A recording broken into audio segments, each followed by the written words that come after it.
Alright, just give me one moment to get my wits about me as usual.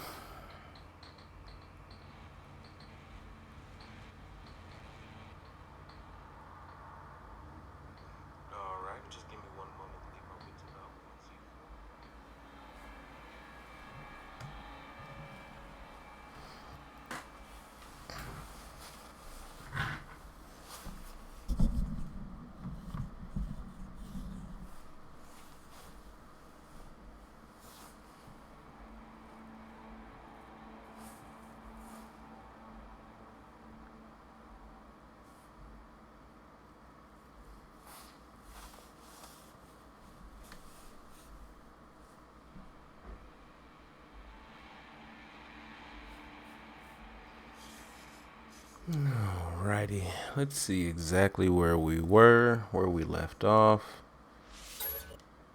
Jump into this normal mode.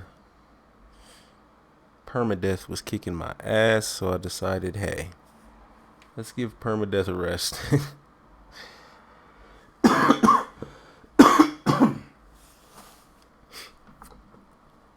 Give permadeath a little chill. Jump into some normal mode, do some update 1.3 prep. Get myself ready for the update. Discuss what's going on in phase 2.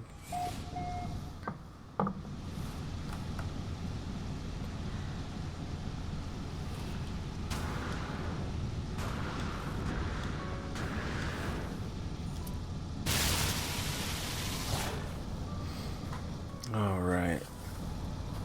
And I didn't know I was still here. I thought I was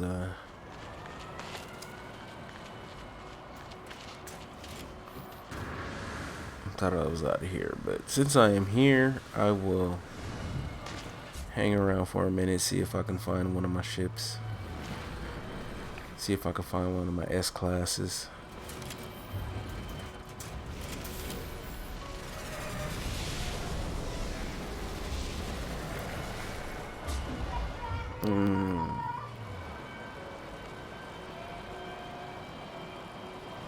What?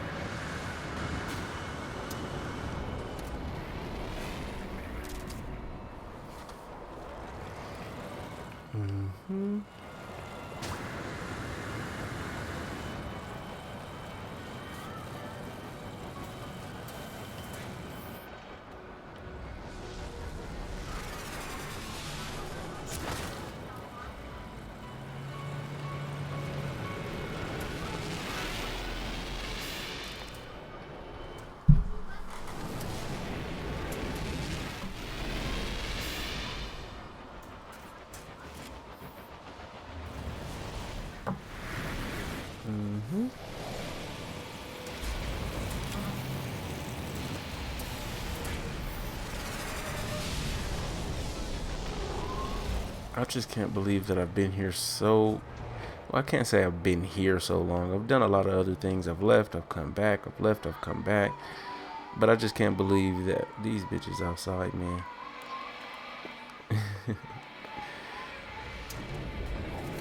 Sorry, I'm sitting by my window and there's a whole bunch of like drunk chicks like walking around outside in the parking lot just being belligerent.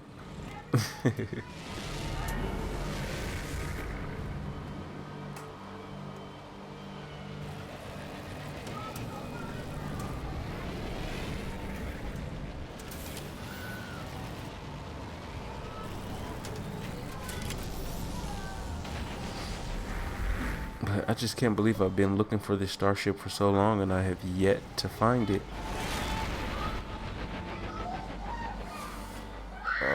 Let me shut the window because these chicks, man.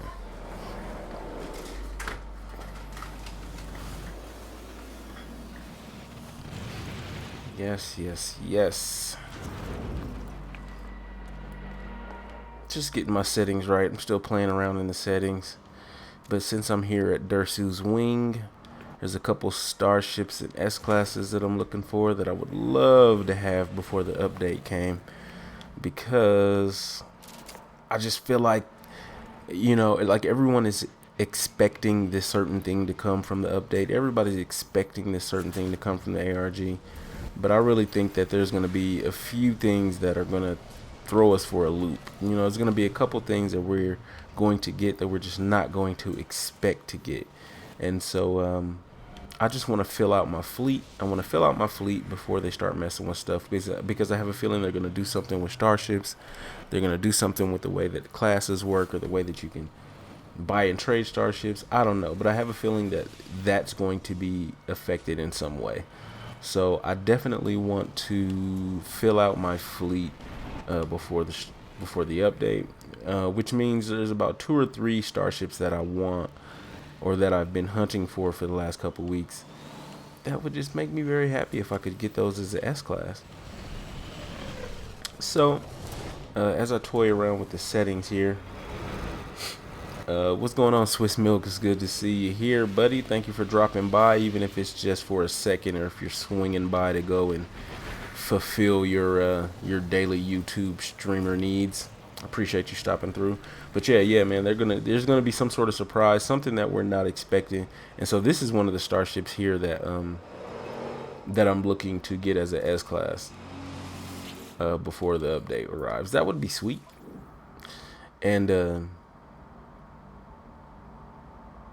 I've been looking for this for a while. It's been about 2 weeks that I've been kind of on and off. I come here and I try to get this, and it doesn't show. So just kind of on and off, I've been looking for that as an S.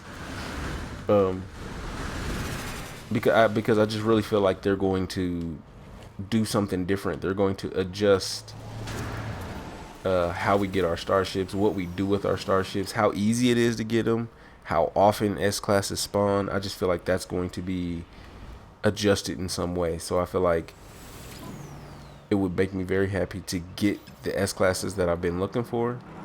That way, if they do something to that effect, I'll already have, I'll already have my stuff. He said you got 450 hours on PC NMS. Yeah, man. I wish that I could tell for PS4. I wish I could tell for PS4 exactly how many hours we played, because I know for a fact I'm in like the 300s or something like that, around there. I don't think I'm 450 or anything like that, but I know I'm in the 300s somewhere. And I probably would end up being surprised. Like I'd look at my hours and it'd be like, like I poured way more into it than I even thought I have. But yeah, I wish there was just some clear-cut way to find out exactly how many hours you played on PS4. And this is another one that I'm looking for. I would love to get as an S-class. If I could get these two, just these two that I'm here at this trading post to get as S-classes, I would be a happy camper. And then I can move on to another, ooh, and it's an A. Like, stop playing. They're playing with your emotions, when he give you stuff like this. Like, stop. But if I get this as an A, if I could get this as an S-class, and I can get that microfighter as an S-class, I would just immediately stop looking for starships and just move on and start looking for something else. I got this one right here as an S because I just really like this. So I got this one as an S, the little turquoise no-wing explorer. Pretty dope. I like it. I took it. I just need these other ones to come through for me. Swiss, I kind of wish we didn't have to see the hours. Gets annoying. He said your ex PlayStation.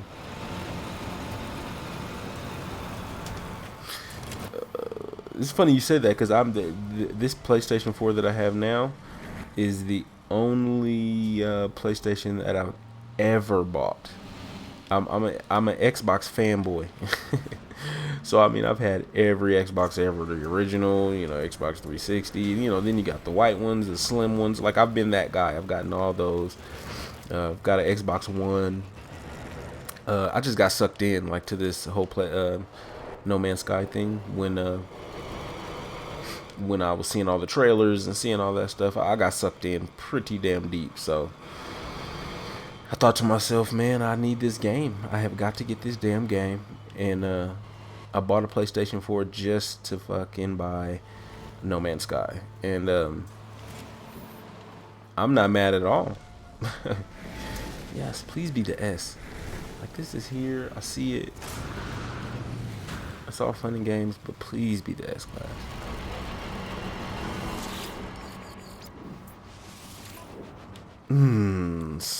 No cigar.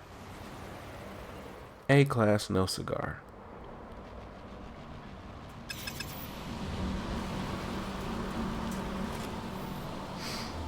Yeah, that's not a bad hauler, but I'm not here for that.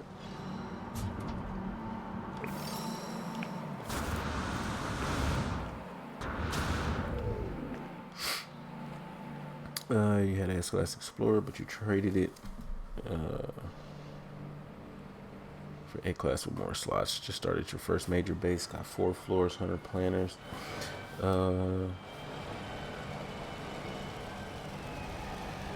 Other floors for random shit. That's pretty dope. Finally got your base. Yeah, finally got your base going really good. Yeah, that's dope. I've got my my farm is on my freighter, so I have a freighter farm. I think I haven't counted how many pearls are actually on my farm. So I will actually go up and do that right now. But I want to see what this is here. But since I started here, I figured I'd check out a few starships. What's up, Braun? My guy said you're 11 minutes late because your notifications are horrible. Yeah, man, what is that? I heard you on the last stream, where you were talking about I was streaming probably for like an hour, and you were just now getting the notification like an hour later. Like, what? YouTube doesn't want you to support your streamers, man. They don't want you to. C-Class, get out of here. I'm not gonna do it. I'm not sitting here all night toying around with these guys over these starships that I want that won't come. So I'm gonna do some where's my starship? Over there. I'm gonna do a little bit of hunting around for these words. I need these last words that I have yet to collect.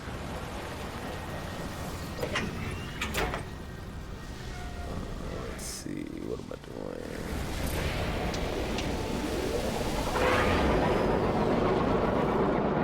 I'm really close to collecting all of my words, and I would really love to have that knocked out. So if anybody has any tips for me for how to get my Atlas words, because I'm maxed out on the Gek language, I'm maxed out on the Viking language, I'm very, very close to being maxed out on the Korvax, but the majority of what I have left, because I think, what is it, like 1100 or something like that, 1100 words around there, give or take. But the majority of what I have left are Atlas words. So if anybody has any tips for me how to get those Atlas words knocked out, let me know. And Murph, what's up? Murph is back. Welcome back, my friend. What's new with No Man's Sky? Man, what's good? What isn't new with No Man's Sky in the last 24 hours with the phase 2 jumping off? And everybody getting their emails and then breaking down codes and doing decoders, and it's been insane the last 24 hours with No Man's Sky. So the ARG blew up, phase 2 started, and everybody is scrambling to input their portion of phase 2, or input their portion of the code, so that we can get the entire image. Even though that before the image was completely completed, somebody tweeted it or built it digitally, so that we didn't have to actually wait for those last couple people, because there's the last few people that just stragglers. So we weren't able to completely fill it on our own. We just had a little help from graphic designers.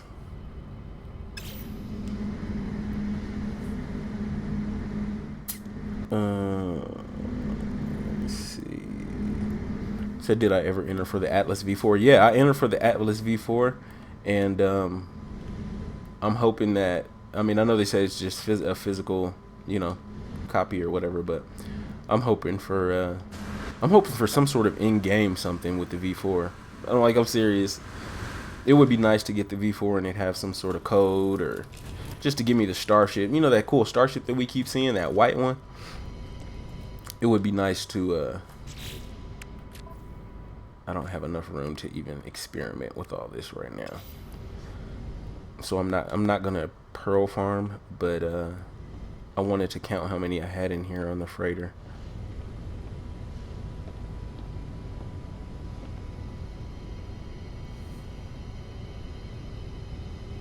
He said the Atlas words are at Monolith, and see, that's the only place that I've been able to see them, or been able to find them or keep track of them, is at Monoliths. They just kind of pop up at random though, because I go to certain monoliths. Like if I'm in a Corvax system, I go to a monolith, it'll give me Corvax words. I go to a monolith, it'll give me Corvax words, and then like every now and again, it'll just give me like 1 or 2 Atlas words or something like that. So I think what I'm hoping for is that once I max out everything, once I'm completely done with the Corvax and done with every other, NPC, that it'll only start giving me Atlas words. So I don't know. That's a stretch, but I'm kind of hoping that that's how it works. Because I'm thinking it might just start telling me like learn nothing new, instead of just spilling out all the Atlas words at me. Oh, you said it's never guaranteed. Yeah, I should have read that after, before I started talking too much. But yeah, it's never guaranteed, I guess. So it's just gonna be a flip of the coin, going to monoliths and stuff. Just trying to figure out if I can get those Atlas words knocked out. I said, you think you only got about 600 words? Yeah, I've been grinding.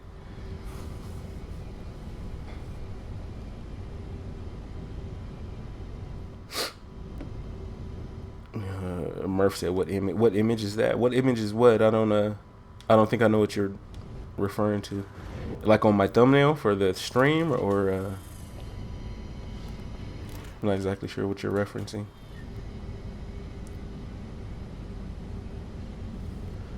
Damn, Swiss said you warped over 700 times. And see, I thought I would warped a lot, and I've warped almost 450.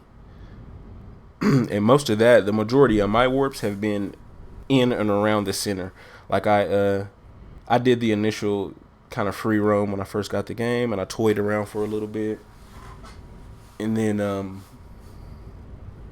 then I kind of made this like weird mad dash to the center, like because I got bored, and okay, I was waiting for the update to come at that time, which was like Foundations, bills before Foundations. So I made this mad dash to the center, and then when I got to the center of the galaxy, I didn't go through the center. I stayed in Euclid, the Euclid, but I just started claiming and warping all around the center, just claiming hundreds of star systems around the center. And then when I hooked up with No Man's Sky Love, who was also at the center, I've just been warping around there. And I thought that 450 was a lot, but you're talking about 700. I'm like, let's go.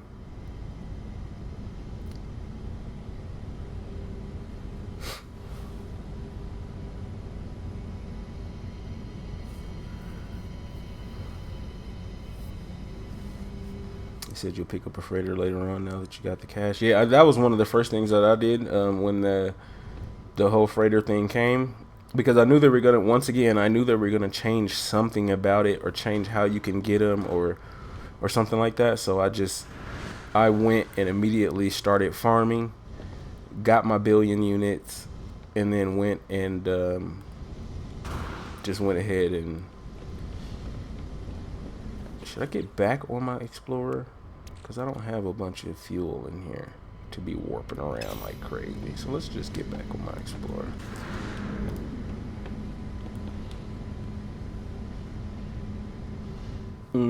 Murphy, you said the image from the ARG. Yeah, that image. And I think you're talking about like the notepad and like all the different colors, kind of notepad looking image. That one was the one that was exposed once everyone started to enter their code or enter their information. Now, we don't know what it all means yet.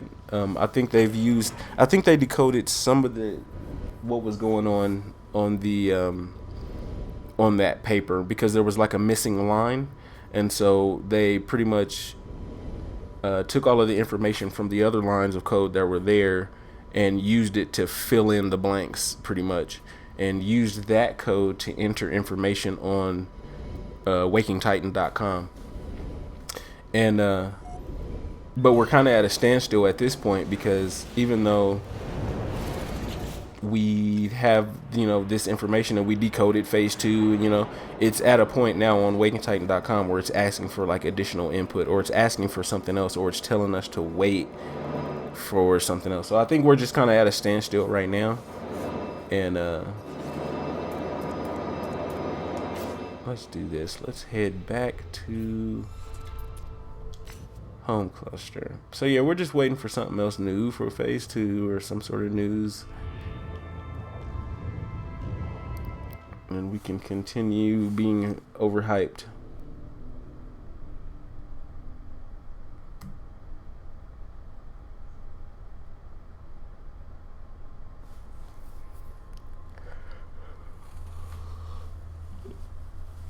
You said what's the best thing to farm? I mean, at this point, just like Swiss said, it's probably Nipper Pearl. And if you have your farm, if you have your farm on your freighter, and then you team up with somebody else who has a base farm in a system with a 100 plus return on galactic average, then you can do kind of like you were doing with lube. You remember when we were just doing lube and just doing the gel, and you have to reproduce, you're just constantly reproducing it and constantly reproducing it. Well, if you do it with your freighter farm and somebody else's farm on a planet in a system that's a gold star system, you can kind of pull off the same thing, where you go and collect all of your stuff, and then you go and sell it, and you collect all of their stuff and you go and sell it, and then by the time you get back to yours, it's ready to pick again. So you collect all the so it's a non-stop movement. That is pretty much the best way to farm, is you just have to you have to have a second person. You have to link up with someone that has a farm on the planet, and your farm has to be on the freighter, and then you can just pretty much kill the game. You can get a lot of money pretty damn quick.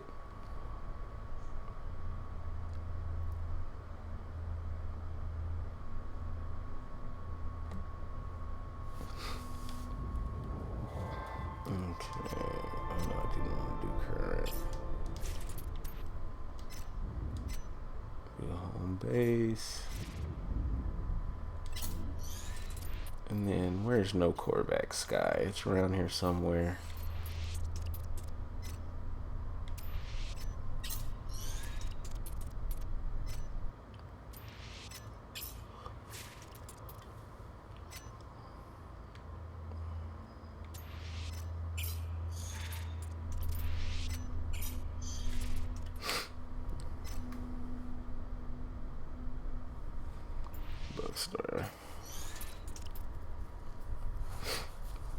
Swiss, he said it didn't care about units, but once you start, it gets addictive.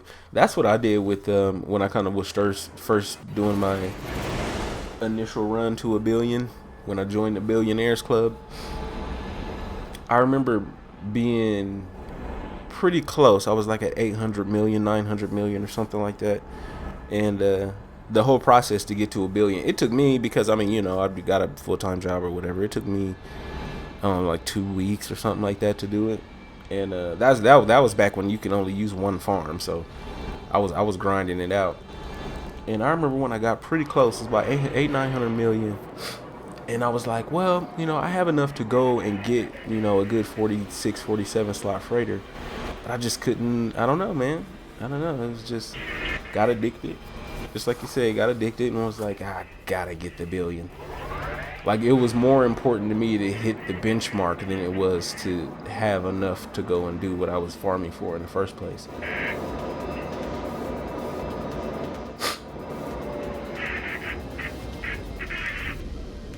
Oh, I forgot that's why I didn't want to come here. It was like all the planets here were like water worlds. And if you're looking for, if they don't give me my galactic map, and if you're looking for structures, if you're looking for any type of, monoliths or anything like that, on a water world, the first thing that'll piss you off, because this happened, I think the last time that I was streaming my normal mode, the first thing that happened is they pointed me to a monolith that was underground. I was like, come on. I mean, that was underwater. It's like, come on, guys. Come on, guys. Yeah, that freighter. You saw that freighter? Look at it. And I think it's one of those oversized ones, too. They still talking about space station proximity. Give me a break.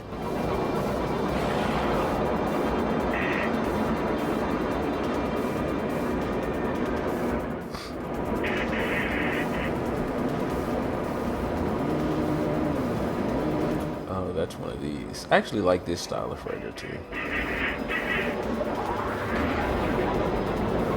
But I thought this was one of the super flat ones, like those ones that are like oversized, super big freighters.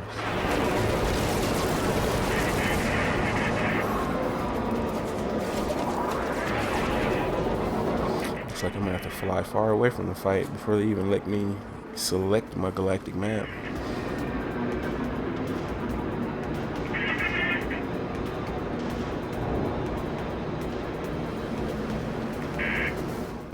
And I don't know if you saw, Braun, but I hit the 100 sub mark, man. I did it. I did it. I got to 100 subscribers. I was working on a video to talk about what I'm gonna do and everything like that. I think I got a couple videos in the works, so I'm gonna have that uploaded probably tomorrow morning. The first of the couple I have uploaded tomorrow morning. And I'm going to be doing a giveaway that's going to be for GFX. So I'm going to be giving away a full revamp for YouTube or Twitter or Twitch, giving some overlays and thumbnails or panels or, anything that their favorite social media outlet. I'm going to give away a full graphic set for it. So that's going to be awesome. Give them $100 value. So what we're going to do is go right back down to where we were with Shipyard 88. So Shipyard 88's in here. So we are going to still just hang around in here. We're going to look for a Corvax system that is in this area. Let's try here. 2 planets.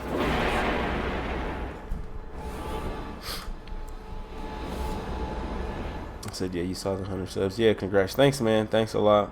The crazy thing about this entire 100 subs, because we've all heard the spiel before about I know 100 subs isn't a lot, but it means a lot to me because of XYZ, whatever. But I think for me it's actually cool because the first time that I ever streamed was like 2.5 weeks ago. It was like 2.5, 3 weeks ago or something like that, and I streamed for the very first time, and I got a lot of love from that stream. That was a lot. It was fun. It was a lot of fun. Even though the stream, it was a lot of fuckery. It was like I didn't have my settings right, so the graphics were horrible, and I was playing music. So when it finally uploaded, it was now it's mute. Like if you go back and look at my very first stream, it's mute because because YouTube took out all the audio because I was streaming music in the background, and I still like to do that occasionally when I don't want to I don't care about monetizing a video or something like that. I'll just let it you know, whatever. I'll just play some music. But yeah, they hushed it up, and the graphics were bad, and you know, I didn't have my mic volume right, and so it was ugly. And so, you know, since then I've gotten things a little bit better, you know. And so it was just a lot of love from that point. And I think I had like 20 subs, 25 subs or something like that, because this was just my personal channel where I was just uploading, you know, crap here and there. But yeah, man, I think I got 60, 70 subscribers in like the last 2 or 3 weeks. So it's been all love, man. I'm hopefully I mean, I know I'm not going to continue to get 15 or 20 subscribers every 6 to 7 days. You know what I'm saying? That's not going to continue to happen. Ideally, that would be good. But it's been a fun little ride. This little beginning part of my my journey on YouTube. It's been a nice little ride. So much love on that. Much love. This is not a good gold star system. Nothing sexy here. Nobody's going to come and sell Chrysolite, so there.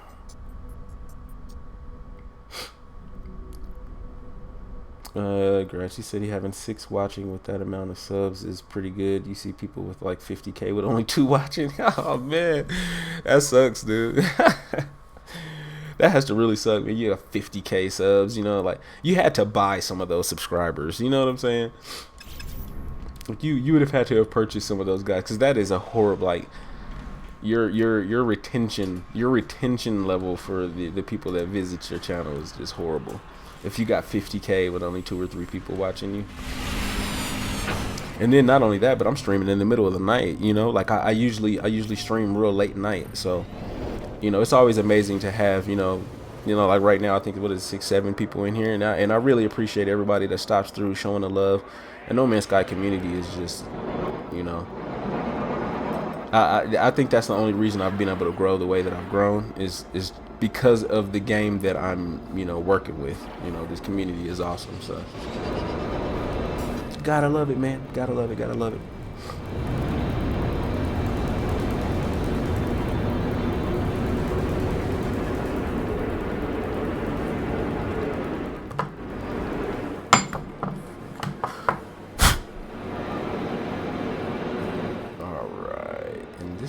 It doesn't look dead, so I think we're doing good. That counts as a structure. No, don't land. Okay. You said you're very sad and angry. There's one animal on the planet and you can't find it.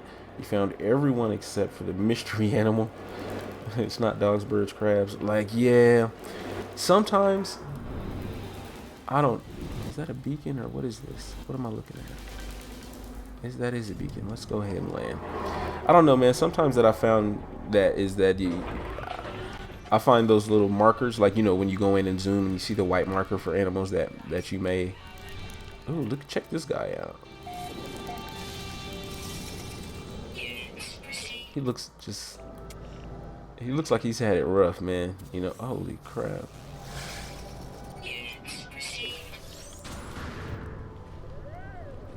I thought that was a beacon. I promise I did. But I don't know. I find sometimes that when you're looking like this or you're aiming or whatever, and you look down, because a lot of them are in caves, and then even though they're in the caves at very low numbers. So you might see a cave, you might go into the cave and you don't see anything. So you're like, oh, okay, they're not here. But, you know, you could fly to another side of the planet, land, you know, and see that marker underground. Dig down, go into a cave and find something down there, and you're like, holy crap, dude, like what is this? Like, I didn't expect that. But I usually find them in just weird places like that, or they're just some sort of butterfly, or, you know, there's something crazy like that.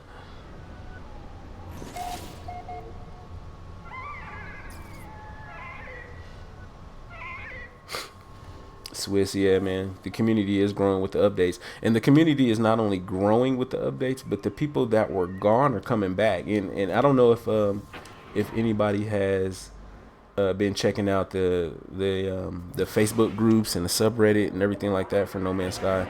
But if you jump in that 20K group, or if you jump in No Man's Sky Love or something like that, there's a lot of people that make posts in there and they're like, hey, I haven't played since January, or you know what I'm saying? I haven't played since, launch or whatever, and I never sold my game, but you know, what's going on with these updates, or what's going on with this ARG, or there's something like that to that effect. Like they never sold their game, they never gave it away, but now all of a sudden they're back to playing again. And so we're starting to see that a lot, where people are just starting to pick it back up.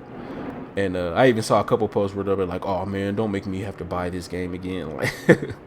Like you should have never sold it in the first place. But okay, we'll take it. Come on back, we'll take it.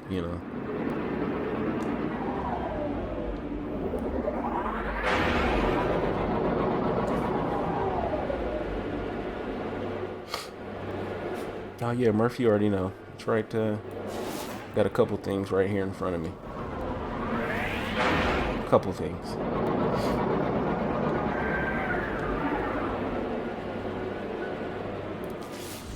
Goodness, where is the love on this planet and structures? I mean, I know usually when you're looking for structures, they're kind of like in a straight line. Maybe it'll be a couple off to the side, but just like right now, I'm flying in a straight line and I'm finding a very particular type of structure. I keep finding these ones that I do not want to land on. And if I continue to go straight, let me wait just a second or two. I hit it again, right in front of me, right? But it's going to be something that I don't want to land at. God damn it. Slap me in the lips, because it's something I want to land at. Slap me in the lips. Dye me blonde and call me Susie. No Man's Sky called me a liar.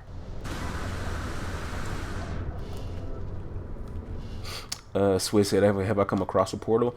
In the year that I have been playing the game, I have myself in my own travels. I have found 2 portals. The first portal that I ever found is this Viking. Damn it! I don't need anything. I don't need help with Viking. Now I need to leave this entire system. Yeah, learn nothing new. Obviously, I don't need to be here. But the first portal that I ever found, I found obviously you find them on accident, but I've never found a portal because I was looking for a portal. The first one I ever found, I just was coming right out of the atmosphere. I was coming out of orbit, and I came right down on top of it. Boom. And I was like, "Oh crap! What is that?" Like I didn't know what it was at first. I was like, "What is that?" It was a portal right under me, and I was like, "Oh, nice!" So I just came right down, landed. I can't remember how long it was. I wasn't at the center yet. I remember I was still kind of flying about. And the second portal that I found, I was looking for something else. I was looking for the Atlas passes or something like that, because I remember hunting for those for a long time and not getting it. Pissed me off. But I was looking for Atlas passes or something, and I just kind of came across it as I was flying around the planet. But since then, I've kind of found, I've seen like 3 or 4 or 5 of them or something like that, because in No Man's Sky Love Hub, they have a lot of them marked, so I always kind of fly around and check them out and stuff like that.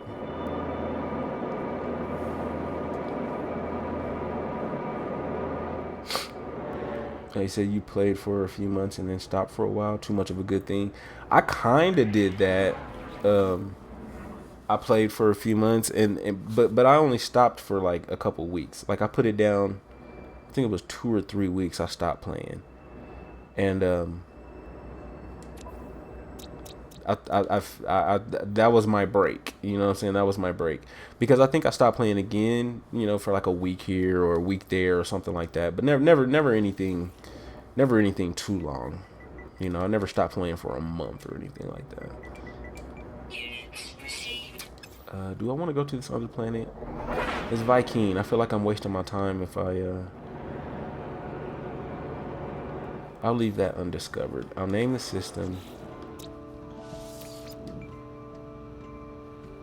Ogia.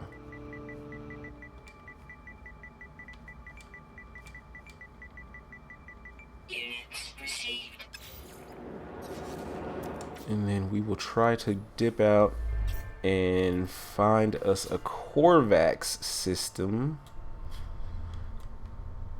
a Corvax system, which would be ideal. Undiscovered, 3 planets, 2 moons. It says 2 moons, so if worst comes to worst, we'll find some Diplos in here. He said, lucky you haven't found one yet. Don't look for them though. Probably happen at some point. Yeah, Swiss, don't. I don't, because a lot of people, this whole portal thing, we might as well just let the whole portal thing go until the update comes. When the update comes, then we're gonna dig in. Watch, because you're gonna see it happen. Like as soon as the update comes and we're able to use portals in any capacity, the No Man's Sky community is going to dig in and figure out exactly how to find them, exactly how they work, and it probably won't have anything to do with the current spawn rate. Like I have a feeling they're gonna toy with that a little bit.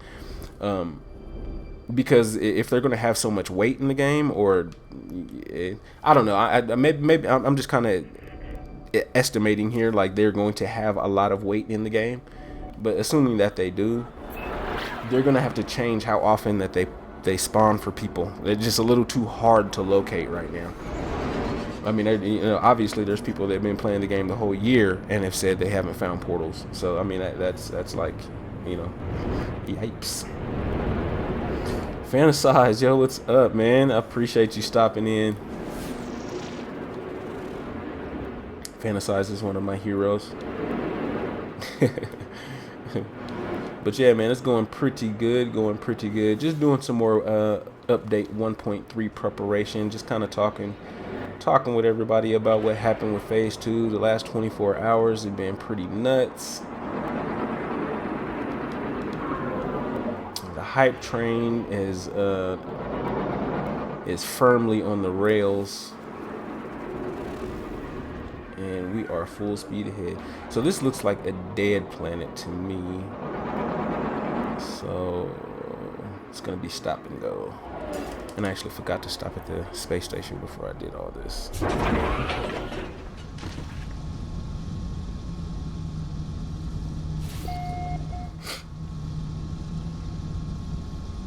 He said, holy mother of pirates, 8 people. Yeah, man, I appreciate everybody that stops by. Even if you only stop by just for a second to show a little bit of support, I appreciate you. Much love. Just hit 100 subscribers, and it is on the backs of my No Man's Sky community, friends, and family. They definitely show me a lot of support, show me a lot of love. And I will keep it coming. I will keep pushing out that content. I will keep showing the love, and we'll see where this roller coaster goes. It appears as if I do need a little bit more plutonium. So before I leave here,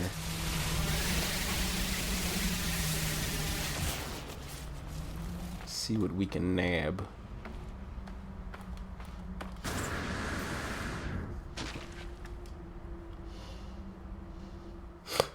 Swiss, you think they may change locations and maybe even the entire galaxy reset again? Yeah, we've been kind of going back and forth about that. If they are going to reset or reseed or reset, however you want to put it, if they're going to do that to the galaxies again, because and the argument is this, right? Because there's this simple argument like, oh, they're going to reseed it because they need to change things about the planets or the weather, whatever. But one argument is that what they did with the old build test, if anybody knows about the old build test and what they were doing, trying to test future updates on old servers or whatever HG was doing with the old build test. There's a lot of talk about them possibly not this time giving us a heads up of when the update is coming, because the last bunch of updates that we've got, there's always kind of like a paper trail leading up to it, right? The PC guys always know that they kind of they always load something up on one end that kind of lets everybody know that they're testing or the updates are about to roll out or something like that. So I think this time with the old build tests and the argument that some guys are making that they may not even need to take the old route, and they might just drop an entire new build on us, just right over the top of us. Bam, here's a new, download this, type of deal.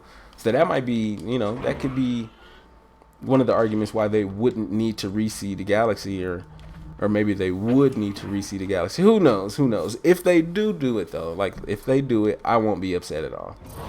The update is going to just be so enormous that if they do reseed the galaxy, I think I'll be all right. Stoin.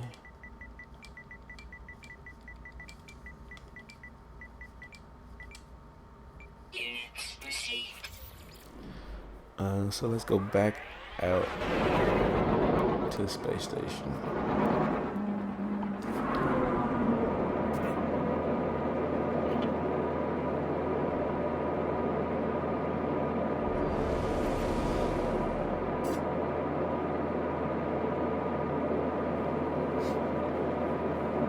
Fantasy, I said congrats on the 100. I really appreciate that, man. Yeah, the 100 grind was let me tell you, the 0 to, because this was my just my personal YouTube, that I just had forever. I think I've had this account for like 10 years or something like that. And so this was always like my personal YouTube channel. And so I would upload just, little crap and stuff for my daughters and, stuff like that. And about a year ago, I started to upload like montages of like Call of Duty and stuff like that, and other games that I was playing. And it was super slow, man. I didn't have anything that even resembled an upload schedule. So I mean, I see why I grew really slow at that point. But that 0 to 50 was a bitch. Like that took that grind was hard. Well, I think once I hit 50 subs, 60 subs, like right around there, that was about 3 weeks ago for me. And once I started streaming more regularly, and once I started, doing uploads more regularly, it was like No Man's Sky community, to the rescue. Everybody kind of came, wrapped their arms around your guy, and I kind of grown relatively quickly after I hit that kind of 60 mark, 50, 60 mark. So that 0 to 50 though, man, let me tell you, I was like, is anything ever going to, does anybody like me? Like, am I personable? I don't understand. Like, yeah, it's all love though. It definitely worked out for me. I wouldn't do anything different. Hopefully, like you said, 0 to 100 is the hardest part. Hopefully, 100 to 100,000 will be 100 to 100,000. It's not only wishful thinking, but hopefully, it goes fast.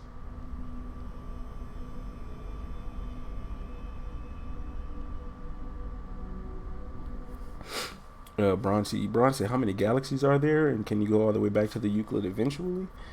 There's 256 galaxies. I think somebody's made it all the way through, right? Somebody's went all the way through to 256. I'm not sure. Maybe they have, maybe they haven't. But there's 256 galaxies. You cannot get back to Euclid. I mean, as soon as you leave the first galaxy, as it stands currently, as soon as you leave Euclid, you won't be able to return. Hopefully, as I keep pushing myself, hopefully, the portals allow us intergalactic travel. You know what I mean? Instead of our current kind of interstellar travel. I was hoping that a portal would allow us to not only go, not just like the center of the galaxy allows us to go forward the galaxy, but portals allow us to go forward and backwards, in between galaxies. Or the ARG might be leading us to believe it's in between time, but I was just hoping that some sort of intergalactic travel would be part of what portals will offer us,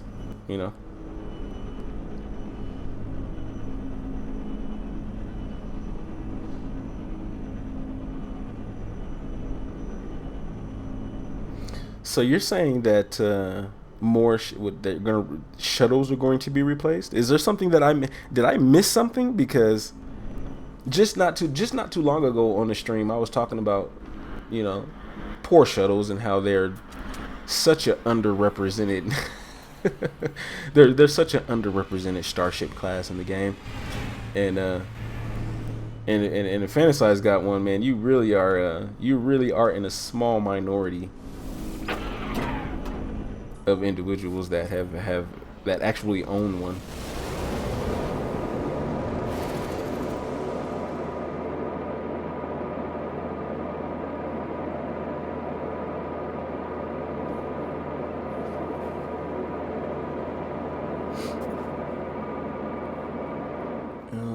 Fuel depot. There's another planet hiding back there, isn't it? Let's go take a gander at you.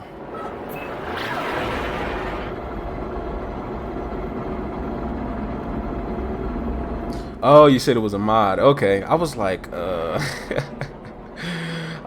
wait a minute. There's like some sort of news or update that I have not been privy to.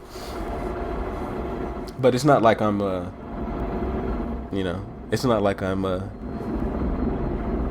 Hello Games is, you know, a lad or something like that, and I get like all of this top secret information. But I would like to believe that I was up to date on most things. But I am PS4, so when it comes to mods, it's like a lot of stuff goes over my head. But I was thinking to myself, once No Man's Sky kind of starts, once the game starts to wane, right? Because even though this is a timeless classic, you can just tell by playing this game that it's the type of game that's timeless. Even though it's that type of game, once I bore of it, like I do most every other game in my life, once I get to that point where I bore of it, I think I'm gonna get it on PC, and that's how I'm going to end my No Man's Sky careers. I'm gonna move from PS4 to PC. I'm gonna just get as many crazy mods as I can cram into it, and it's gonna be like a new game again, you know. So I think that's gonna be fun. That's gonna be a good way to kind of end my No Man's Sky gaming careers. Just get on PC, slap on a billion mods, and just go around and cause trouble, have some fun. Look at the color palette here. Very, very interesting. Oh, and then when you turn around, the trees are red. Like you fly in this way, and you have brownish tan trees. Fly in the opposite direction, and you have a bunch of cherry trees. Alright, let's see what we got.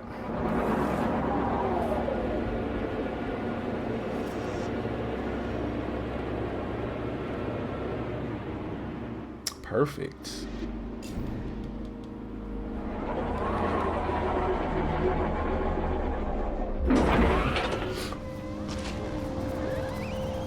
Braun says Hello Games needs to look at mods and add some of that stuff into the game, like clear water, maybe dark space. Oh my goodness. I know that Hello Games listens to the community, right? At the very least, I can say that I know that they're watching. Right? At the very least, we can say that they're watching and that they're paying attention to what's going on. I've thought about that too, and I really hope that they will put some stuff into the game that the community has added in mods for PC. Like every time I see that Big Things mod, I just think to myself, like, come on. I mean, how hard is that for Hello Games to add into the game, you know? And it doesn't have to be something like every single planet that you go onto has, you know, you can't land and you're landing on top of trees and stuff. But it would just be cool to, you know, just right along with their other generation techniques to just, you know, every now and again you drop into a planet and, you know, things are enormous. Not just Big Things mod. I'm talking about you go into the planet and the trees are just ridiculously big and you're like, what the you're like, what the hell? That's what I always thought. Like I always thought to myself that before No Man's Sky came out, I always thought that procedural generation would give us those glitch areas. I always thought the procedural generation would give us those areas that were just gray areas. Like you would get there and you would find something that was just off the wall. You know, you would find a fish that was flying, you know, or an animal that you usually see walking, swimming. You know, I thought that you would see really odd changes in the game like that, and we really didn't get it in the fashion that I thought we would get it. Even though I still find myself, God damn it, I didn't look at what kind of I'm sitting here talking too much and I didn't look at what species this was for. Yeah, but I just always hoped that they would give me something like that, and I don't know, hopefully at some point they just mix it up. You know, they give us a whole creature overhaul, and you know, I stop seeing brain crabs on every planet that I go to. That would be that would be ideal, you know.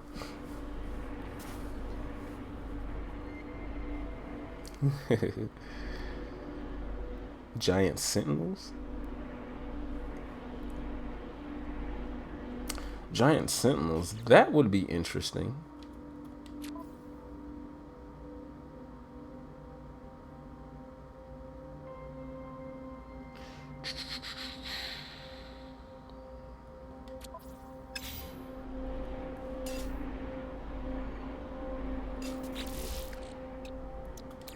Alright, let me get my stuff figured out here.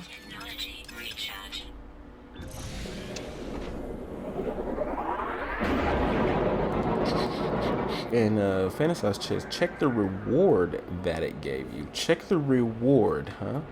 How would one go about doing something like this?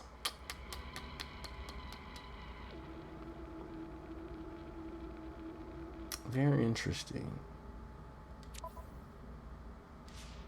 That would be the first place that I would think to go, but I've never actually done that.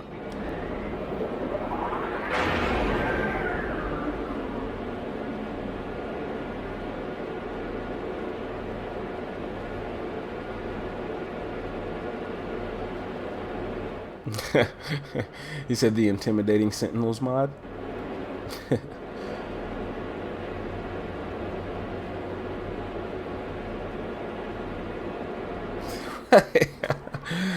The Viking, nah, man, not here.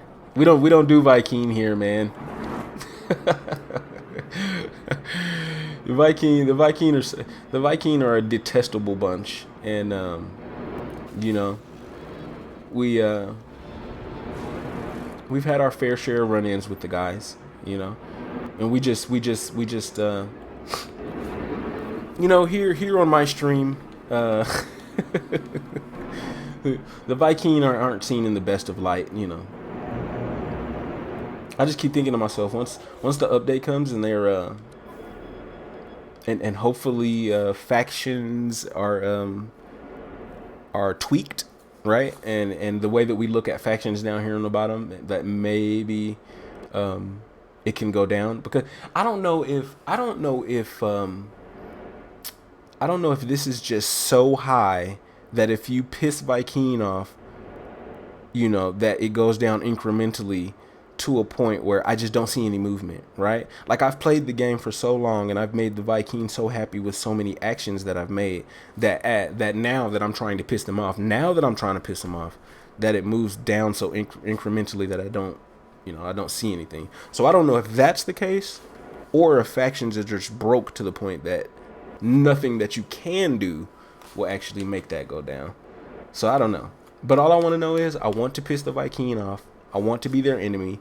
When I fly into a Viking system, I want them to fight me. I want them to shoot at me, because I want to fight and shoot back. That's just, I don't know. It's personal. I just have a personal vendetta. He said the Vikings' only respectable attributes are their honor and their hate for the Sentinels. I do admire their hate for the Sentinels. Their honor still pisses me off, you know, but I don't like Sentinels any more than anybody else. So.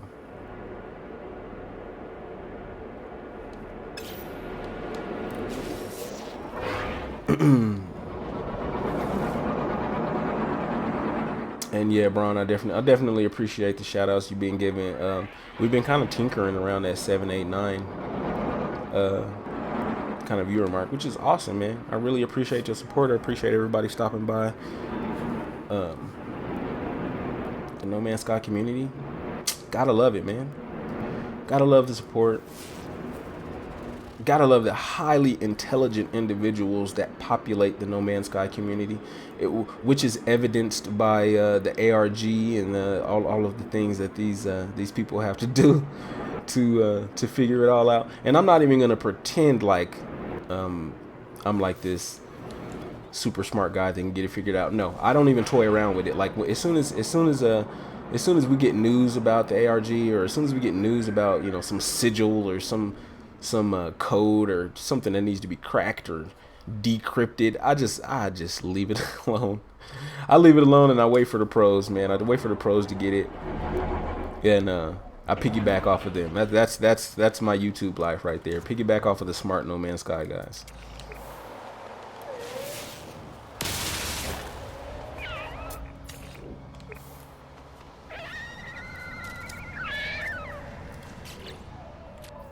How am I looking? Yeah.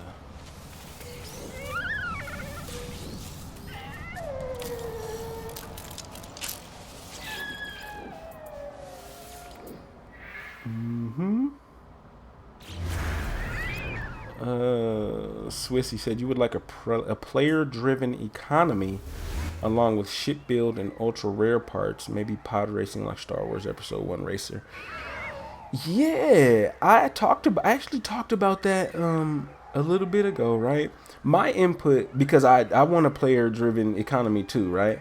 I think one of the ways that it can be accomplished, look at this dude right here. Check this guy out. Oh, and then right in front of me he gets attacked. Bro, just take it just bring it down one notch for me. Bring it down one notch for me. But yeah, the input that I had for player-driven economy was centered around starship building, and I know you mentioned that you were like the ship build, but if players could build starships, right? Go around the galaxy, collect these, just like you said, go and get these ultra rare parts, go and collect these parts, go around the galaxy, get these pieces, and we're able to build a starship. And how it works currently, you go to buy a starship, and it never has more than a couple upgrades on it, right? Like you get a new starship, you're like, oh, this is bad, it's an S class, but it might have 2 or 3, photon cannon upgrades. It might have one extra warp drive upgrade in there, or the phase beam. It's never really tricked out. It's not tricked out completely with like all possible, weapons upgrades, something like that. So I think if the player could build that type of starship and put it on a market for sale, you know what I'm saying? Like we go right now and we have these ships that we can go buy, and it's like 100 million, 200 million or something like that. But a player builds a starship with all possible warp upgrades and all weapon upgrades, and they can sell it to you for 700 million or something like that, or they can sell it to you for 1.2 billion, if it's just completely tricked out S-class hauler with just like everything. That would be a way to really to instantly create a player economy, because right now it's kind of locked into this galactic price model where it's like arbitrarily chosen by, I don't know if the procedural generation is choosing prices as well, just like it is everything else in the game, kind of that same math system. But that would be an instant way to like create a player economy. And then not only that, but the parts that were required to build, those starships, those ultra rare parts, you can have those for sale if you happen to find them and another player hasn't found them. You can set those for sale too. So I don't know, man. That would be super dope.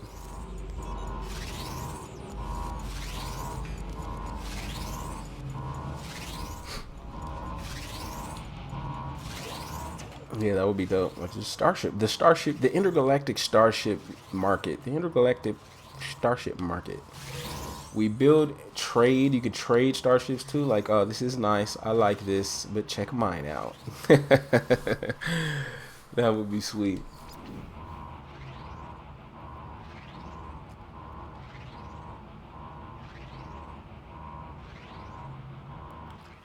Bruh. Maybe the unannounced fourth race would be intergalactic. I'm sorry, they would be ship tinkerers. You would become friends with them so fast. Yeah, man. You said you're normal. Yeah, I'm not normal.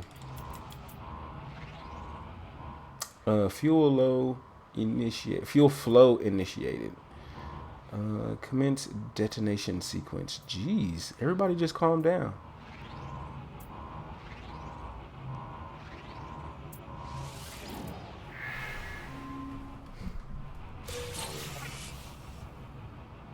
Volume. They said if they could do it right, economy, hardest things to do in game without it being easily exploitable. Right, I know. Somebody would figure something out, but they've been pretty good about patching. So yeah, we'd have a week or two where people would be doing all kinds of just jacking up the prices and this, that, and the other. It's a bunch of platinum. I will take it, bro.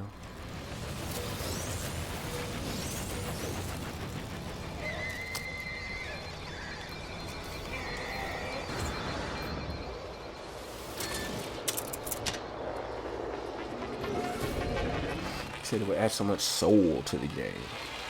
Yeah, the depth. It would add a lot of depth and soul.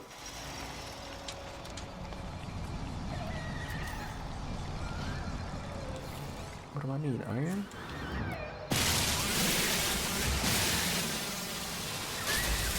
I love this multi-tool. It just... Look at brain crabs. I was just sitting here talking about how I don't want to see brain crabs. And here we are. The spider crab, brain crab, whatever you want to call it. We need a creature overhaul so that we're not, seeing this. But then again, I thought to myself, some time ago, yeah, we see these on a lot of worlds. We see these on a lot of planets.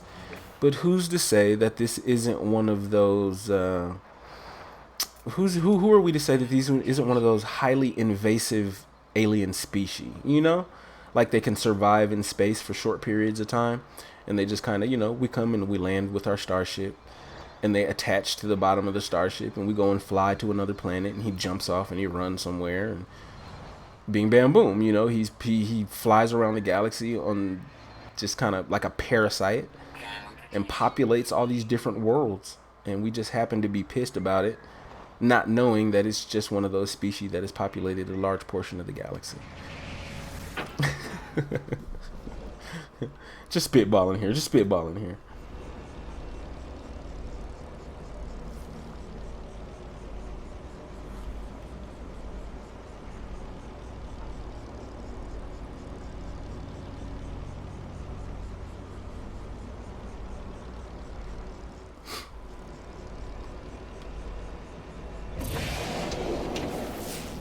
Do do do do do.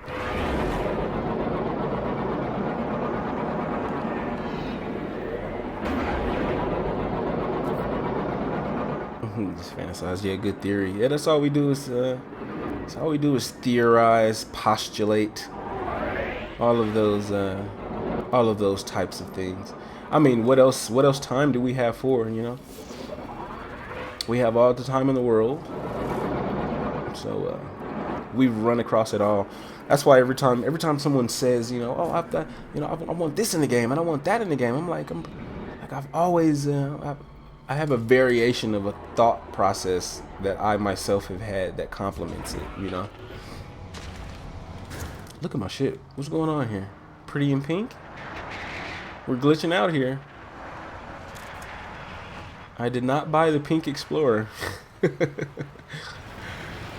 The color looks kind of fluid though. Usually like when you see it glitch out, it's really, it's kind of jagged. Yeah, like that. Like it's kind of pixelated and jagged. But when you back up, it's a really nice fluid pink there.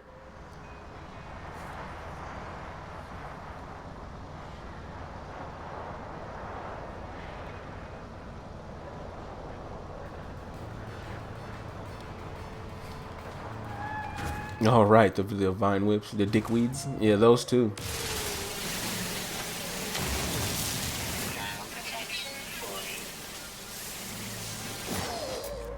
Calm down. It's all right. Everything's okay.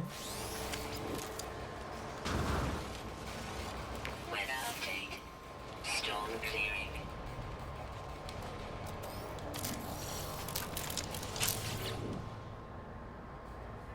He said you like the pink.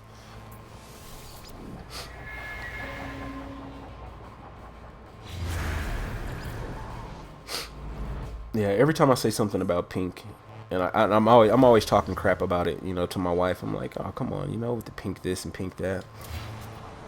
And my wife always says to me, real men wear pink. You be comfortable, with your manhood. And real men wear pink. And you know what? My reply is that real men wear pink because they know that women like men that wear pink. Not because men particularly like pink. Not because they're a fan of it. Men wear pink because they know that women like men that wear pink. And they subscribe to the notion that women believe that real men wear pink. It's kind of like a circle. Men aren't as stupid as women like to lead you to believe that we are. It's a loop. It's a trap. The guy that's wearing the pink shirt is a trap. He's luring your women in and he's taking your women with the pink shirt.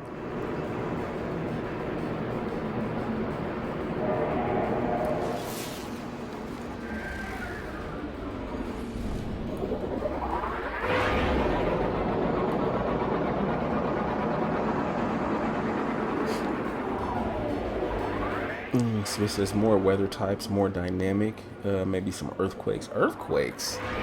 Now that's interesting. That's actually something that I haven't heard anybody talk about yet. I've heard volcanoes. That would be pretty dope. I've heard of volcanoes. Of course, everyone wants, we want the rivers and we want rivers and lakes and dynamic water. We want the water to actually move. That would be cool. Things like that. But I just haven't heard anybody say quakes. Yeah, it was just something that was new. And that would be cool, man. Imagine just kind of being in an open landscape and it just starts quaking and you try to go jump in your starship, but your starship won't allow you to take off during an earthquake. So now you're like stuck on the ground. That would be pretty cool.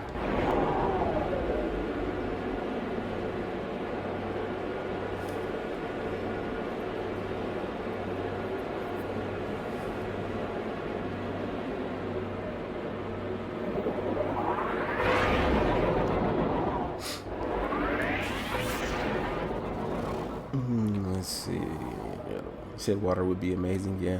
What about some natural hazards that we've never heard or seen? Something from an alien planet. Yeah. Is that what I'm looking for? That is exactly what I'm looking for. Thank you, fellers. Natural hazards. Oh, magnetic storms, electric storms. Oh, I see what you say. I see what you mean. That would be cool.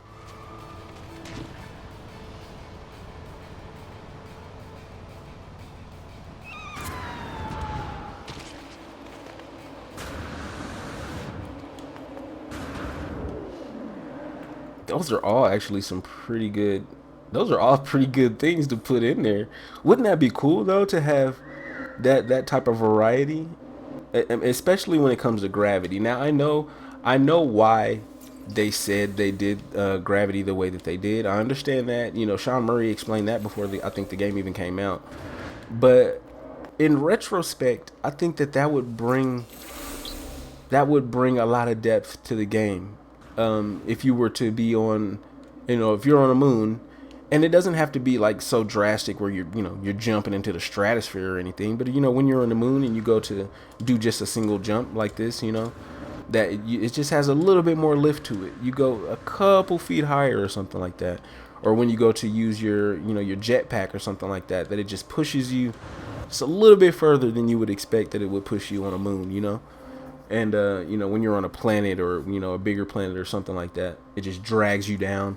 I think that would have added some more depth to the game, and they left it out because they just kind of wanted to keep everything kind of fluid. But I don't know. I think that would have helped. The command of the Viking ancients: sacrifice the beast, blood for Herc. Sacrifice the beast, blood for Herc. And this is also a Viking system, that of which I do not need to be in, so I'm going to leave.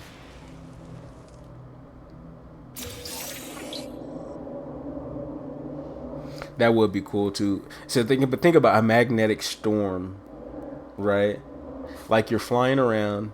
They tell you, like, you hear on your exosuit, there's a magnetic storm incoming or something like that, and you're like, oh, okay. But you go and you get in your ship. You can get in the ship.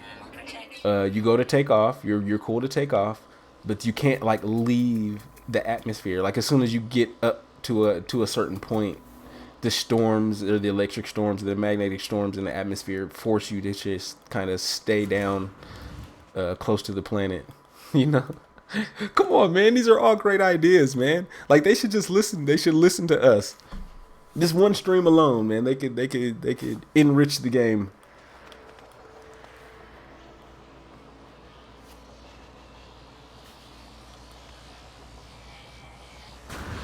That would be cool too. Yeah.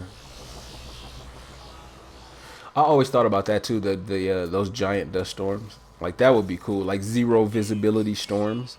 That when that sucker rolls in, you better you better dig a hole and go down, or you duck and cover into your starship, whatever the case may be. But it's gonna be zero visibility. That was always something that I missed too.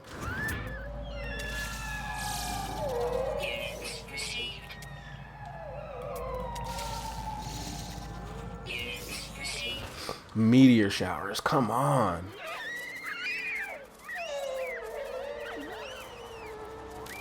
Meteor showers would be dope. Like I don't know why, especially with as many asteroids that we see when you go out into orbit, and not even that far. You go out into orbit, and as soon as you hit space, there's there's a bunch of asteroids and stuff around you. So you would think that there would be showers all the time, but nah, not one falling star. Oh, check the corrosion. You were just talking about corrosion would be cool. Check this out. Been flying around so much, my ship is taking a beating.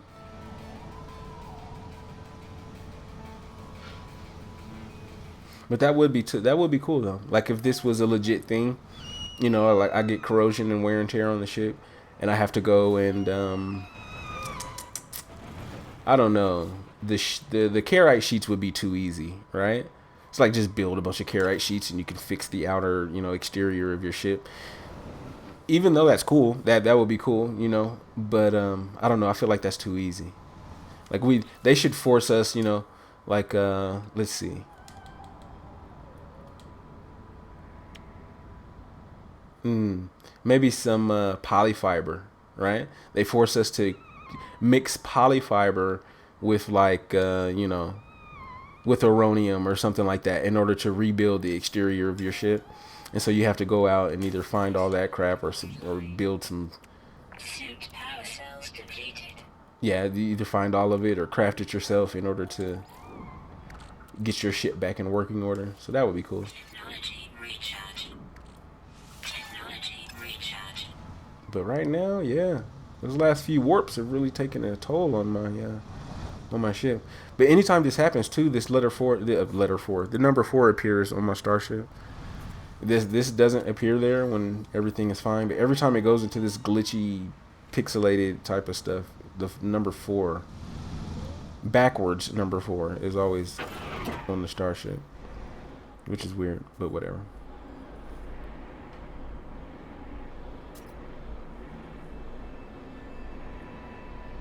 Oh man, that's another one that I don't think I've heard before. Is that the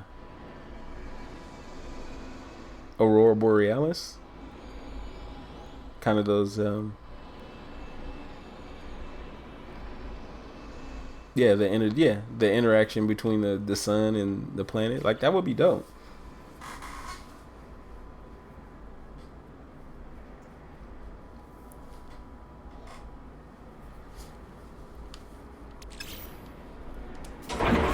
I didn't mean to do that. All right. Technology recharge. I need a lot more iron Recharge. before I decide to leave this place.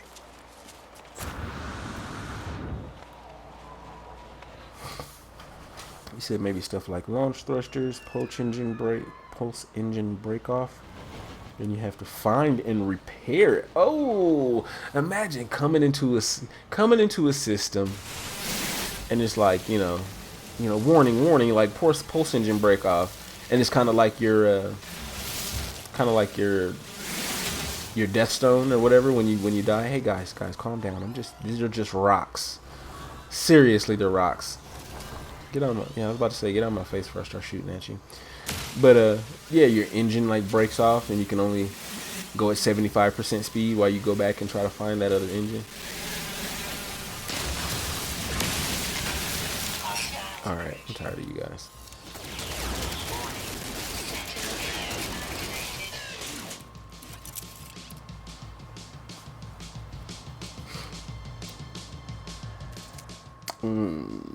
Swiss says ship engines for repairs on rare planets. Interesting.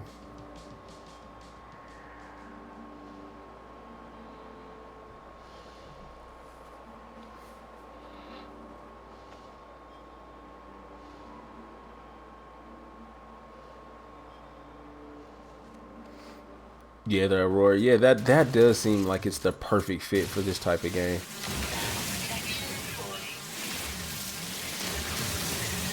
But yeah, if they add something like that and put rings on planets, thank you.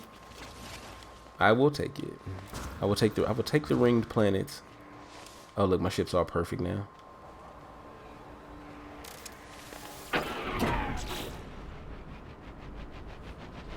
He said, now that you say it, well, now that we said it, it'll go into the game. Yeah.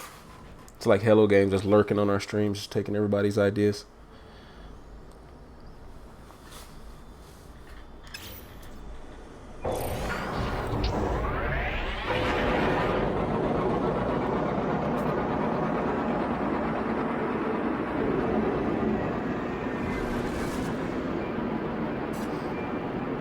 Alright, where are these moons?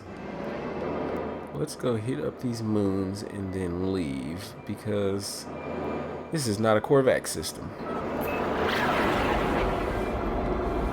And that is what we are searching for.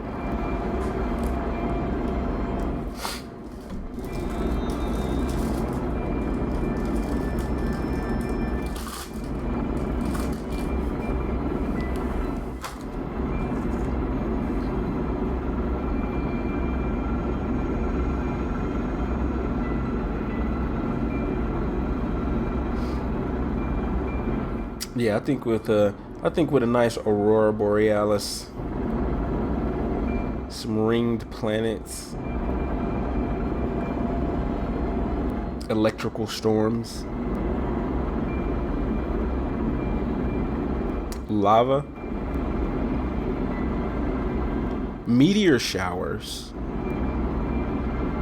and dynamic water.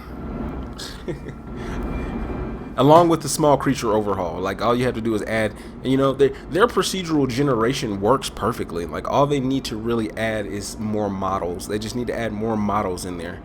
More bodies, more heads, more legs. More bodies, more heads, more legs. And the procedural generation will do the rest for them. We just need more. We need more variation in the animal species.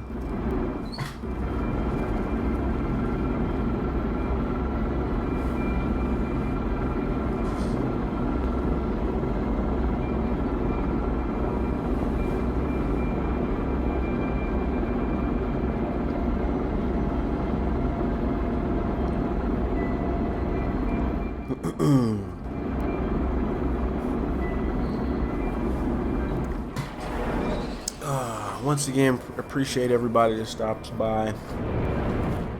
Much love. I know it's in the middle of the night, but I am the late night No Man's Sky streamer. You might as well just, I might as well just sign up and subscribe to the label now. I'm a working man, so my it's gonna be. I'm gonna find Diplos here. This just feels like a Diplo planet, right? Like I'm gonna turn around and there's gonna be a dinosaur behind me. Like it's not gonna spawn in for a while.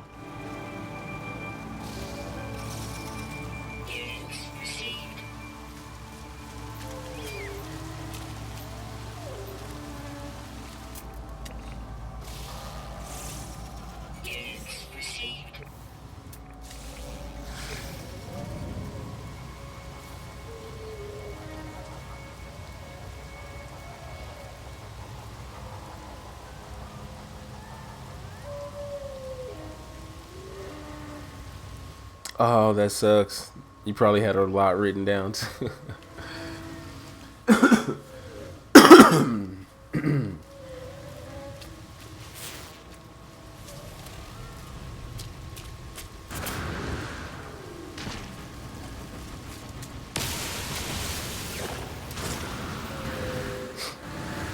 Yeah, anyway, like I was saying, yeah, I think I might as well just go ahead and subscribe to the label of the late night No Man's Sky streamer. I mean, most of the time I'm not even starting to stream until about 2 a.m. like mountain time, which is like 4 a.m. Eastern. I mean, like, come on. Who on the East Coast is going to be up regularly, like regularly to check out my late night NMS streams? Now I know I'm like kind of answering my own question because it's New York and there's people always awake, but that's what it is, man. The late night NMSer.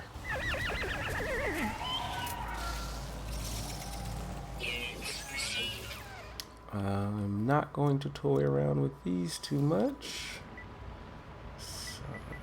Sorry.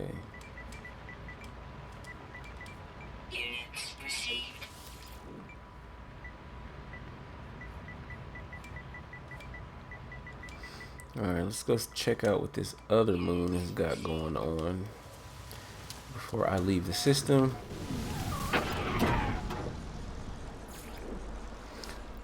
Swiss, he said 10 a.m. there in Britain. Whoo-wee. 10 a.m. That's yeah, it is 3 a.m. right here in good old Denver, Colorado.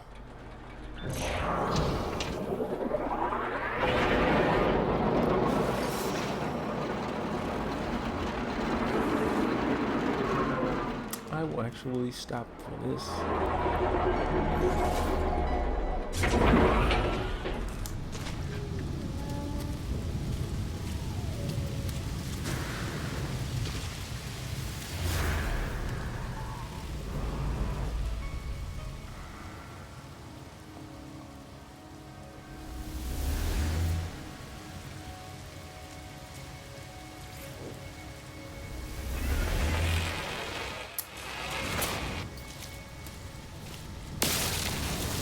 Get out of here.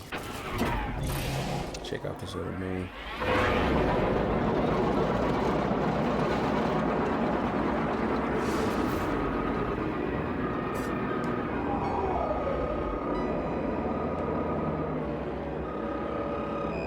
This I like this little kind of 2 moon 1 planet little thing we got going on right here.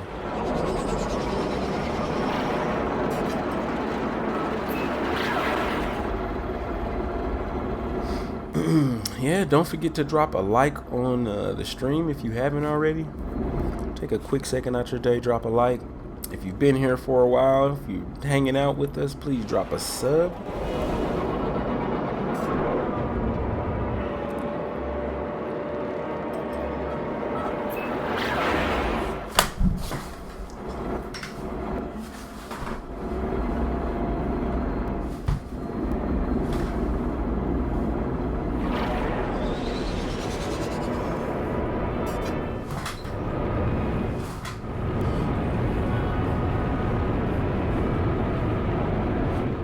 Let's see. Let's see. This is not going to be Diplo land, I tell you.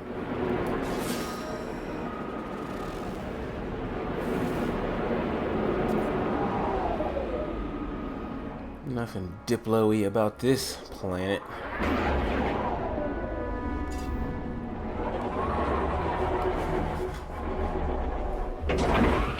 Toxic detection. Stabilizing. Numerous animals. Interesting.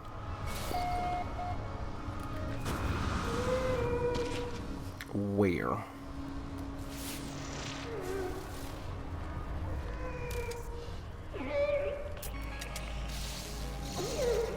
Units received.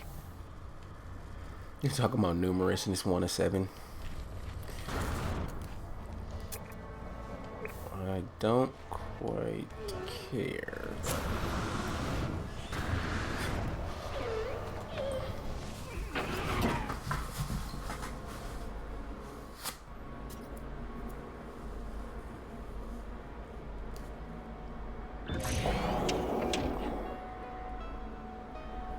Yeah, Braun says, warning, extreme magnetic storm detected after about 10 or 15 seconds still on the planet.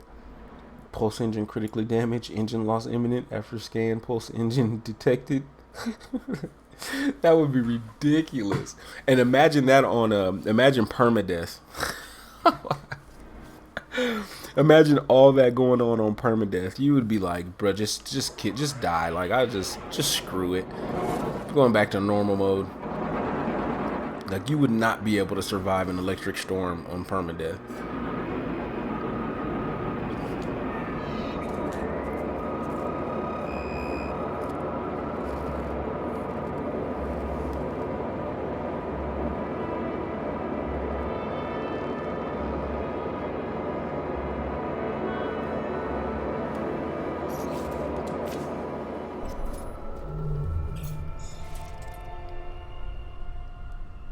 He said maybe magnetic storms will kill your scanner too. Yeah, just take out like all the electronics. Like you're only able to use like one thing or two things or something like that. Mining beam doesn't work. Multi-tool doesn't work.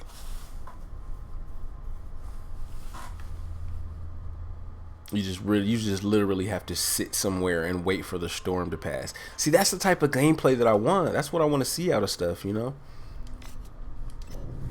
You'd be like, man, the weather is just literally, like, this planet is so inhospitable. The weather is just so bad that, you know, like, you landed on the planet, an electrical storm passed overhead, so you can't leave. And then you had starship damage, so you have to repair that before you even go anywhere. But you don't even want to exit the starship until the storm passes, because you yourself have an exosuit on, which is powered electrically, so you could blow your own suit up. So now you're just sitting in the starship, just sitting there like, man, how long is this storm? Like, it's been 10 minutes. Like, how long is this storm? How long is this damn storm gonna be here, man? I mean, come on.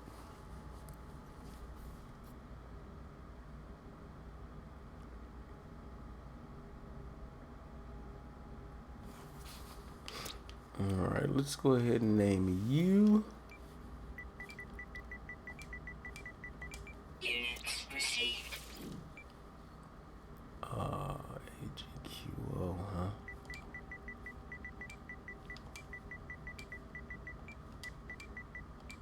Units received.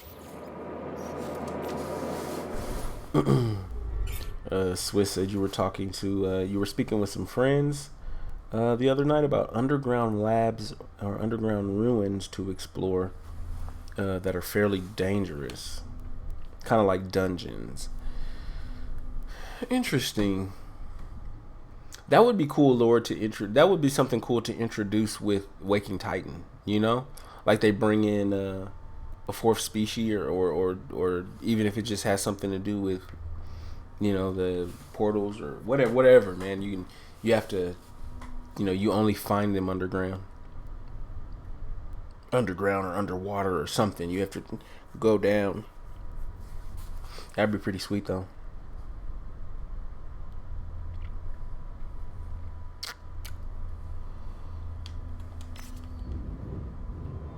I'm gonna like mess around and discover this entire cluster by myself, all during live stream.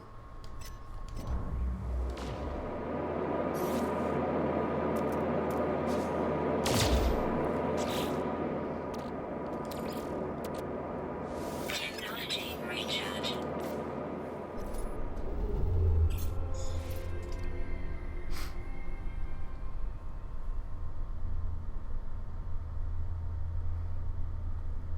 He said, yeah, just have it all on normal mode and then just ramp it up to full on insanity for permadeath. Jeez. Like, I'm playing permadeath right now. I'm on episode 4 of my permadeath journey, right? And I've died twice, right? The first time I died, I wouldn't say pretty quickly, but it was probably like 30 minutes. And I guess that is pretty quickly. But the first time I died, it was like 30 minutes.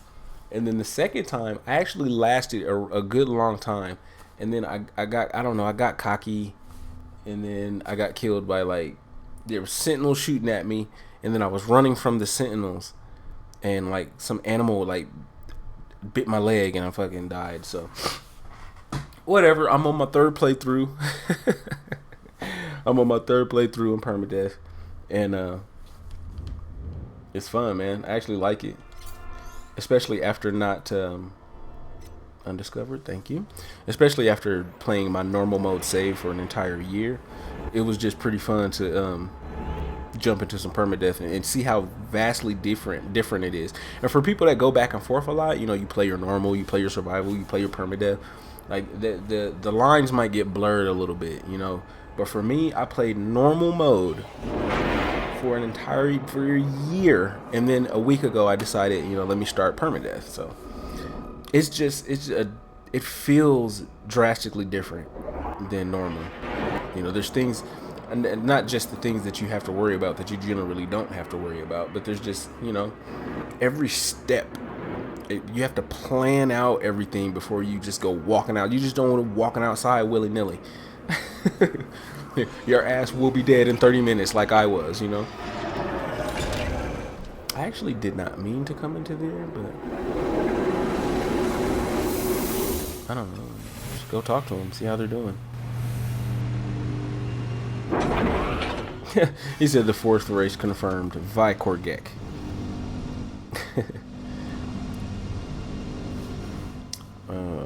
Eric Butler, welcome back, man. It's good to see you, my friend. Thank you for stopping by.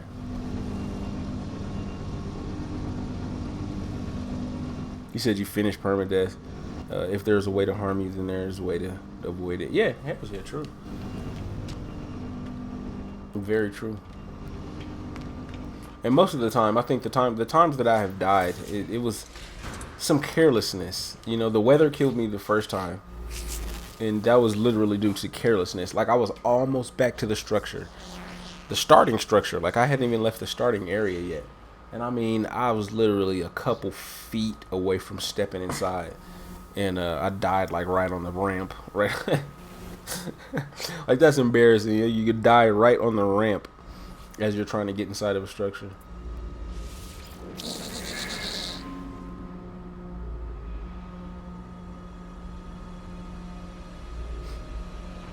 I swore I turned that in. I didn't turn that last one in. Thanks, guys. I've been warping all over the galaxy forever, and it drops me that warp reactor theta.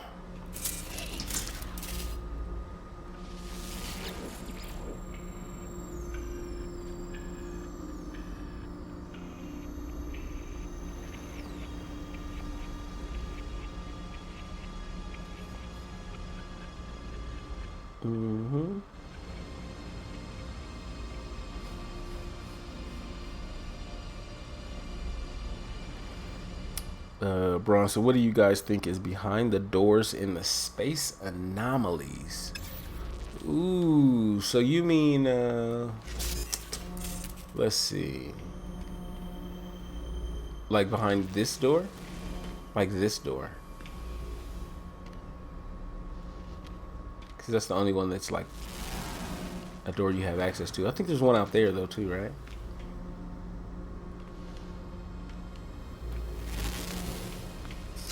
I think there's one out there. Nope, nope. So there's just the 2 doors on the inside.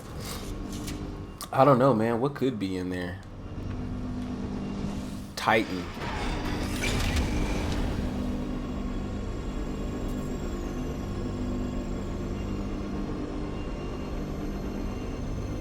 The Titan. We're waking Titan. I'm just spitballing here. All right. Behind one of the doors in the anomaly is the culmination of our efforts in the ARG. That's what's back there. We're gonna go. It's gonna be a Titan. It's gonna be something called Titan, and it's gonna be the 4th race. The 4th race confirmed. You've heard it here. You heard it here first, ladies and gentlemen. The Titan is a 4th race, confirmed right here. Law of Evolution. Behind the doors, behind the doors at the anomaly, you will find the Titan. Write that down. Well, it's on stream. You don't got to write it down. Just believe me. What's going on, Mosfet? I appreciate you stopping through. Thank you, sir. We're just here discussing. Earlier at this point, we were discussing the phase 2 of the ARG. Everybody's input into phase 2 and what that could possibly mean. Since then, we've moved on to our kind of like our wish list for 1.3. My wish list is rather, watch out, don't crash. It costs money every time you do that. My wish list is rather extensive, but I don't think it's hard. You know, I don't think it's hard to do. But who am I to say? You know, like we sit here and we talk a good game about what Hello Games should put in the game and what Hello Games should add and what Hello Games should include and, you know, this, that, and the other.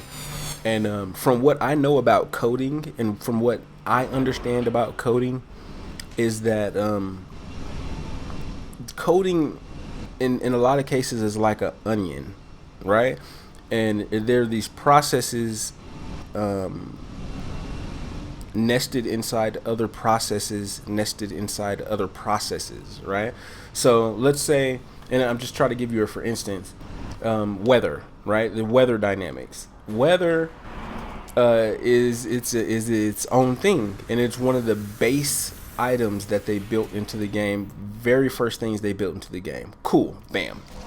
On top of weather, they had to add other elements. And in order for them to come back and change the weather, they would have to unpack. You know, they would have to either unpack what they built on top of it in order to get there, and then when they do that, they have to kind of change everything above it, right, in order to still have this kind of hierarchy work for them. You know, like you can't just go in deep inside of the code and say, I want weather to, you know, do this, I want weather to blow extra hard, you know, and then, you know, they just hit play, and then, you know, as soon as we get out of our starships, you know, we get blown across we're blown 15 feet away from our starship every time we try to get out of our ship, you know.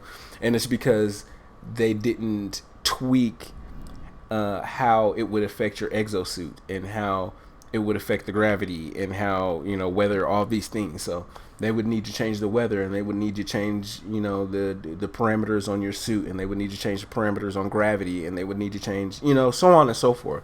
So something as simple as we sit here and say add a rock, you know, they'll be like, okay, well, you know, we're gonna add that rock for you, but it's gonna take a little while.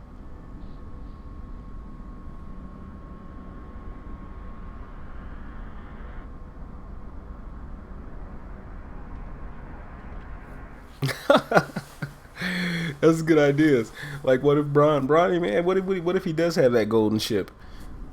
Like, what if Polo, like, we just catch him out flying around in the golden ship? Like, what do? You had this the whole time? Like he only pulls it out like once 100 years.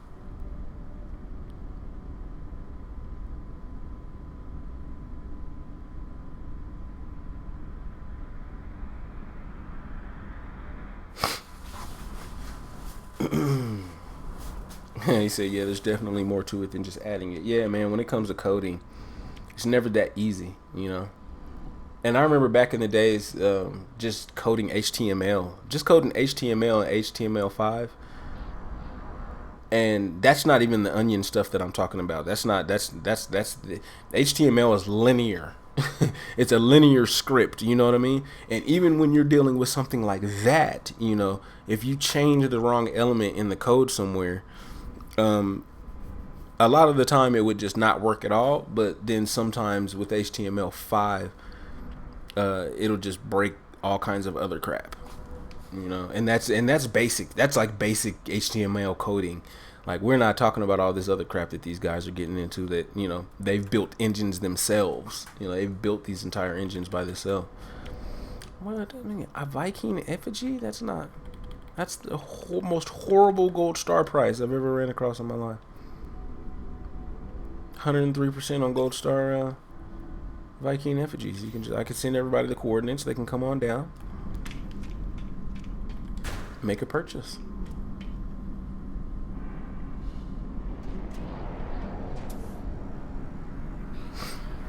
MostFed, can I share ideas with you that you haven't been able to share till now? Go for it, man. We're all for it. We will and we will discuss your idea. We will test it against validity. We will test it against game physics, and we will also test it against our own common sense.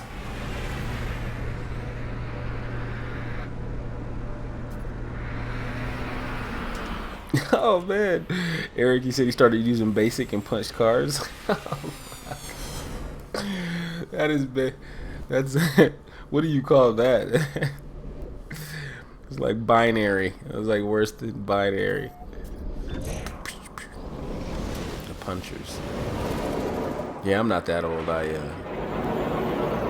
The extent of my coding is, at least in the computer age, you know.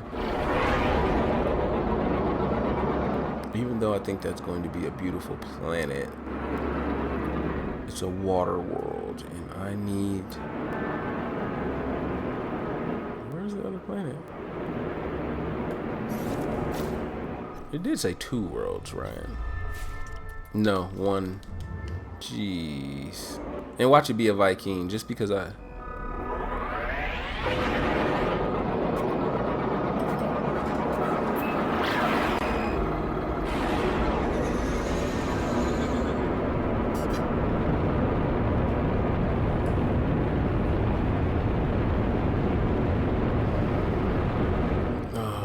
Let's see what we got here. Looking like a fuel depot to me, bro. No, it's got some life here.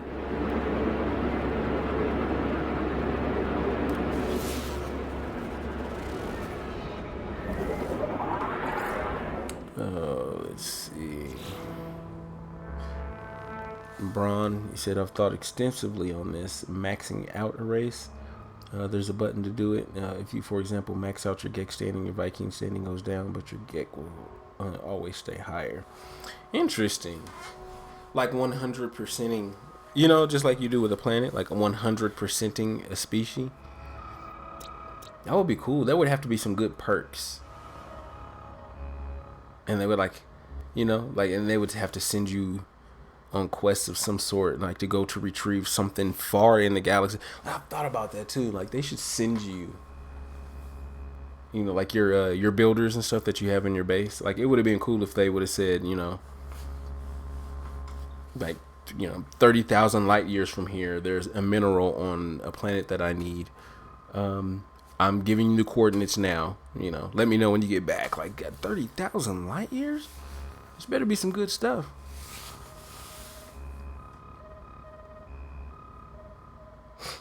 MOSFET says, how about this? The Titan is a supercomputer system, or a super computational system. I'm not sure which one that was. Supercomputer system multi-quantum core and loop is the simulation construct built in a virtual zone, glitching the 16 time around. That, oddly enough, what you're saying kind of sounds like what they're doing, right? Because and it really does. What you're saying right now really does sound like, Super Lumina. It sounds like the kind of, the quantum computational, simulation and all of that. That really sounds like what they're actually doing with the game. But I understand what you mean by not being able to share that. Yeah, that would probably fly over a few people's heads. So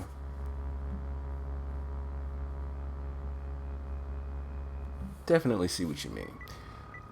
Am I naming the planet? I landed, right? I didn't even land yet? Jeez, land on the planet, bro.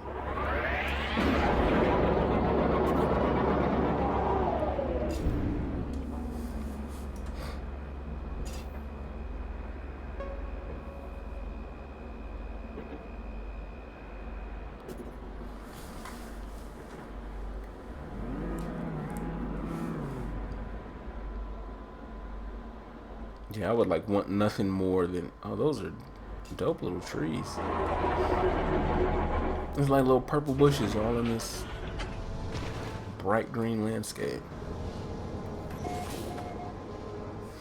I would want nothing more than a wave.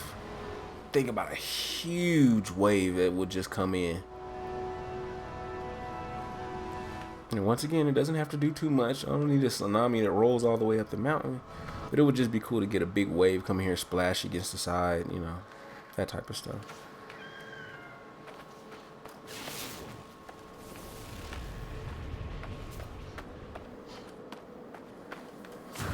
All right.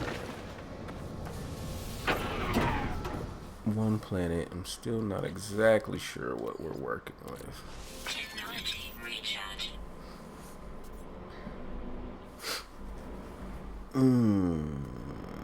And I just got the notification at 11 watching. I think it was up to 11 or something like that now. So, yeah, just a big thank you for everybody that's stopping through. Even if you're just here to stop through for a moment, I appreciate you.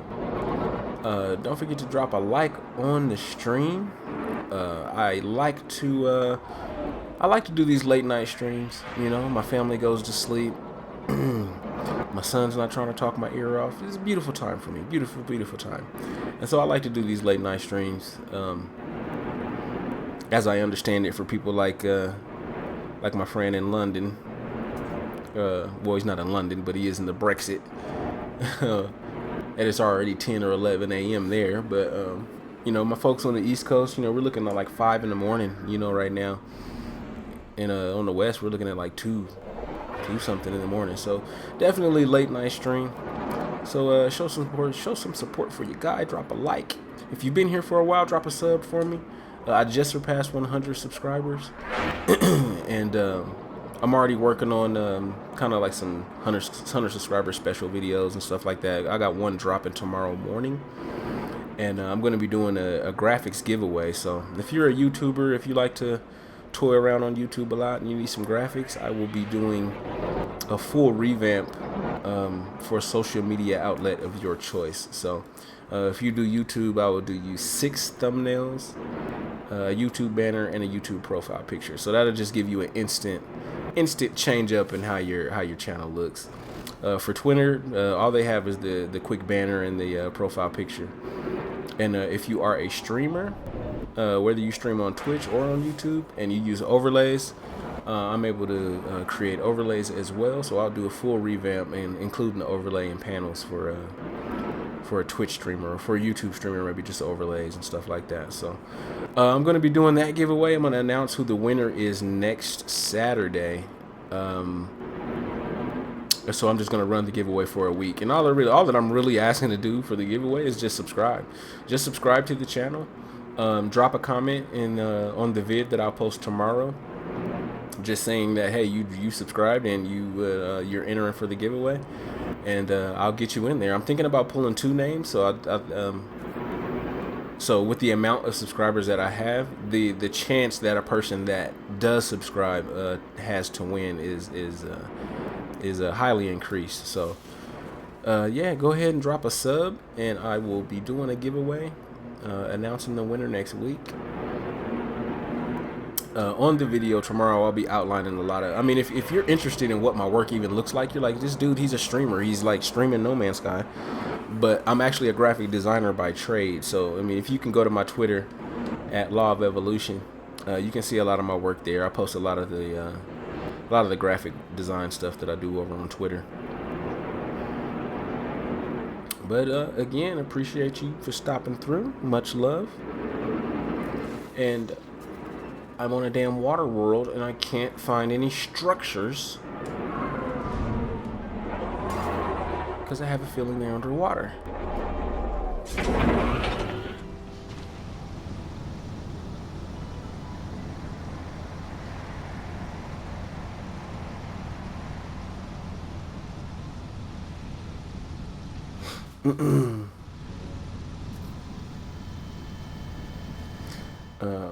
Let's see. Swiss isn't the Super Lumina FTL communication? Yeah.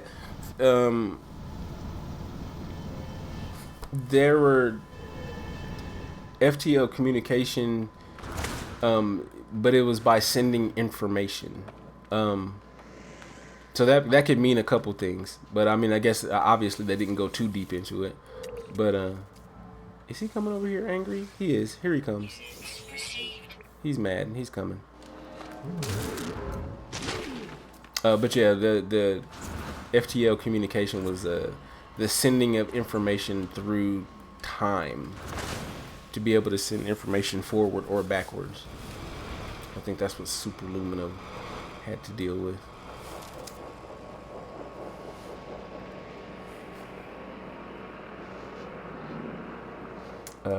Eric said, what makes him think why is there no trophy for opening a portal?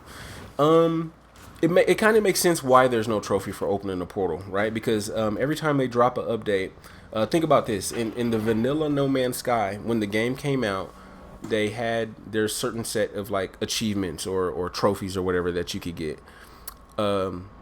Once you got 100% of those, right? This is vanilla 1.0 No Man's Sky. Once you got 100% of those and you got all your trophies and there was nothing else to get, the next update came out, right? The next update that dropped loaded a new trophy, and it loaded a new achievement and stuff like that. So, and then the next update dropped and it loaded another achievement, right? So if portals aren't, what's the best way to put it? If portals aren't in the game, then they haven't built, the trophy for it yet. Because the other trophies are, reach the center in permadeath and reach the center in survival.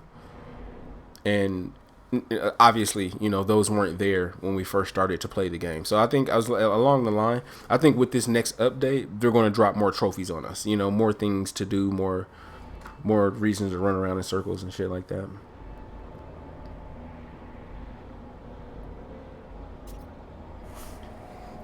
Yeah, flooding and waves will be added with the other storm systems if they do. I would be disappointed. I would actually be a little bit disappointed if they didn't change planets or animals, right? Like if they give us an update, and I wouldn't say that I'd be complaining or anything like that. I'm not going to be the type of guy where it's like, they didn't update planets and animals and crap like that, so I quit. No man, I'm not that guy. Like I would be beside myself about it, but I would move on very quickly because I'm pretty sure that the rest of the things that they're going to give us is going to make up for any shortfall that they make. But I just feel like if they did it, or if they didn't do it, I don't know. If they really didn't overhaul planets and animals and stuff like that, they would really have to give us a lot. They would have to give us something huge. because it would just be such a missed opportunity, you know, to really make the game better. And with as much time as they had, I expect everything. Like, I'm expecting the world now. Like, they've had a lot of time.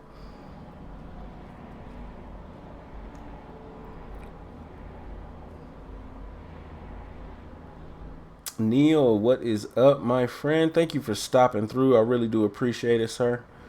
And he said, are portals only in red star systems, according to Waking Titan Phase 2? No, I think Waking Titan Phase 2, and I know what you're referring to when they said the red star and the thing, but I think that was in reference to Traveler. Wasn't that the input that they put in, like who is Traveler? And it says something about what was going on with red stars. If I'm wrong, correct me. But I think that was who is Traveler. But no, we've found portals in a lot of different star systems, not just the red. So, yeah, you'll be safe to find it. I think just about every star system. Not easy, boy. I tell you, not easy, but.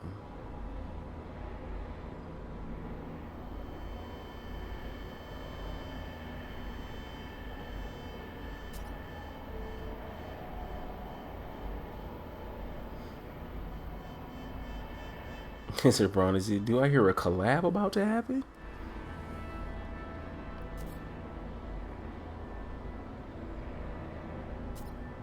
Yeah, see, I'm the same, Swiss. I still have the permadeath in the survival trophy. But I think that's part of the reason why I started the permadeath save, is because I just wanted to. I'm a trophy whore.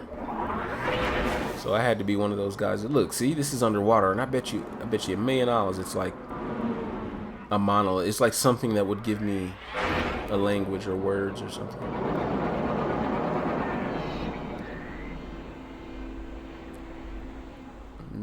It is. You see it? It's not a monolith, but it's a and we're far away from any water too, huh? I don't feel like swimming. Like, I really don't. Like, I'm lazy. I got on the exosuit. Yeah, I get it, but I'm lazy. I'm telling you, water worlds, man.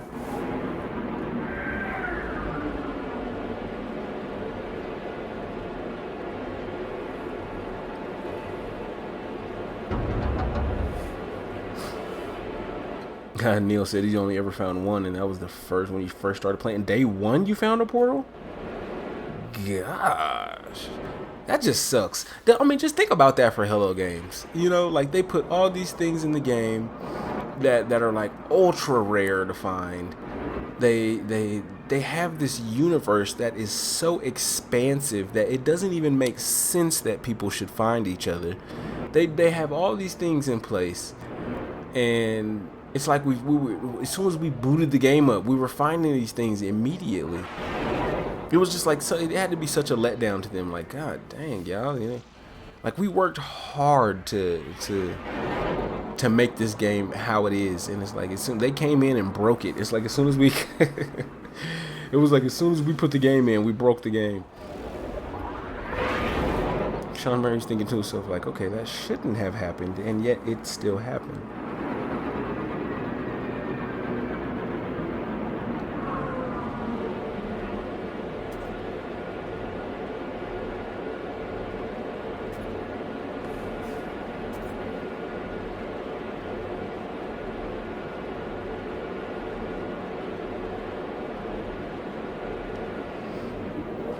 Oh yeah, I've done that. Where you just kind of boost up as high as you can go or something like that, and just kind of fall right into the water.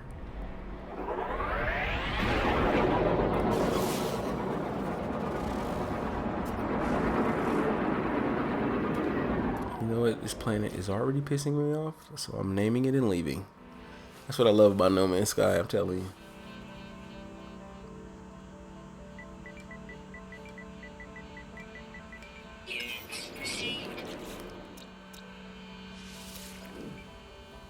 Ooh wee. EYIIJI.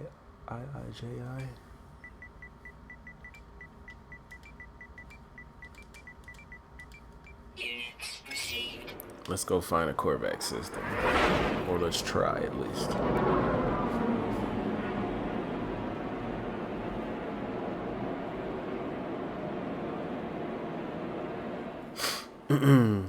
Oh, Bronny said he had a couple hiccups there. Okay. Well, if it straightened itself out, that'll be good. I can still bring my bit rate down a little bit, so if I need to adjust it a little bit, just let me know.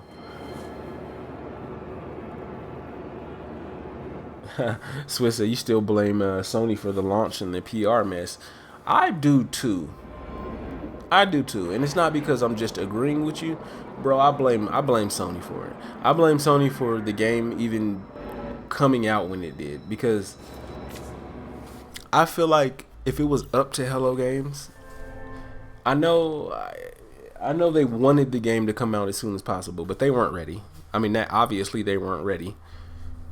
So I think if it was up to them, we wouldn't have seen No Man's Sky until 2017, and not like late 2017. It'd have been like first quarter. It'd have been like March, April 2017 or something like that.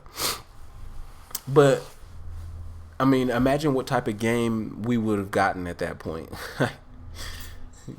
Imagine what kind of game we would have gotten at that point, and then not only that, but imagine what 1 year of updates to that game where it would have taken us. I mean, damn. Imagine. I mean, forget that game. Imagine the game that we have right now that we're playing, No Man's Sky right now, 1 point whatever the hell it is, and then like this was the launch game though. Like whatever we're playing right now, imagine this was the launch game, and we had a year full of updates to this game. I couldn't imagine, bro, like all the crap they could have thrown into this game if it would have just launched like this. And it's still not even to the point, the whole E3 promise thing, it's still not even to that point. But if we would have gotten just this game that we're currently playing right now, the current build, I mean, imagine what a year full of updates would have did to that game. I mean, we would have mind blown. Imagine what the community would have been like, because everybody wouldn't have been, everybody would have been a little upset that they had to wait until, March or April 2017, but it wouldn't have been such a big deal. It would have been like, oh, we're waiting for No Man's Sky again. Okay, when it launches, I still want the game. So the game comes out, it's epic as all hell, it maintains its popularity, but what does that look like, This big, huge, I mean, imagine the No Man's Sky community right now, but it's like as big as, any other AAA title. That would be that's another One Planet system. I'll take it. But that would be cool, man, Shit, fuck, screw 100 subscribers. I would have been at 1,000 by now, 10,000 or something like that. Just because the community would have been so much larger. It would have just, the pool would have been so much larger.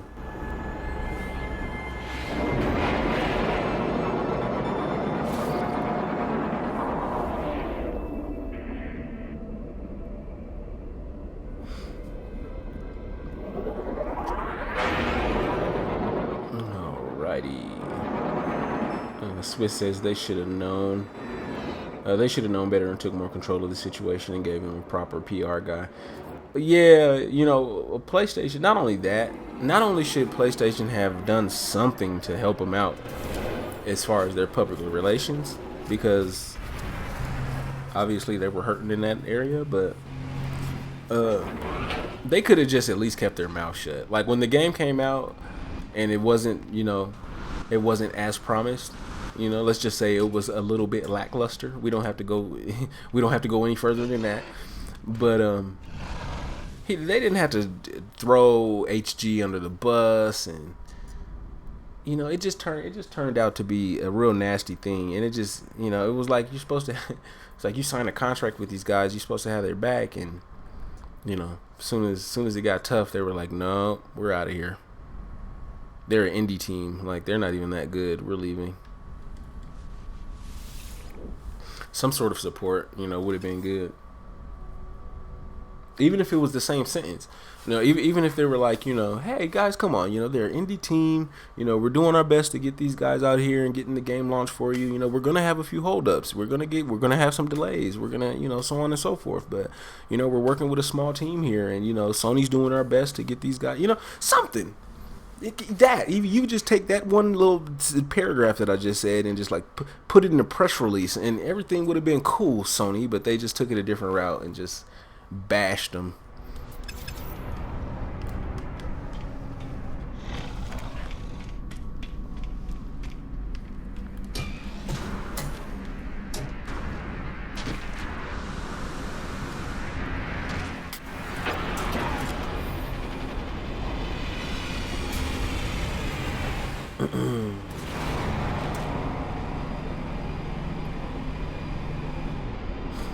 He said if you land on a planet and don't upload it, can someone else name it and upload it later?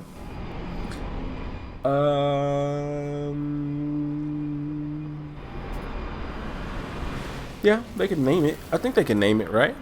But obviously you're going to be the one with your name listed on it as the discoverer. But if I think that's with animals too. Like you can come in and just like start naming animals and crap.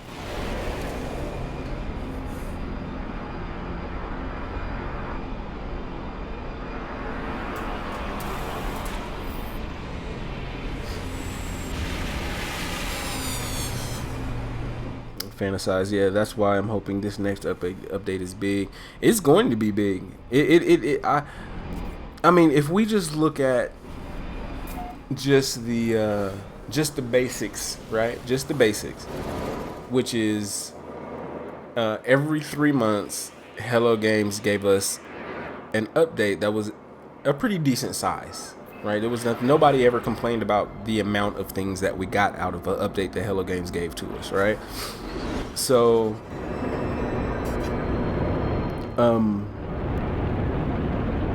if we just like they give us every 3 months, they give us this update, but based on that pattern, this is another water world.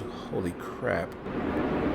But based on that pattern, Hello Games has had like more than twice the amount of time that they generally have to give us an update.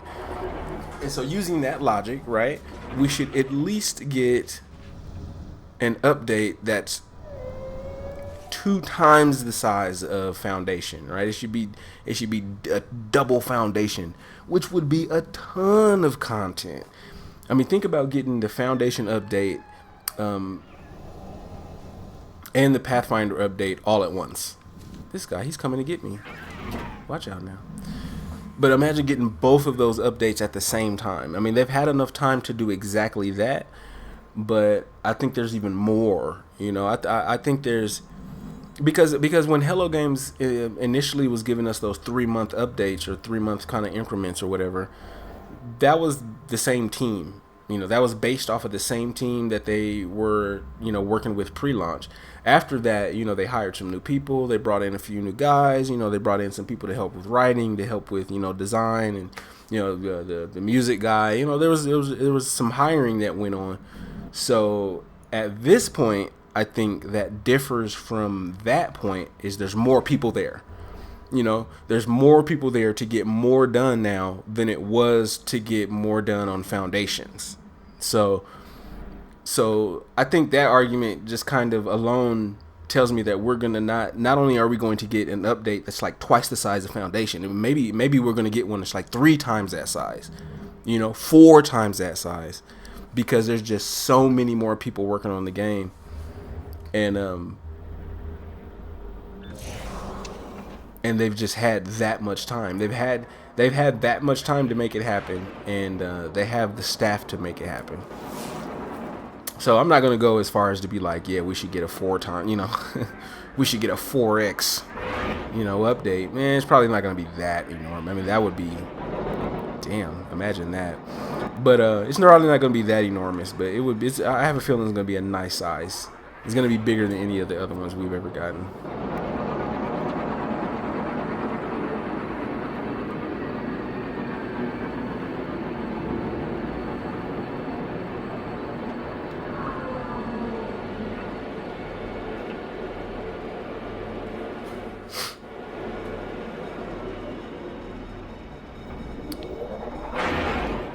Braun said the station rooms. What the station rooms in the space station?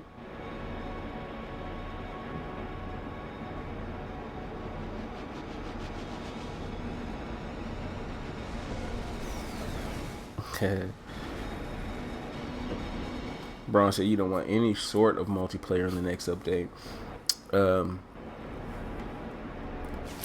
Oddly enough, I do too. Right? Like I actually don't care about multiplayer. But then I keep like it's like every time I talk about this, I have to be careful to differentiate multiplayer PvP, like let's say that PvP multiplayer versus kind of like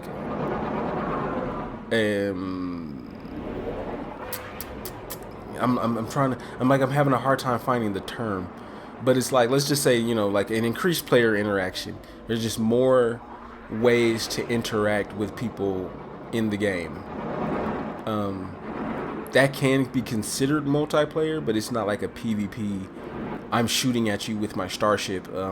We're down on the planet in a 6v6, multi-tool fight. That type of multiplayer. Like I want increased player interaction where there's more ways that I can talk to people, interact with people, see my own, see their starship when they land and they get out, or they can see my starship. We can take a photo mode selfie with like both of our starships sitting next to each other. Like that, like that would be dope,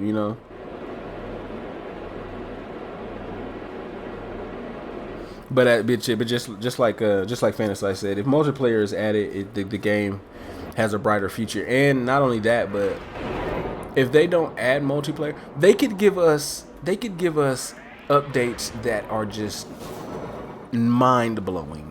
They could give us updates that are out of this world. But if they don't add multiplayer, they're gonna piss people off.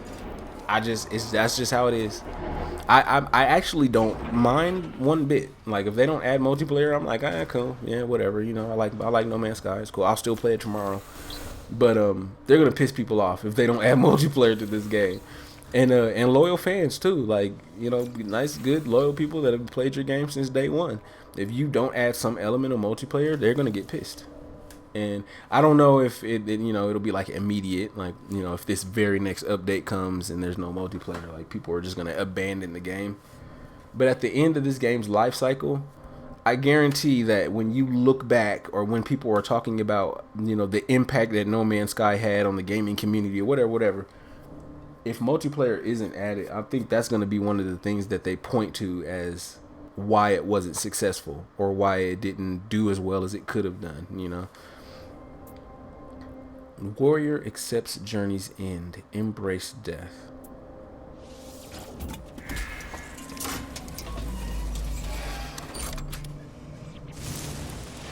I continue to find myself in Viking star system.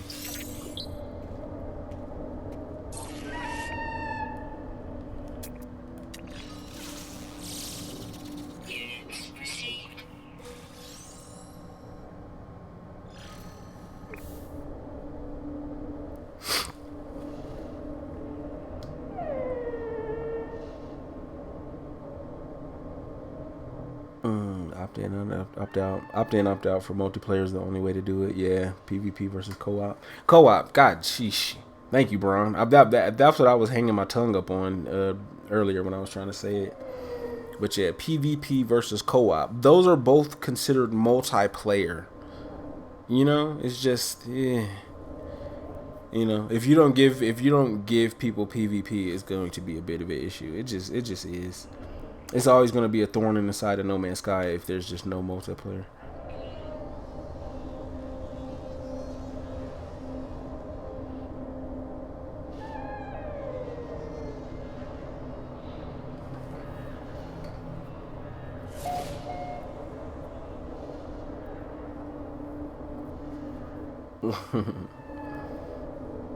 He said cities would be cool. Cities would be cool, but I don't know, man. Maybe for PC guys, because they can just pretty much overclock their computer to handle it. But for PS4,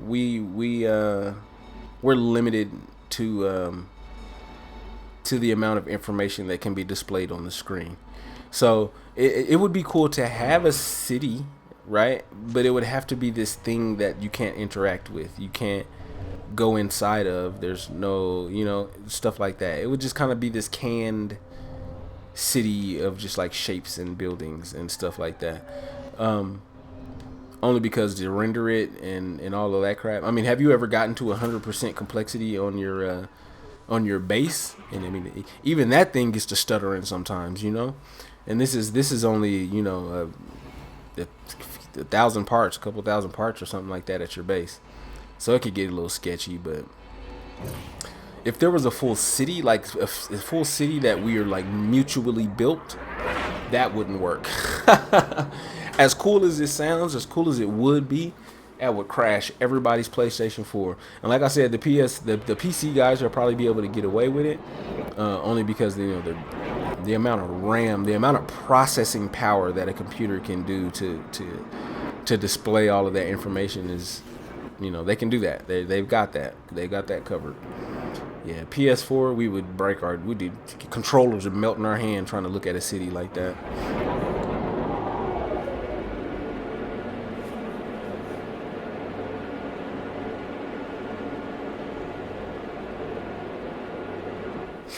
Yeah, I talked about that multiplayer, like the servers. I mean, all that you would really have to do is have multiplayer only star systems.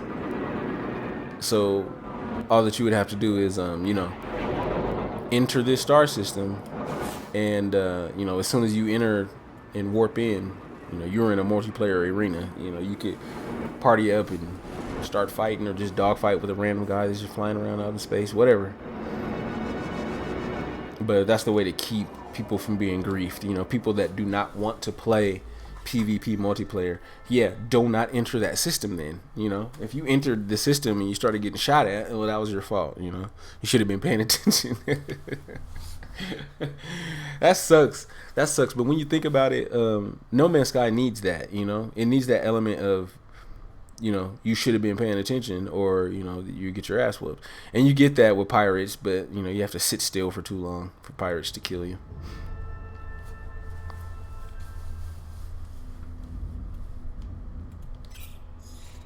What do I have to do?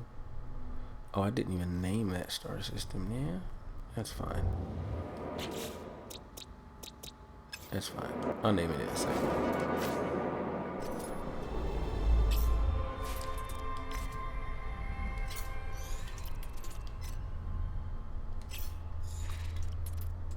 This is gonna be Corvax. Oh, Broken got to it. Nice.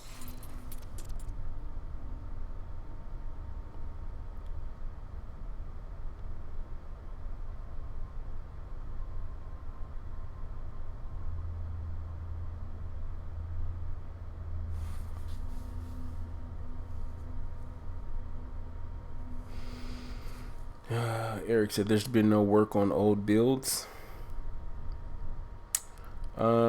We were talking about that earlier too.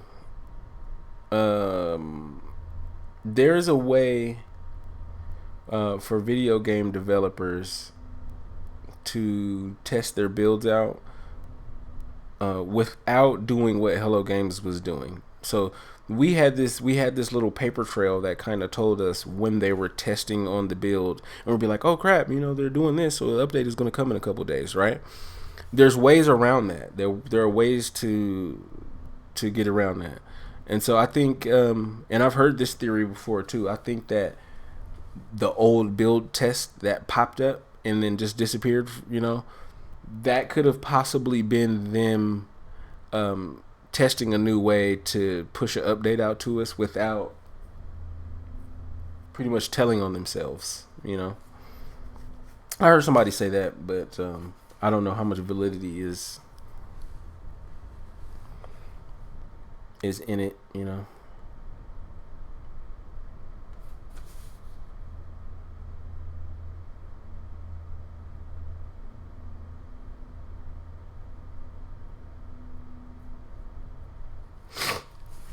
Yeah, Zimmer, that's right. He's definitely right though. That those old builds, and I think that's why they Nah, Zimmer, you're 100% right because I think that's why they were messing around with the old builds and testing the old builds. That whole E3, like when you think about old builds and you think about the one that they were flying around in when they sat on the couch on a late night show, and the one that they were flying around in when they were talking to that head of PlayStation or whatever. Um, that was a sexy ass build. Everything it was looking real nice on it. The density of animals. I mean, there were animals in herds. There were animals doing all kinds of crazy stuff. And then launch day comes and we've got something that's not. See, the people keep saying that they took stuff out of the game and they took this out of the game and they took that out of the game. Bro, they delivered us a different build. They kept that. They kept that developer structure that they had, and they delivered us something totally different. They gave us something that was like old. That's why I have a feeling that what they have and what they've been working on and what they're toying with, even old build test, even when they talk about old build test, I think that's some futuristic shit that we just don't even, we're not privy to. We don't know what's in it. Like Zimmer saying, there's so much more in those older builds than we even think. They had to exclude a lot of that stuff just to give us the launch day stuff. Old build probably wasn't optimized for PS4. No, it probably wasn't. I don't think old build was optimized for anything. They send that thing out, it's just gonna start setting PlayStations on fire.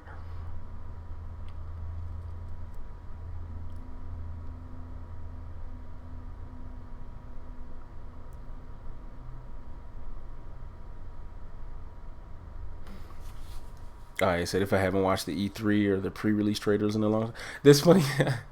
It's funny you said that because I did that a little while ago. It was like, God, what was it, like a week and a half ago? I got stuck watching that Portal one, and it was the one that right when he stepped through the portal and he stepped out on the other side, and we were all like breaking down that one and like analyzing that one because he doesn't step through the actual portal that we see in the game that we play right now. He like steps through something else, and then when he exit that, he's like facing a portal. So that was confused. Like we don't know what they were doing with that E3 thing. Is like he went through the portal, he went through that gate. Let me just say that he went through a gate, and then he exited another gate and was looking at a portal. So I was like, what the hell is going on? And whenever he did, it was like that's when we were seeing all the flying serpents and the birds that were taking off from the ground. That's as silly as that might sound. In that old build, birds were on the ground, and when they were rustled, they picked up off of the ground and flew into the air. That's some shit we just do not see right now. Or landing. Hell, a bird just in the air or landing.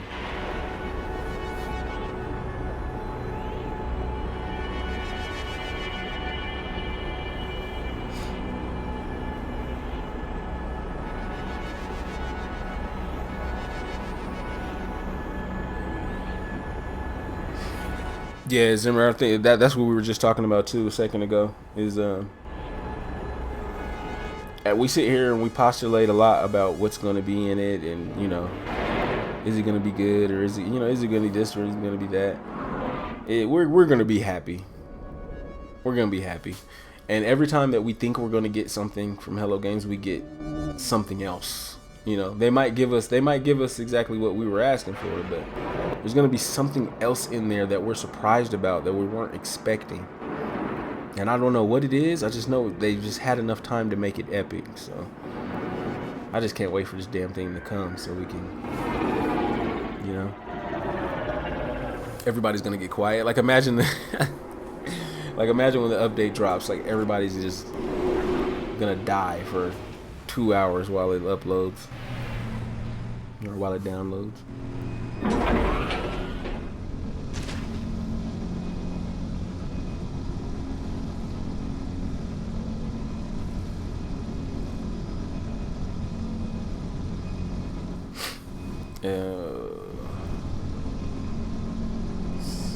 Zimmer, you never said it was their fault. Plus, they had that flood. Yeah, people seem to forget about that. You know, like they were already a small studio and they were already, having their own kind of set of struggles.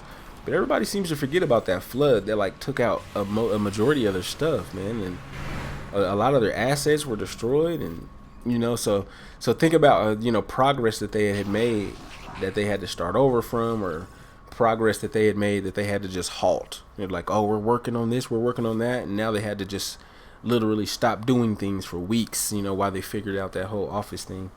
So like people forget about that, and that was pretty rough, man.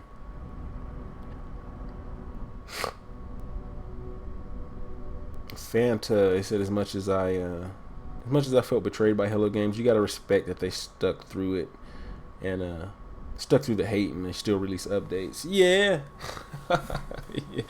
yeah. Especially with how brutal people were brutal. There was no chill from the early No Man's Sky community about what was going on. And the fact that they're a small studio, and they decided to give us, and yeah, I'm gonna call it a AAA game because this is AAA game quality, but they decided to give us a AAA game quality title, free updates for an entire year. And every time I think about this in my head, I think to myself, because I played first person shooters a lot, and so I always think about, if this was like Call of Duty or Battlefield or something like that, and they gave us free season passes to every single player that owns their game. They give them free season passes. That's 4 multiplayer maps. You get all the multiplayer weapons, and you get I'm talking about everything that these titles give us, now for an additional $60 or something like that. Like Hello Games has given us an entire year full of DLC for nothing.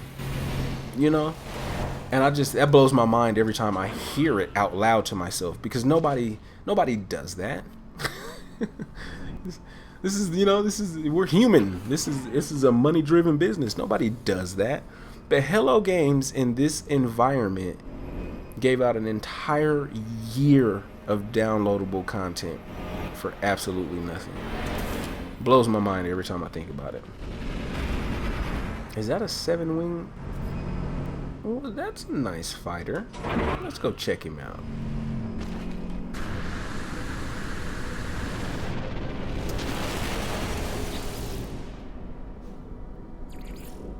Have one like this, kind of. And it's an A. Ooh, this is better than the one I have, though. I don't know. The one that I have has it's the single engine in the back. I love that single rear engine. This engine setup is like but I love the nose on it. If this was an S class, I would have took it, but it's an A, and I will not.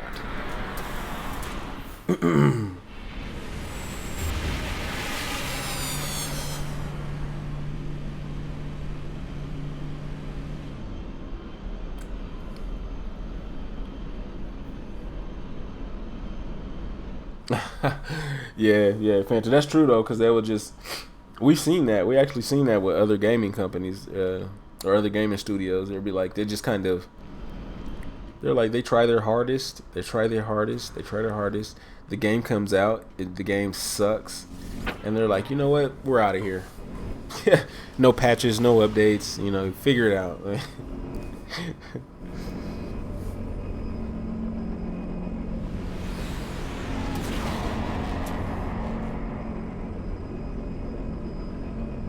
Ogre, my guy, what is up, man? Welcome back. Thank you for sliding through again, sir. I think it's safe to say we can call you a regular. You join us a lot here. I really appreciate that.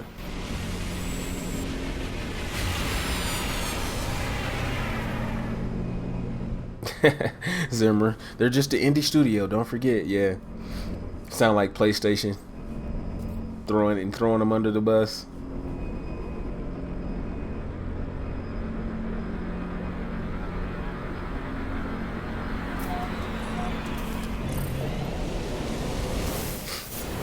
All right, Jackson, you are out.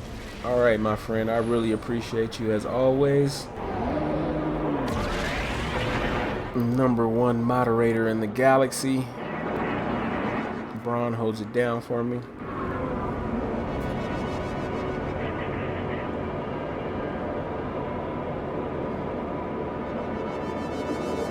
Sean Sky, what is up, man? I appreciate you stopping by. Appreciate all the support everybody's been dropping on me. Much love. You gotta love this No Man's Sky community, man. They do not disappoint. They do not disappoint.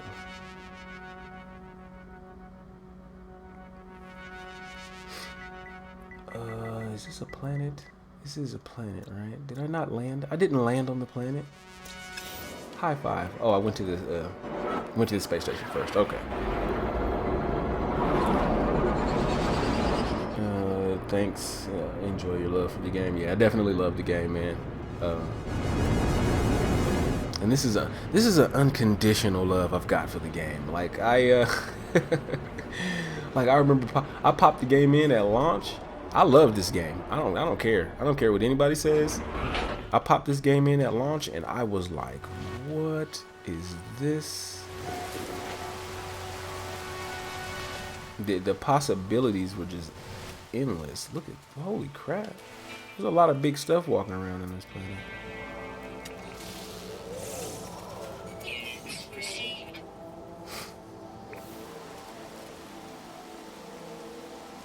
Yeah, Sean Sky, I think XG is hiring the guys from Lionhead. It's a pretty big deal. Interesting. That would be a big deal. And Lionhead, and just to make sure I got this right, I think Lionhead would help them with their art.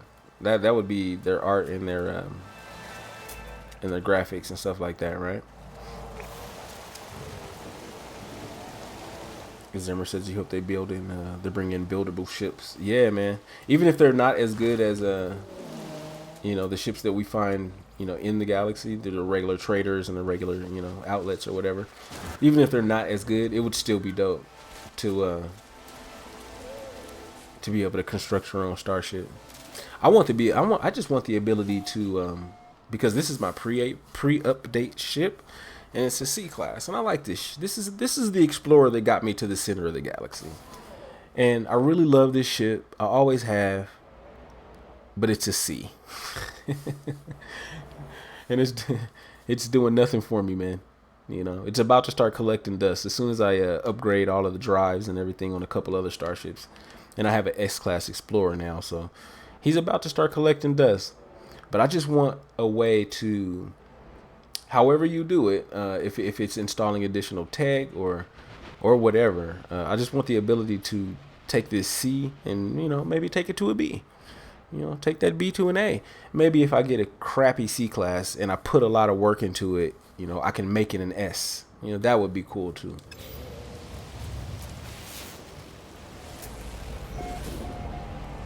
That would be ideal. He said loads of much needed experience. Loved it from day one and still blown away every day. Yeah. I'm at that point in the game where I kind of, like I'm doing right now, blazing around. I'm not stopping at every planet. I'm looking for something in particular, and so, I'm just kind of running around, blazing around in circles. Bing, bam, boom, warp, right? But then I find, and as soon as I think I'm getting bored, I find this planet, and it's like I don't want to leave. Billions and quintillions of other planets, and you find that one that just kind of, like, I think I'm gonna just stay here today. Like maybe I'll leave tomorrow when I start playing. But it's just breathtaking, some of these planets. Like when I flew into this planet, it looked pretty nice. But now that it's like raining. Does it rain all the time? Deluge. It's a constant rain.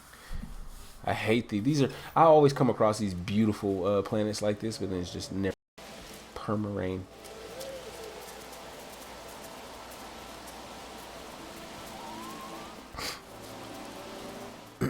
Ogre said you were blown away at launch as well. Never could understand the backlash. Kept me off of other games for a year now.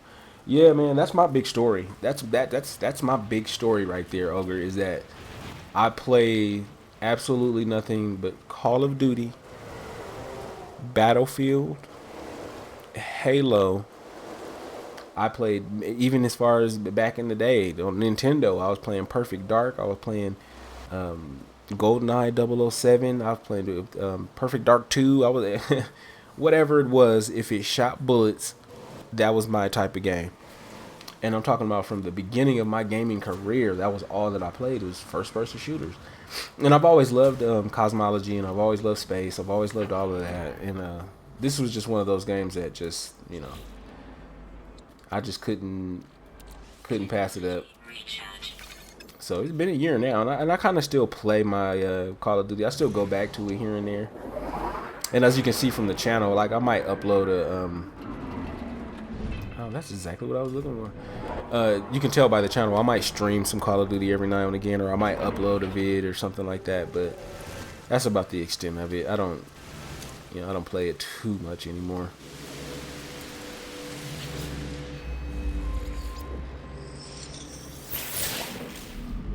Oh, this is Corvax. So, I found the right system finally. I've been streaming for like, I don't know how long I've been streaming, and for some reason, this is the first Corvax system I came across. Alright. Perfect. So now I know I'm in the right system. Just like right then. I was looking at this, and then I turned my head, and this entire view right here that I'm looking at, I'm gonna pan across it very slowly. But just I saw the big creature walking around in the background, and as I was walking forward, it was like I see the color of the trees, and I wish it would stop raining. But that was just beautiful right there. The density of the forest right here.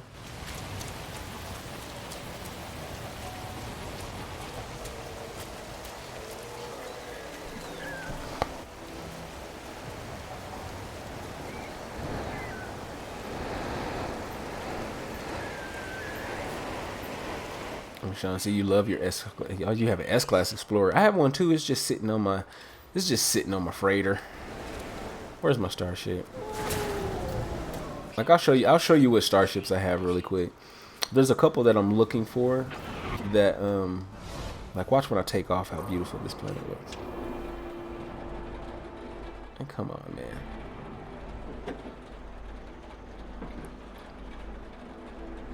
It's pretty dope. I like it.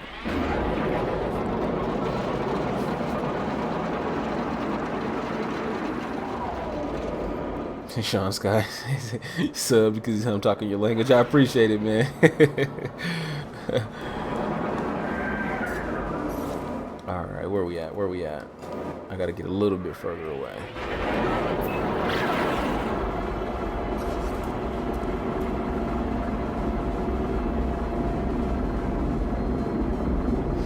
Come on.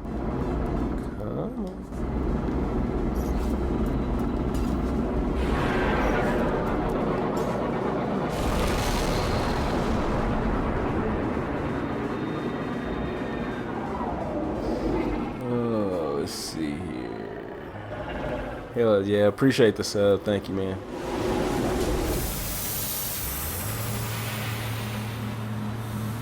So my hyperdrive range is 1620. I could be easily over 2600 with the A or a S class. Very true. And Sean Scott has said his is 2600. Very true. But this is why I haven't made the change yet, right? Once I made it to the center of the Euclid galaxy, I just stayed here. I didn't jump to the center because there was no incentive to do so. And so I just kind of stayed on that inner rim where just, to your left there's absolutely no stars and it's just a deep void, and then to your right there's just a star wall. So I stayed there. I kind of just made this cluster my own, and I discovered, I think, like 200 something star systems in this one cluster. And somebody had pointed me in the direction of No Man's Sky Love, who was also had their hub at the center. So I was like, oh, okay, well, this is cool. I'm at the center. They're at the center. Let's link up. And so I went and I found them, and I've been here ever since, right? I have not left the No Man's Sky Love hub. I've been in the surrounding territories over here since November. And as a result, I haven't warped the max distance in a very long time. I think the last time I warped max distance is when I actually came to No Man's Sky Love Hub, is when I came here. And now, I mean, I might go 200-300 light years or something like that, because I'm just going from star to star to star to star. I'm not jumping anywhere, anywhere too far away. And yeah, it kind of works for me. I don't really bother with it too much because I don't have to jump max distance. But for somebody that's like in the middle of the galaxy or at the edge of the galaxy trying to work their way to the middle, it would make absolutely no sense to still be, flying around an Explorer that's a C class. You'd be like, man, it's gonna take you forever to get here. But it works for me though, because I'm not going anywhere fast. So yeah, man, these are my starships. So that was my pre-update starship. Love that little Sea Explorer. This is my hauler. I actually got this looking for a different hauler. I was looking for a white hauler, and turns out that after about 4 or 5 days of looking, it did not want to populate an S class for me. So I got pissed. I went to the system just below it, and the first starship that showed up at the trading post was this one. Like no other starships. I didn't even know what else the system had to offer. It was like as soon as I landed, this came. It was an S. I picked it up. I left. I didn't even care what else was going on. I was like, I'll take it, man. Thank you. But I only use it as a pearl hauler just for the slots. I just stick all my pearls in here and fly them back and forth to the star system or to the space station. This is my Explorer. I like it. I like it a lot. It's a no wing. I don't care about everything else being cut off as long as my hyperdrive wasn't cut off. So yeah, so this is what everybody is alluding to. Like, you could have max, warp distance with, yeah, this is it. This is my S class. This is going to be where I, end up putting my hyperdrives, and this is going to be my new Traveler as soon as I get that done.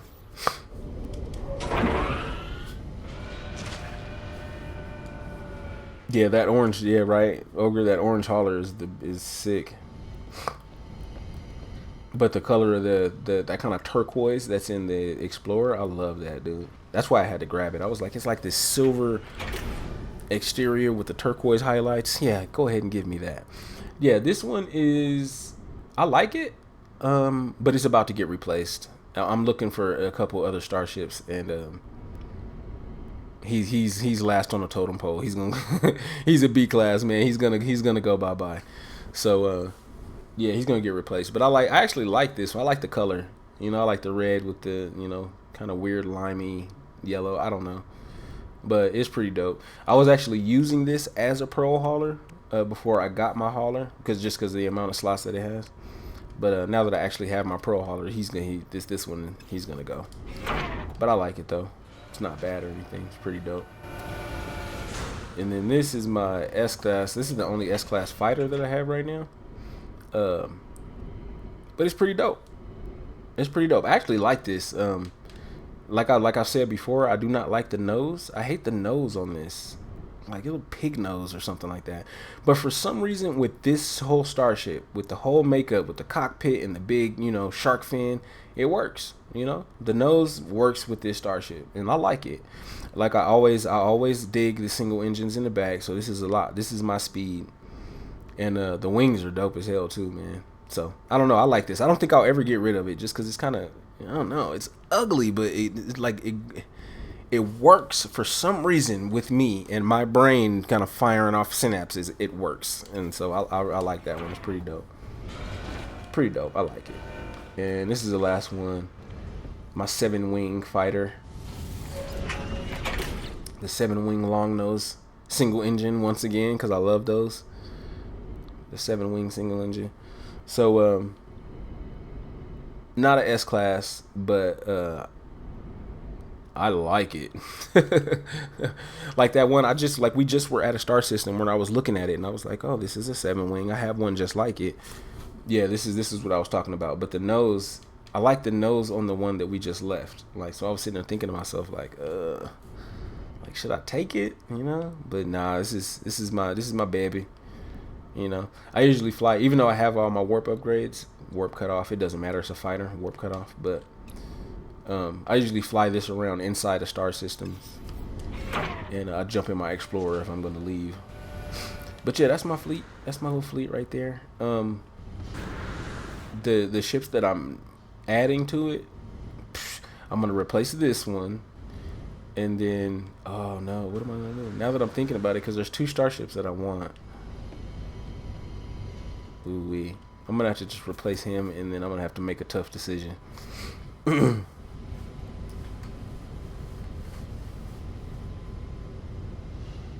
I said, Swiss, you said you had the silver and turquoise one on your 19 slot Explorer too. Love, yeah, man, I love that. That silver turquoise. That stuff is dope. And then instead of having wings, it's got like these weird, like antennae, like on the sides. That's kind of cool. It's kind of cool.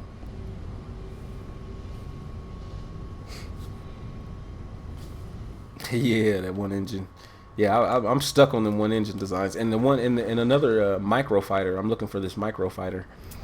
It's single engine too, so I think that'll be 1, 2. That'll be 3 different starships that'll be single engine in the rear.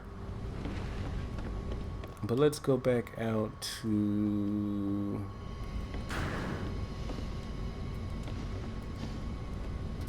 Let's take my Explorer. See, that's what I mean, you know? You're so stuck on taking the same ship that now it's just all I do. I just still jump into my pre-update. Like, these are all just for show and tell. It's like my pre-update ship is all I really drive.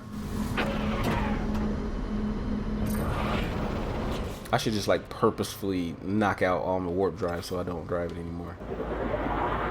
Self-mutilation. Ooh, wait, did you see that hauler? Hey, wait, come back here, buddy.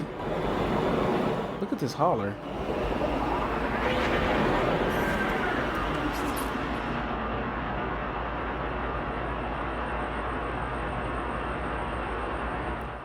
Look at both of those. Both of those are actually not too bad. Except for this guy. What the hell? With the broken neck. Yeah. Yeah, that's the neck fracture hauler. And then this one. This one is sweet, though, man.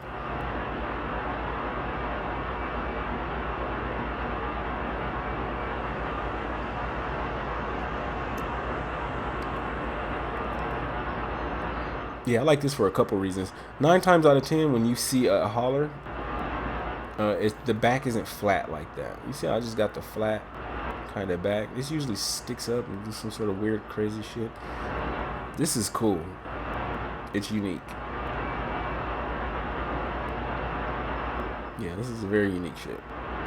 Will I get it? Nah, I'm not gonna give up my S-Class.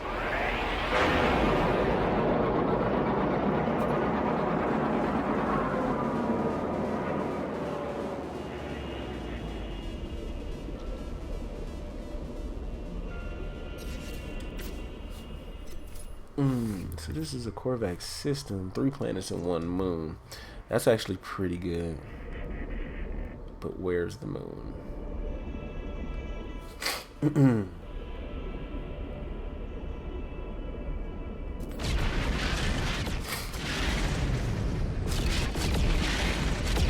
great bunch of ships. Thank you, sir. For my favorite cockpit design is the one I'm in right now.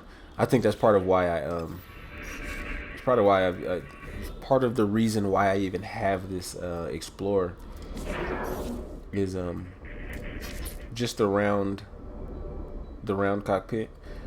But sometimes you see this round cockpit and it doesn't have this kind of curved display that we see in front of us, like right here. So this is ideally what I'm going for, this curved display with the rounded cockpit.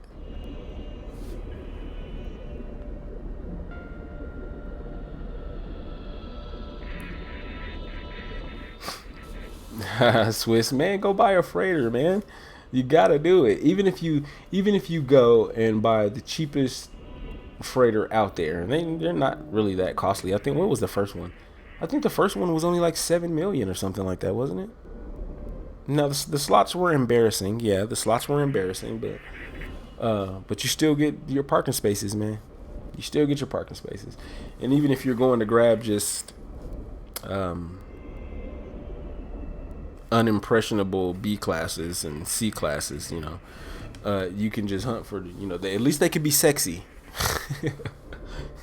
You don't have to sacrifice one for the other. It could be sexy. You just, can't spend a lot of money on it.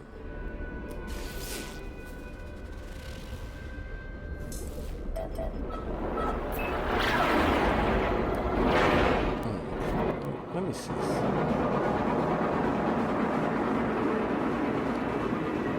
Oh, so that was Deluge.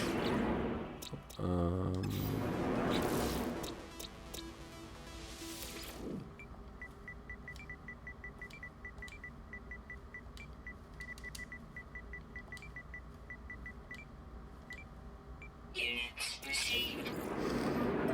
I don't want to go there though. That looks like a water world.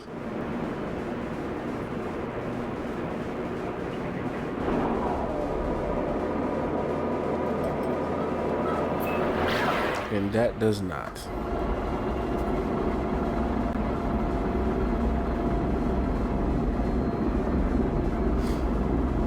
Eric. Oh, okay, Eric said yeah, so up to 14 milli for your first freighter. I mean, and that ain't nothing, man. You can 14 milli. I mean, I know I'm kind of deep, so I've been farming for a while. I kind of, I got the system down on how to get a lot. So maybe 14 million doesn't sound like anything to me, but for somebody starting out or somebody trying to get the money together for their very first hauler or something like that, or their very first freighter, then I'm guessing it could probably get a little trying.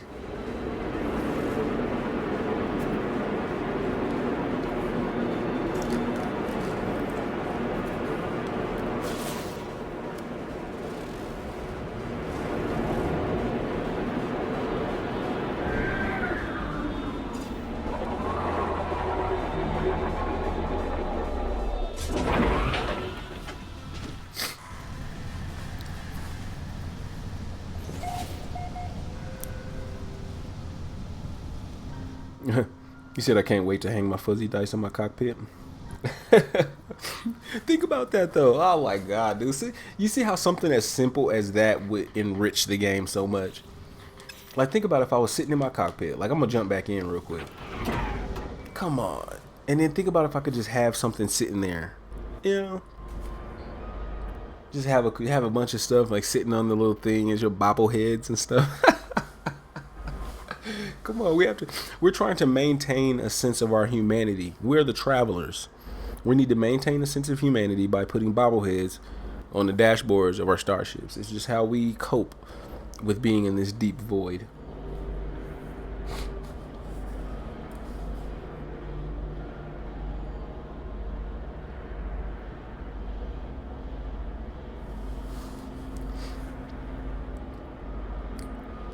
Oh, Sean Scott, you said you just completed all 1,100. Okay, so I need a tip from you, right? I need a tip from you. You just finished all of your words, and that's actually what I've been working on, right? And I'm getting like close. I'm getting close. But I think the majority of what I have left are Atlas words. I'm maxed out on Gek. I'm maxed out on the Viking. I'm pretty sure I only have a few words of Korvax left. Like I'm pretty damn sure of it. I think the majority of the words that I have left are Atlas words, and outside of just the random chance that you may get an Atlas word from like a monolith or something like that. I was just wondering if there's any better way. Damn. So it is monoliths, huh? Monoliths is the fastest way to get them. Gotcha.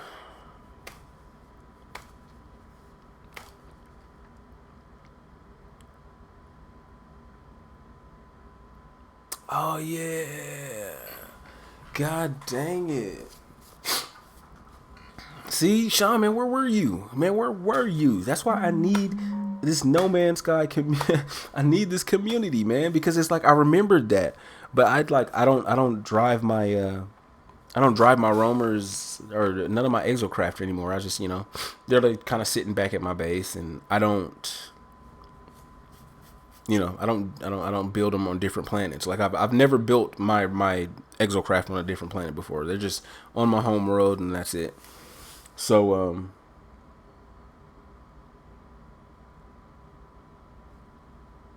so that's perfect. So you said monoliths. Okay. So I'll just do I'll do the roamer for monolith hunt. Okay, and since I'm in is this a water world? I hope it isn't. Because I am in a Korvax, it is a water world. So I'm gonna leave this planet. Is the planet dead or what? Oh, no animals. Okay.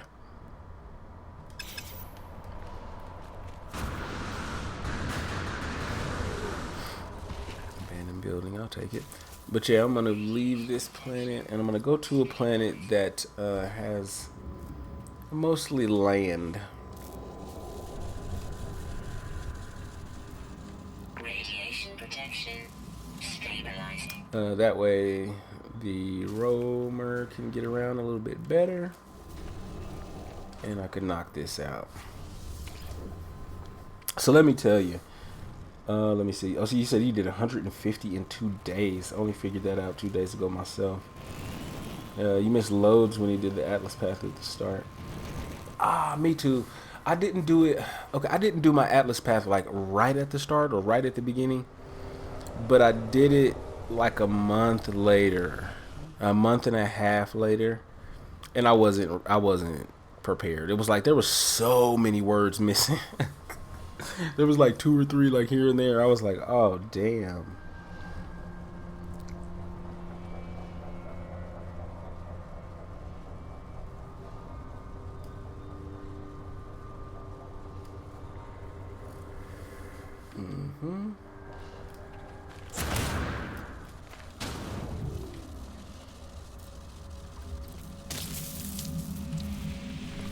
All right, let's get up out of here.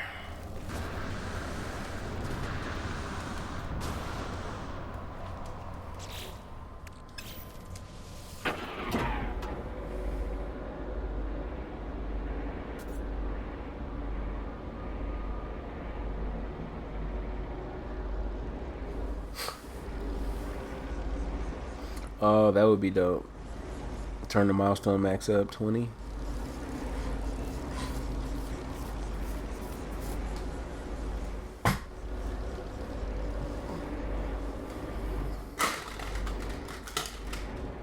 Slide this window open real quick.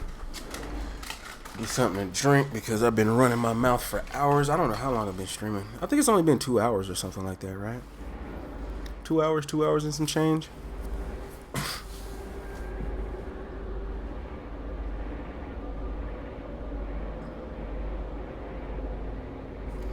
Damn, you just saved, hey, Sean Scott, man, you just saved my entire gaming life right here. Like, I just, Like, and I almost guarantee, like, I'll have it just like you said. You had 150 in like 2 days. I can almost guarantee that's gonna be me.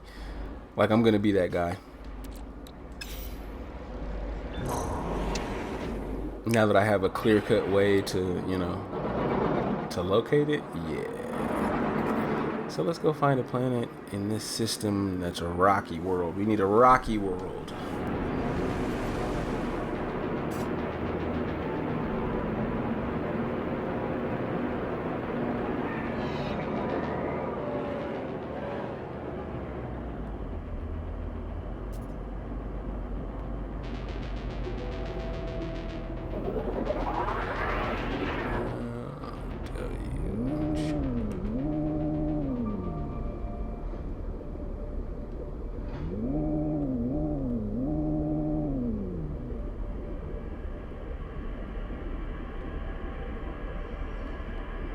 Both of them? Yeah. That sucks.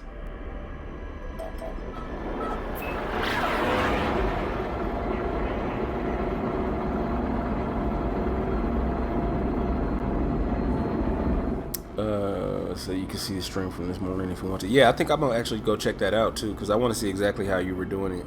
I mean, I got an idea. I just kind of need to find the perfect place to do it, because it just wouldn't make sense on these the planets in this system. They're just mostly water worlds, and the first monolith that I find underwater is gonna piss me off. Oh, it's a lot of them. Yeah, this is my pre-update ship. Bitch, try that some other time.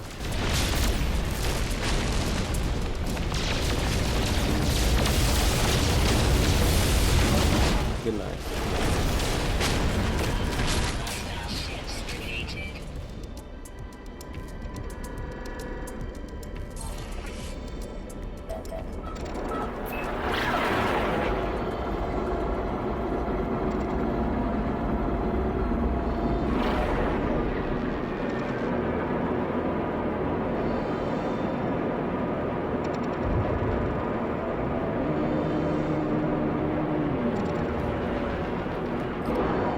Buddy.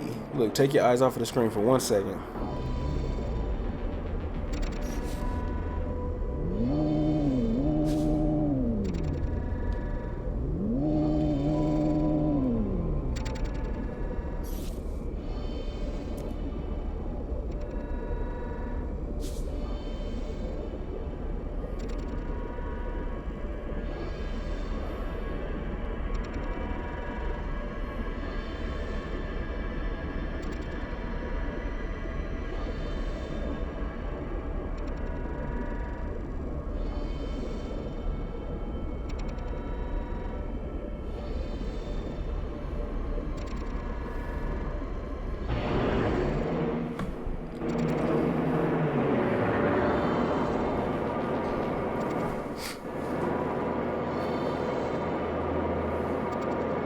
Yeah, it said avoiding the water wells would definitely speed it up.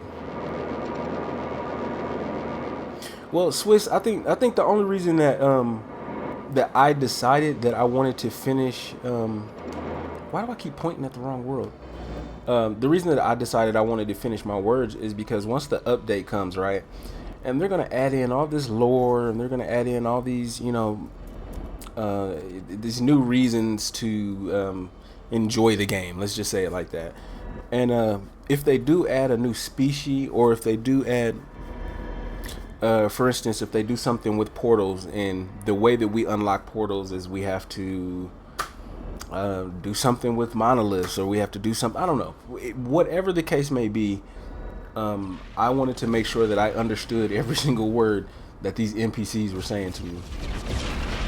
Just bing bam boom, just that easy. The last thing I wanted to do is to be like, okay, portals are unlocked, go ahead and go do this and that, and I walk up to an NPC to say something to him, and I understand 3 of his words. I'm like, fuck. Yeah, new race, new words. That'll be the hustle as far as that's concerned. But I was thinking some of the lore, or some of the ways to maybe unlock new elements in an upcoming update just might be buried in the NPCs and the languages we already have.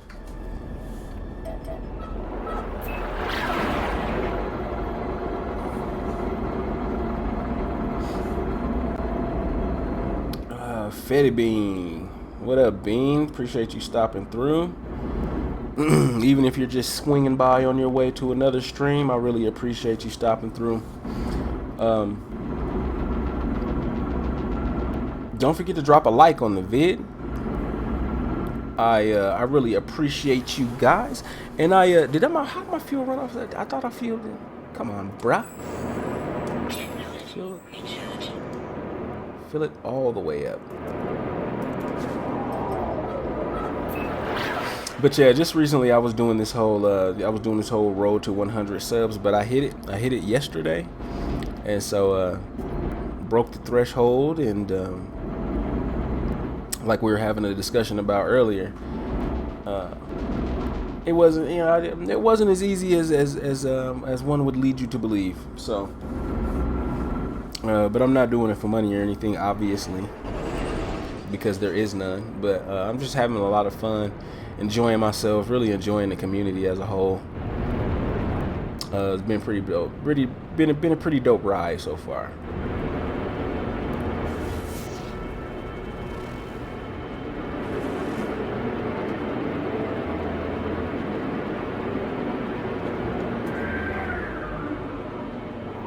And there's another.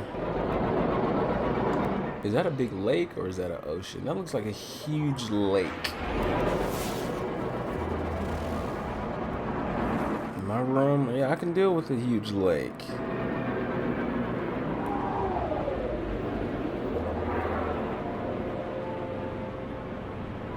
Oh, so there's just gonna be a bunch of like big lakes. Okay, no, that's cool. That's doable. Cause see, if I find a monolith in something like this, I'm swimming, bro. Like I'm in there. I'm in the water, man. I know it's cold, but I'm all the way there.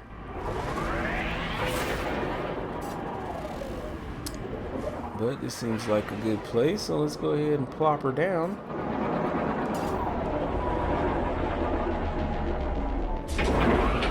Radiation protection stabilizing.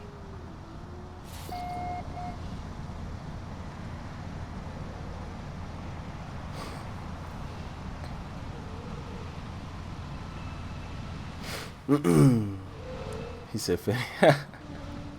he says, someone actually pronounced your name correctly. You know what? Oddly enough, I'm actually pretty good at that.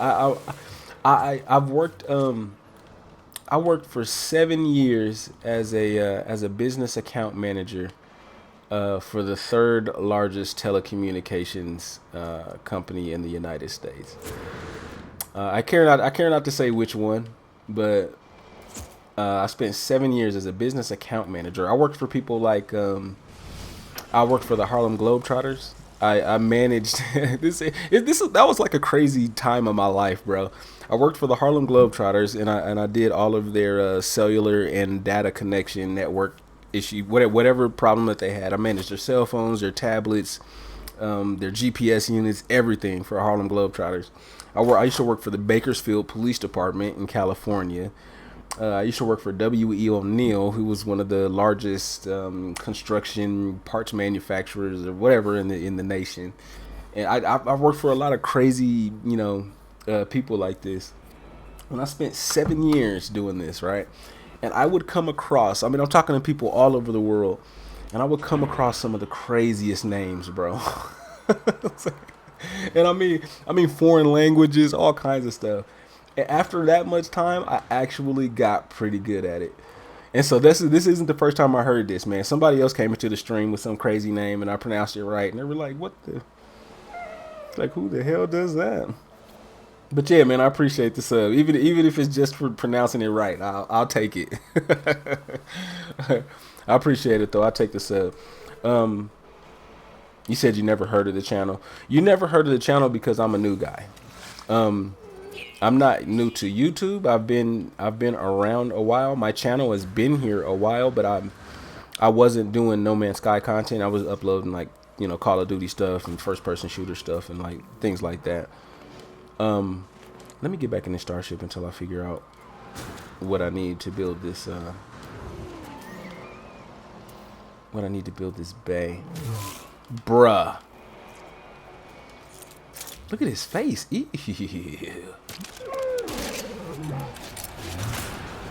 He's an ugly one. Check that now. Eek. But yeah, you hadn't heard of the channel because it goes without saying it's a small channel, but I wasn't very active for a very long time. Like I said, I had the channel for 10 years or something like that. It wasn't until about a month ago, I think, that I got serious. You know, I made content for other channels before. I made content for No Man's Sky Love. I made content for Fuel Gaming.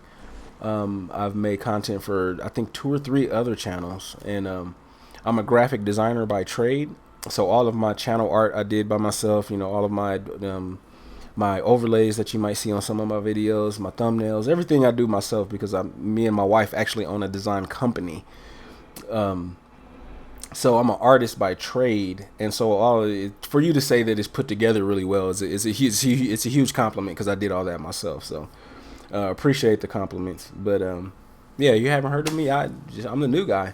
I streamed for the very first time 2.5 weeks ago, and I think 40, 50, 60 subs or something like that. I think I've gotten just in the last, you know, just in the last few weeks. So I'm grinding. I turned the hustle up, and you know, I don't think I'm making I'm not like this awesome commentator or this, you know, I'm not a god streamer or anything like that, but I'd like to believe I'm not fucking boring. So I think that might have a lot to do with some of the support that I've got, you know.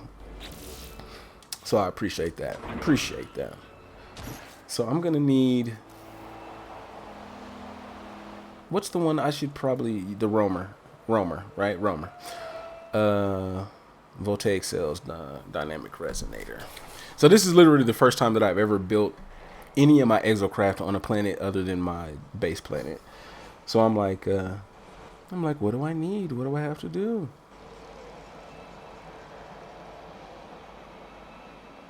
Yeah, Swiss. He was like, you think I subbed when phase 2 dropped? It's like right when it dropped, he was like, yeah, sub.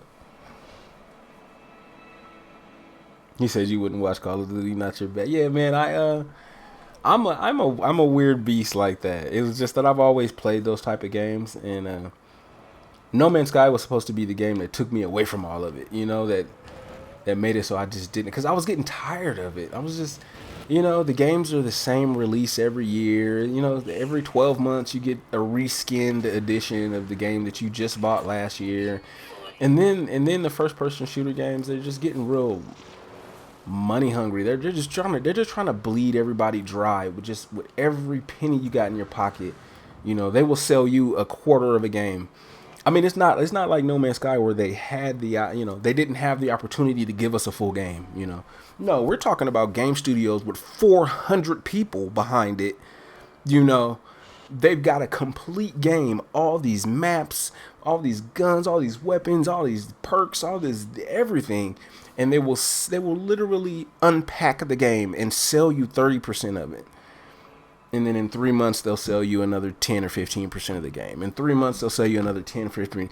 It just got so monotonous and kind of a spit in the face, you know, because they're just really selling you a reskinned edition of last year's game. And then if you want the full game, you end up spending like $200 or something like that. And that got so old so fast. So I was like, all right, moving right along. So I didn't even buy Call of Duty last year.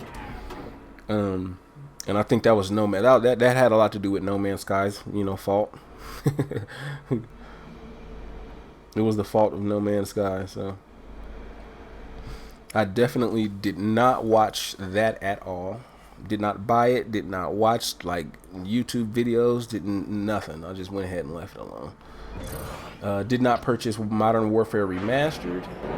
Did not care to even buy it when they offered it standalone. Oh damn, Sean said you've never played Call of Duty. Like never. Like you've never been at a friend's house and they were like, bro, just try this once or twice, and you got shot 2 times and you're like, I don't like this shit, and you put it down. Like you've never like even played it at all.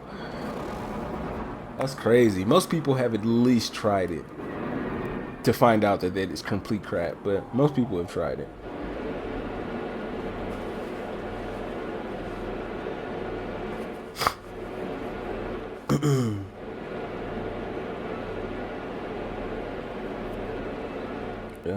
Butler said you keep it real. Sean, I'll spread the word for sure. Yeah, man, appreciate it. Thank you. Fetid Bean. You seem like someone who's gonna grow fast as soon as people find out. Yeah, he said it's a chilled stream. That's why you're still here. And I appreciate all the compliments, man. You know, my mouth is pretty upset about it. My mouth is dry as fuck. Like I need to go get some water right now or something. Cause I do this most of every stream. You know, like I'm literally running my mouth the entire time. But hopefully it's relevant. You know, I'm not. I mean, okay. We were just talking about Call of Duty. That's not relevant, but I think it was relevant to the conversation because we were talking about how No Man's Sky was supposed to take me away from those games, right? Right, that's my excuse, and I'm gonna run with that one right there. That's why we were discussing Call of Duty. But yeah, I think I kind of feel the same way. Like just for instance, a couple of days ago, I uploaded a video that was, I hate those, that every time you come in they're at the door. Like, do they do that on purpose? Like they put these right at the entrance of every abandoned building. It just annoys the shit out of me. But anyway, I'm sorry. But I uploaded a video a couple days ago, and it wasn't getting like very many views, and I thought it was a good video. You know, I thought I named it right. You know, so I thought me and YouTube analytics were working well together, right? I thought I named it right. I put the description was together really well. I mean, it has a thumbnail on it. I thought the thumbnail looked pretty attractive. I'm thinking to myself, you know, I've got a winner here, right? I've got a winner. So I'll upload the video. Probably, and to myself, I'm thinking to myself, this is a really good video. Like this should get some views. Like I'm the only one in the world that has this video. Like this, this is gold to me. So I upload it. Probably a few hours left. I think a few hours go by, 3 or 4 hours, and it had like, maybe like 20 views or something like that. 3 or 4 hours later, and I'm thinking to myself, like, God damn, like what did I do wrong? Like, you know, is it just because it's, you know, it's me, right? It's me. I'm a small guy. I'm a small channel, like, you know. But I thought YouTube analytics kind of worked around that. Like anybody can have a viral video, right? But I don't know. I just was like, I was disappointed that the video didn't, you know, do as well as I thought it maybe should, you know. And so what I did is I was just like, whatever. I'll just go share it in a couple groups or something like that, you know. And so I went and I shared it in a couple of the No Man's Sky groups. And it immediately, you know, it blows up. Like it immediately blows up. You know, like it went from like 20 views to like, you know, 300 and something like that or whatever. And I was like, oh, you know, I'm thinking to myself, like, damn, you know, if maybe if just more people knew about what the hell I was doing, you know. And that's not to say, you know, like, you know, I'm like just fucking, you know, like once again, I'm not like a stream god or anything like that. That's not to say I'm like this super awesome at what I do, and as soon as someone hears about me, it's like an instant subscribe. Like that's not the case. But that one thing alone kind of taught me that, you know, I have to be kind of active in my own, you know, hunt for you know, my own. Hey, get back up, bro. Back up. Big ass dino. But yeah, it just taught me that I needed to be kind of active in my own, you know, hunt for, you know, YouTube fandom. Just upload the video somewhere, show people to it, you know, spread the word about yourself. You know, maybe things will actually do better. Oh, Sean Sky, what are you talking about? GoldenEye?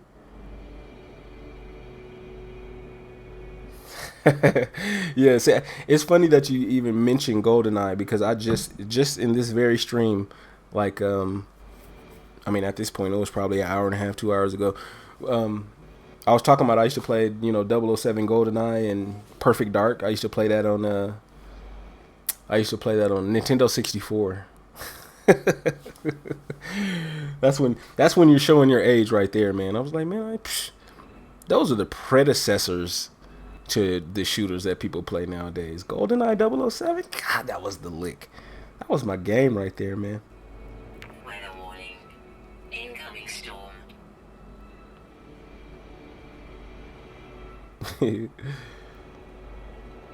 Mainly zombies, and it's funny that you say that too, because I don't play zombies. I just don't do it. I don't like it. Call of Duty, man, I'm telling you, No Man's Sky really pulled me out of this. I don't know. I was in this endless loop of just. Technology recharge. I don't know. I don't even know how to explain it. I felt lost as a gamer because there was no games that I was interested in except for the next Call of Duty, or there was no game that I was interested in except for the next Battlefield. And so it was just like, ugh.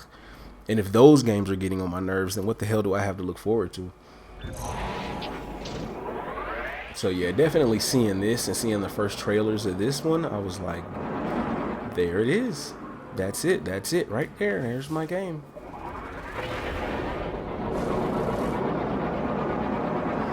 So I need to really quick, in order to build this craft, I am needing to find some Heridium. I have a little bit. Oh, I've got a lot on my freighter, but I don't feel like going into orbit.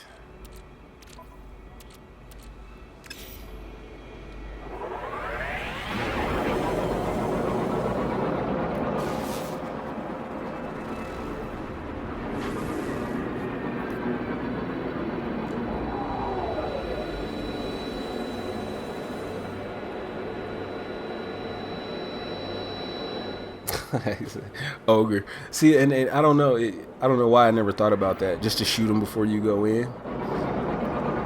But I always just go prancing into abandoned buildings without thinking about it. Oh, No Man's Sky. Da, da, da, da, da. I just go flying right on in there, and they hit me in the head every time. I promise.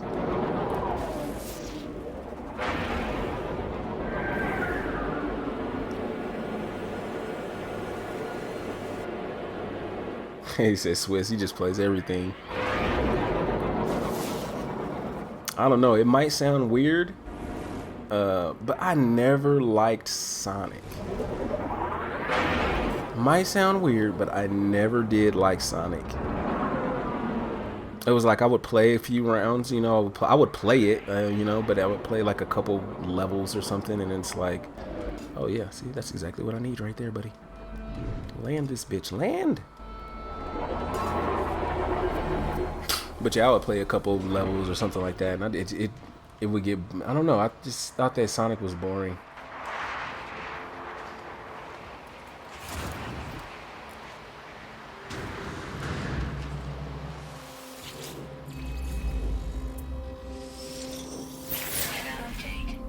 Storm clearing. Fetty Bean said that thing that hits you when you enter the abandoned building actually killed me once. That would suck. You know how pissed I would be if one of those plants killed me. Like when I was playing permadeath, it almost got me. It hit me, and whenever anything hits you in permadeath, you can just expect that that's like half of your whatever. Like if that's half of your shield. As soon as an animal, bites you, half of your shield is gone. So I think I died in permadeath. The last time I died in permadeath was because they jumped me. It was a sentinel who was shooting me, and I was fine. I could have got away from the sentinel, but as soon as I got to my starship and was just about to enter the starship, an animal came and bit my ass on the ankle and took me out took me out the game, man.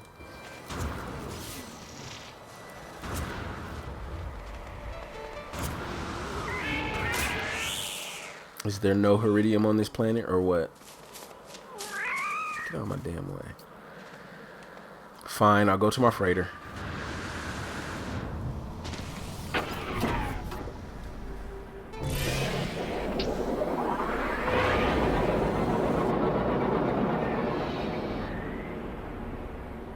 Yeah, because it looks like iridium free, I tell you.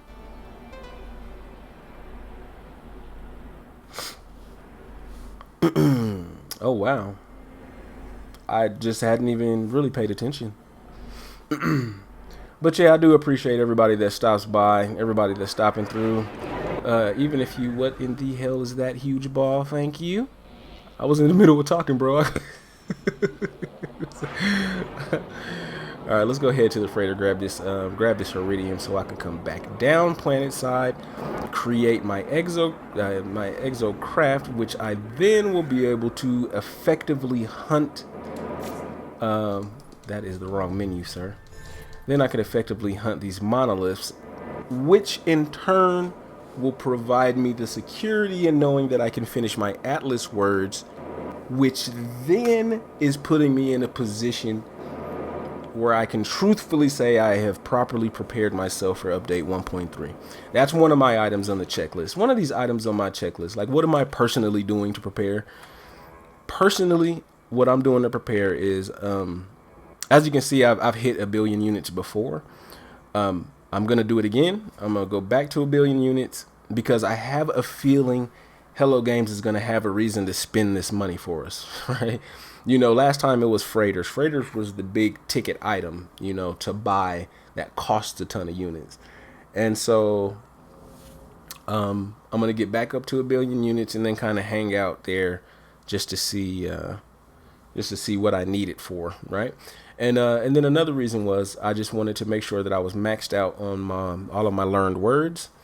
Because if there was lore introduced by way of one of the already existing NPC, the aliens, I just wanted to make sure that I was able to understand every single word that they were saying, especially if it came to something like portals, or even if it wasn't portals, if it was linked to something new in update 1.3, I wanted to make sure I was in the right spot to understand everything that was being said.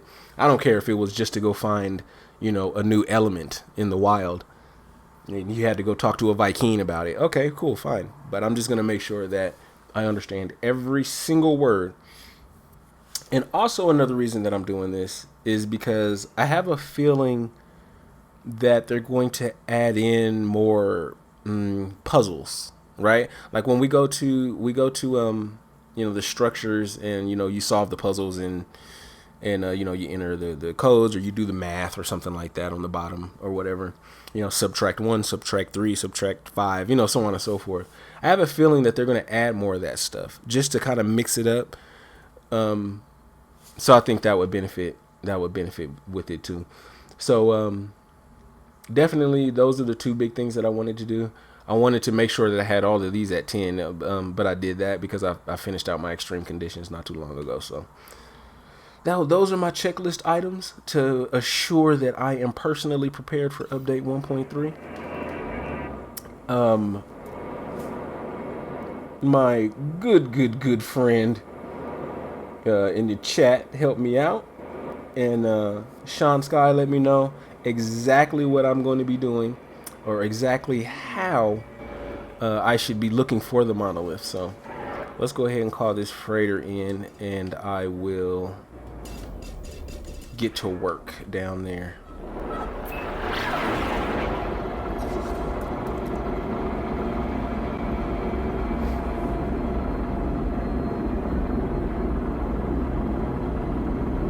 He said he's bad at saving money and bad at space, guys.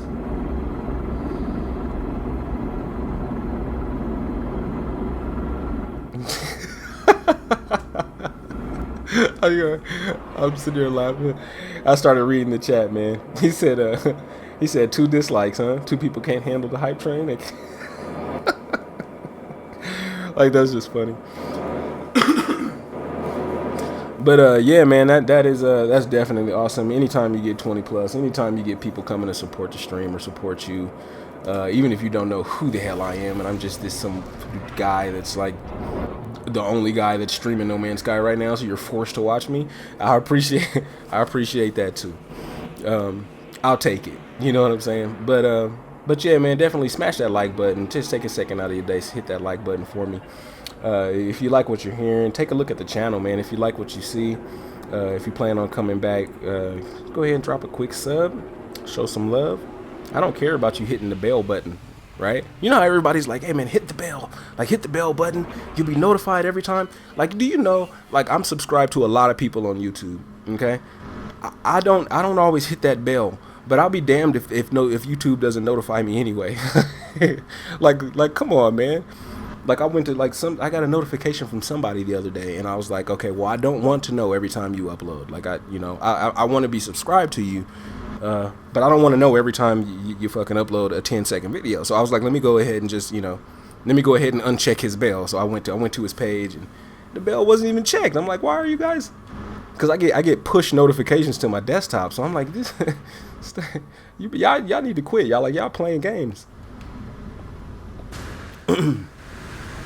Like I think that's Hello Games are trolling me or something, man. They're like, Hello Games is trolling me through YouTube. That's true power right there. That's gumption that they're using.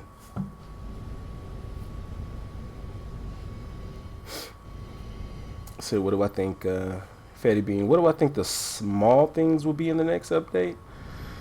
Well, I just alluded to, and I'm just kind of, I don't know if it's wishful thinking or what, but I think some of the small things that might be in an update, just like I mentioned just a moment ago, is I think they're going to add new puzzles, and they're going to add those new interactions that we have at structures on planets. So they're going to give us new math problems to solve, new little things to kind of mix us up a little bit, because we've just become so complacent with answering those questions. Like I hardly even like pay attention to what's going on. I just know the answer now, and I know that's the case with a lot of people. Either you've just memorized it, you've just memorized the answer already, or you know the pattern already, and so you just go and choose the the correct answer in 1 second.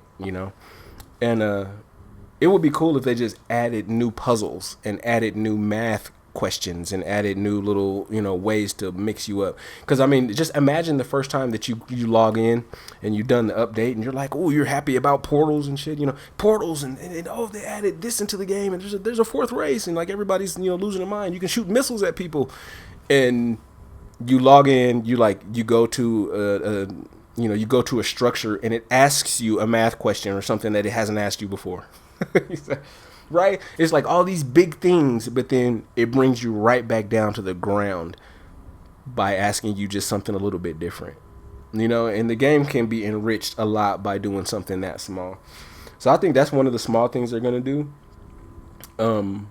Just like Zimmer just said, they kind of the graphical updates and the graphical little fixes and stuff like that.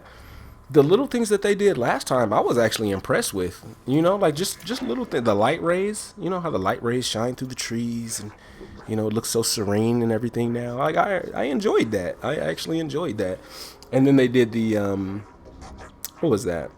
Just the blur. You know how they added the blur for when you do fast movement left and right or whatever. That was cool. That was enough for me. I remember turning the game on at that point, right after that update, and I remember I removed the frame rate.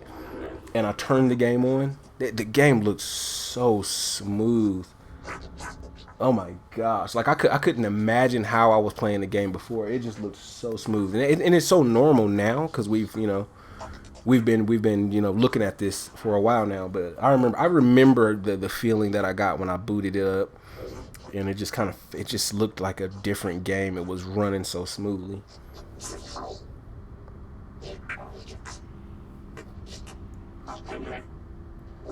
Oh, Sean Sky, he said you're out. Gotta go. Great stream. Look forward to the next. Hey, man, I really appreciate you, man.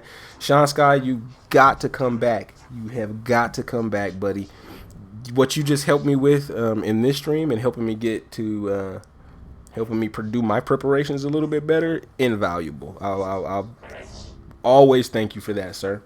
So yeah, I definitely appreciate you stopping by. Appreciate your help with the stream. You did a couple shout outs and announcements that helped me out too, because sometimes I'm not paying attention, so I don't know what's going on, man. But yeah, appreciate you, man. Appreciate you. Hope you stop by again.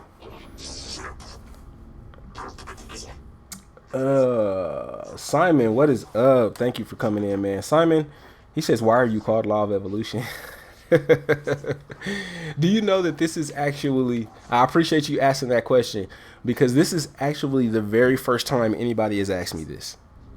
Like, no one has asked me yet why that is my name. And I'm going to answer it truthfully. I thought about answering it a different way, but I'm gonna 100% truthfully answer this question for you. Okay, so the law of evolution is a play on the theory of evolution, and the theory of evolution everybody is familiar with, the Darwinian evolution, that denotes that everything kind of developed from a place of disarray, right? Where there was disarray came this type of everything was put together in a way that was just beautiful and gorgeous, and everything worked and chimed together, right? So whatever, that's the theory of evolution. And so I'm a God-fearing man. I respect people that are not God-fearing individuals. Some of my very good friends are not only atheists, but just actually a friend's house that I went over today, he's Gnostic. And me and him actually have very interesting conversations. But it's just, law of evolution is just a play on the theory of evolution. And since I'm a God-fearing person,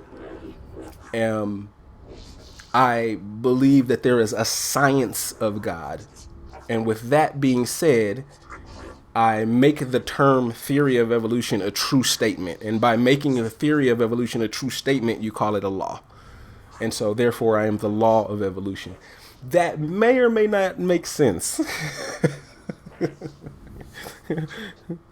There you go, Ogre. Out of chaos comes order. The law of entropy. I think is that what it is? Entropy? Or is entropy, I think that's about energy.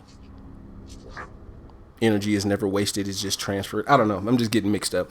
But I love space and cosmology. That's why I'm talking like this. I really love space. I love cosmology. I love theoretical physics. And even though I'm not like some sort of, mathematical genius, or I'm not, anything like that, I have always been a fan of that type of stuff. And it just has always interested me, Yeah, appreciate that, Simon. And you know what? If you're not a God-fearing person, like I said, I do not hold that against you.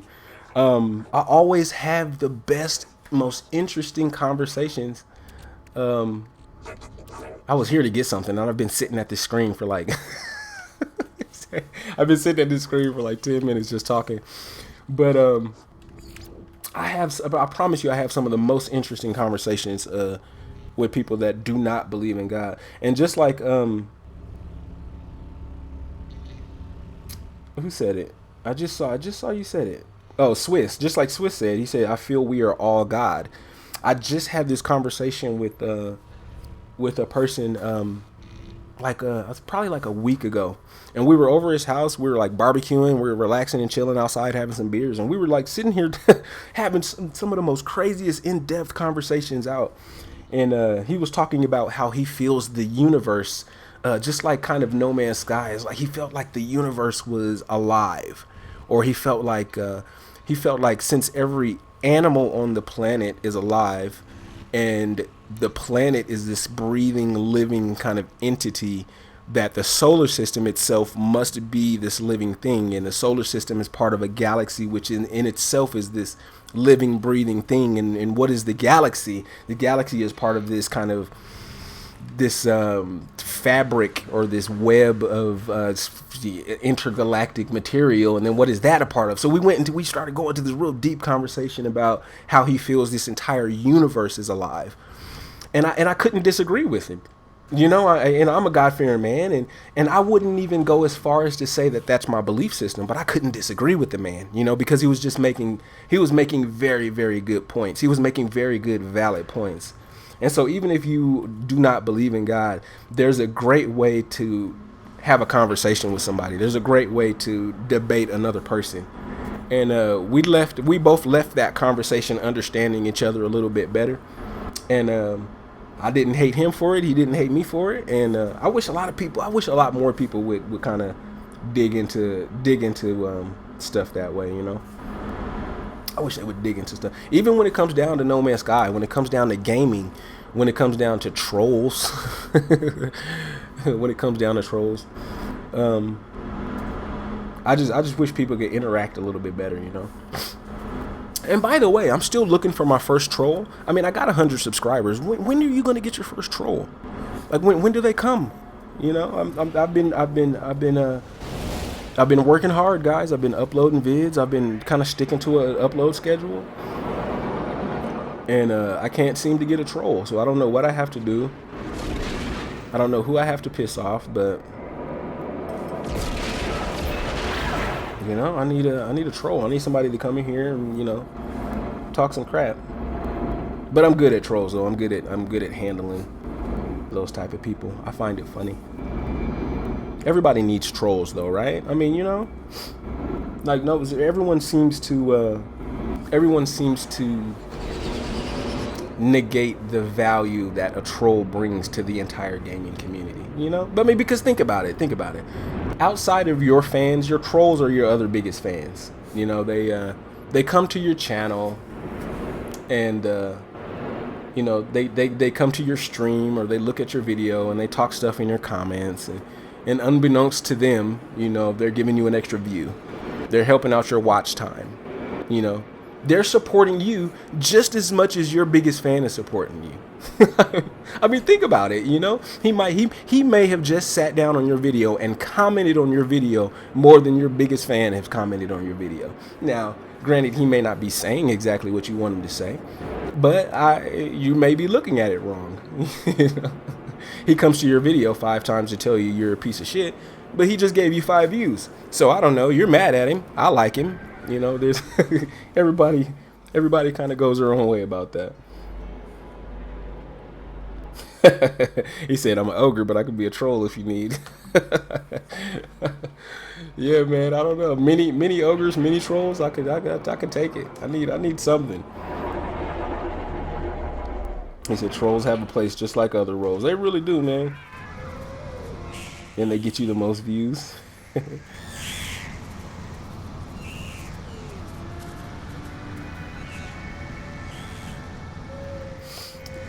Oh man, Zimmer. And I'm sorry to go back to kind of that type of stuff, but Zimmer just made a real good point though. He said, I mean, just don't try to preach to you. Right? It's not about believing in what you believe in. It's not about all that crap, man. It's not about you not believing in what you don't believe in. But when people are assholes about it, it just really annoys you. Like for instance, I am just as equally as annoyed with like Jehovah's Witnesses and, you know, kind of like the people that knock on your doors all the time and like leave shit on your doors and leave shit on your cars. I am equally as annoyed with those people as I am annoyed with atheists that take the very first opportunity they have to tell you that God sucks. You know what I mean? Like, don't throw that in my face, just like I don't want you to throw a Bible in my face, or I don't want you to throw a Quran in my face. You know what I'm saying? It all is part of the same, you know, bubble. It's just everybody just respect you fucking sure. You know, expect and just respect each other. That's it. It doesn't matter if you believe, if you don't believe. Just kind of chill out with that. Chill out with that crap, bro. I don't want to be preached to unless I want to be preached to. And I don't want to be told that, you know, this God or that God or the other God is a piece of crap unless I really feel like hearing that. Bing, bam, boom. Thermal protection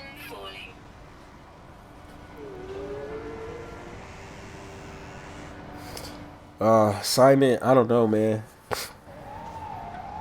I don't know, Simon. They're saying, Yeah, like everybody's guess best, just like Fatty Bean just said, everybody's best guess is like around the end of the first week or the beginning, kind of like the first or second week of August. Like that's kind of the best. Is all those butterflies? Holy fuck, dude! I don't see these very often. Units received. But yeah, that's everybody's best guess is just kind of around that time frame. But but just once again, that's everybody's best guess because Hello Games hasn't confirmed it, and even when Sean Murray did that PDF that came out of the ARG, even when that PDF launched, it only said that Waking Titan would conclude in August. It didn't say that the update 1.3 would come in August. It just said that Waking Titan would conclude in August, and it's kind of like what I'm just paraphrasing, but he said it is paving the way for the upcoming 1.3 update, and it was like, oh, okay, well, you know. But I think everybody's best guess is kind of like the first or second week of August. It would be a missed opportunity on Hello Games' part to go past their anniversary date and not drop the update. You know, it would be a big missed opportunity because everybody's gonna be talking about it. You know, all the gaming outlets. You know, the no, the no pisses me off. I don't know. If you guys ever got on YouTube and watched the no, it just infuriates the hell out of me, you know, because they're like bandwagoners. You know, if No Man's Sky looks like it's about to start doing good, the no is all over it. They're like, oh, No Man's Sky, and they're like, all of a sudden they're playing it, and they're like, you know, they're all happy about it. But if it doesn't appear to be doing well, they're bashing it. They're like, it almost seems like they're coached to do it. It's so blatant. It almost seems like the no, it's coached to do it. It's like, oh, No Man's Sky, it's not popular right now, guys. Talk shit about it, and we'll get a few extra views. And they're like, oh, okay, you know, cool. They're like, oh, no, wait, the Pathfinder update. It went over well with the community. They like it, and they're looking forward to the next update. Let's release a video that's kind of hyping them up, and it looks real, you know, real. No, man, the no really pisses me off.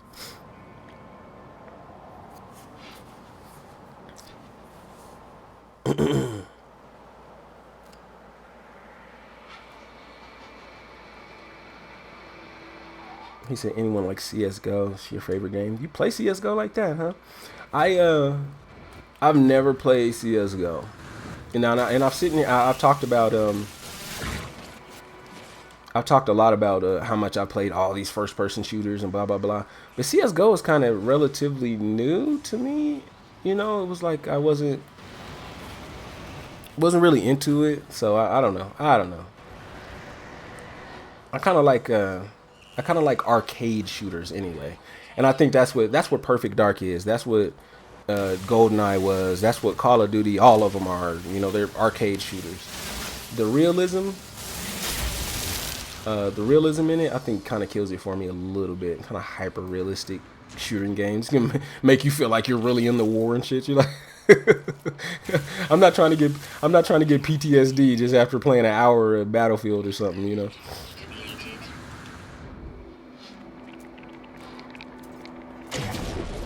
Kablooey.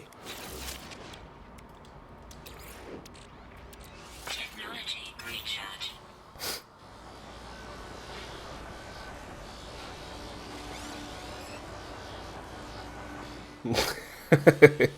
He said the no don't know. The no don't know nothing.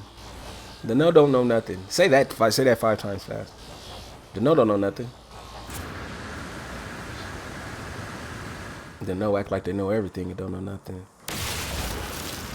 Alright, so I believe in order to make my voltaic cells, I think I need antrium. Is that right? I believe I do.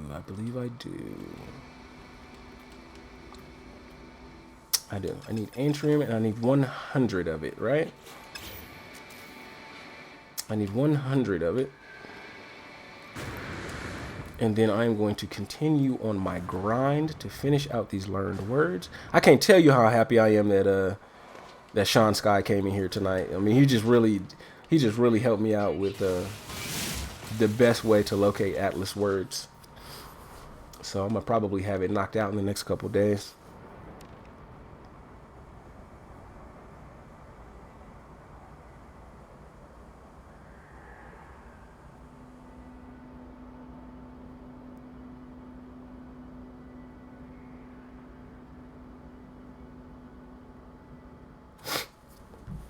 Doo-doo. All right, let me refresh this chat feed really quick. Damage detected.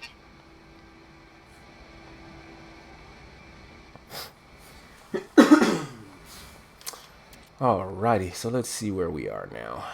I need a little more antrium.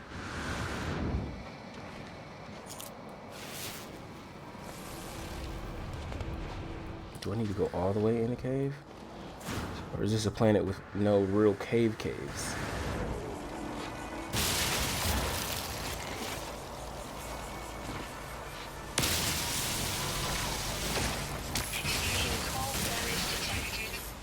I could have swore I filled that up. Alright.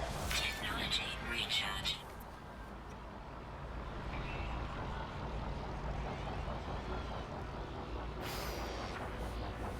That's another super popular game that I have never played is Rocket League.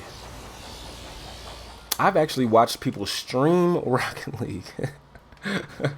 Like I've actually sat and watched streamers stream the game, and I've never played it. Never played it myself. It looks fun though. It actually does look fun.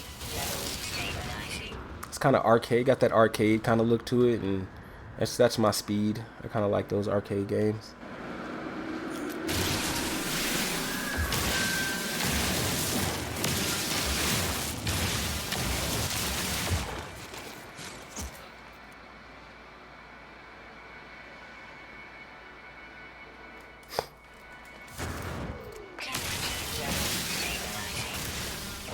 Alrighty.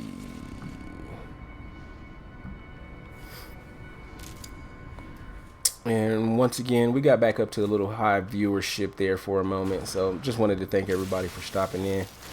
What time is it? It is 5:34 a.m. here in beautiful, sunny Denver, Colorado. Go ahead and recline your seats. No. But it's about 5:30 here. I think I might let the stream go for about another half hour.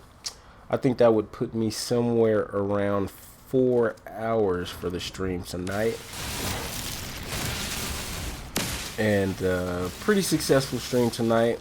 I have a feeling that by the time this one finished processing, we will see that it ends up being one of the more popular videos on my channel. I could just kind of tell, kind of going through the night, you can just kind of get the feeling how many people stopped in and, you know, so on and so forth. But I kind of have a feeling that this is going to be one of the better streams as far as the viewership is concerned. I don't know if I could say one of the better streams as far as content. I've actually sat in streams and had some really good conversation. This is no exception, though. I think we've kind of touched on a lot of things. We've discussed the ARG heavily. We discussed Phase 2 heavily. We've even went into religious matters. We've ducked into where are the trolls. We've talked about every manner of fuckery that we could fit into one stream for the night. So, so we're gonna run around a little bit. I'm gonna get this atrium. I'm going to build this exo bay. Is that what you call them? They're exo bays, right? So I'm gonna build this exo bay, so I can get prepared to start monolith hunting in order to 100%. Come on, guy, where'd you come from? Seriously?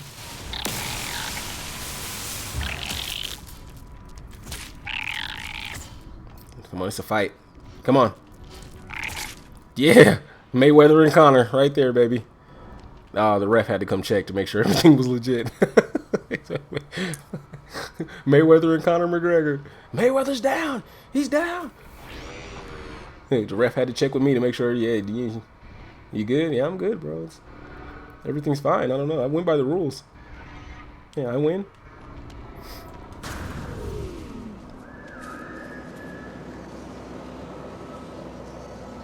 No Man's Sky NMS definitely. He says best game ever made. No doubt, man. No doubt. And the thing, this is why I personally know that No Man's Sky is the best game ever made. Like this is why I know. because I'm the type of person that bores easily. Like I bullshit you not. I bore easily.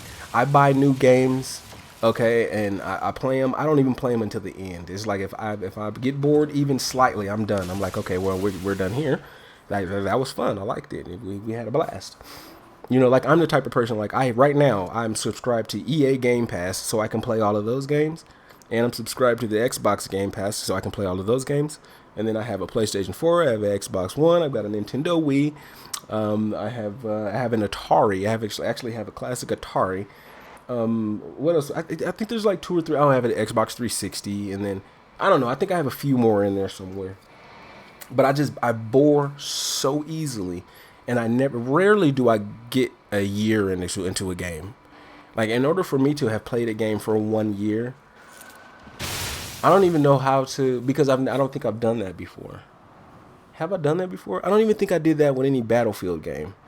And Battlefield games don't come out every year. It's like every 2 years or so.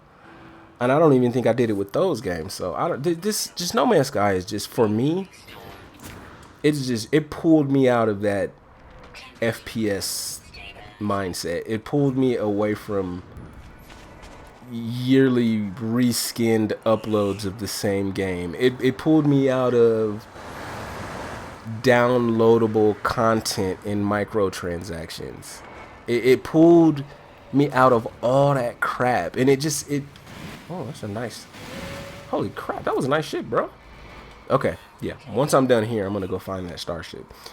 But No Man's Sky it wasn't just groundbreaking in the type of game it was, but it just, for me personally, it did something for me that no other game was ever able to do, and it was to catch my attention for a long period of time. And they were successfully able to do it. So I'll take it. No Man's Sky for the win. Technology recharge. Technology recharge. And so now I need a dynamic resonator. Seriously? Do I have everything to even build that?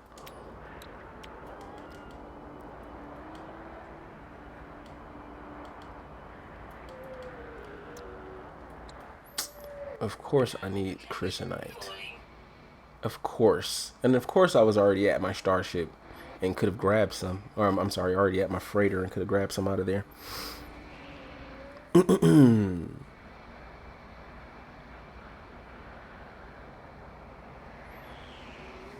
Gabriel Martins, I appreciate you stopping in, sir.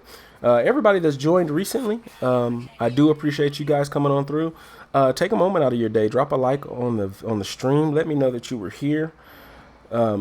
If you like what you see, take a look at the channel, because if you like what you see on the channel, go ahead and subscribe. I've got tons of No Man's Sky content. I'm going to keep it coming. I stream it just about daily, but it's a late night stream. So that's where my niche is right now. I kind of stream really late at the night. Up until about now is when you usually will see me online. But yeah, please do drop a like on there. And I really appreciate everybody that's sliding through, and everybody that's been super active in chat. You really help me out. You really help me out with content. You help me out with things to say. You really help me out with keeping my mouth moving. Even though I feel like I need to drink a gallon of damn water right now. Holy hell, my mouth is dry. But yeah, once again, really appreciate it. Yeah, Gabriel says, when is the update drop? Yeah, so we're looking at by probably the end of the first week, or like the second week of August is what we're kind of looking at. Extreme cold damage detected.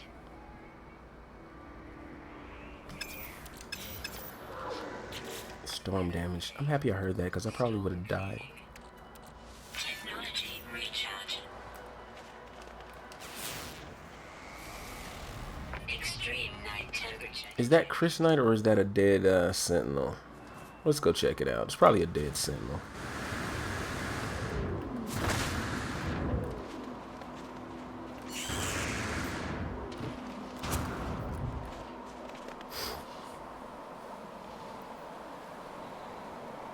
Fatty Bean, he says, No Man's Sky is the most original game in the last 3 years for me. I don't know, man. The only reason I think I'm going to disagree with you is because what in the hell in prior to those 3 years was more original than No Man's Sky. Well, okay, never mind, never mind. I actually take all that back because originality is subjective, right? You could just as well believe that Super Mario Brothers was more of an original idea than No Man's Sky was. You know what I mean? So that's it's subjective. I'm forced to agree with you there. I had to take it back. I'm forced to agree with you. Hi everyone. Louvre is back. Thermal protection. Welcome back, Louvre. You see how I say that? You have to roll that R in a very special way in order to pronounce it. In order to enunciate that name correctly, you have to roll that R, but you still need to say that V. It's very hard. I mean, oh.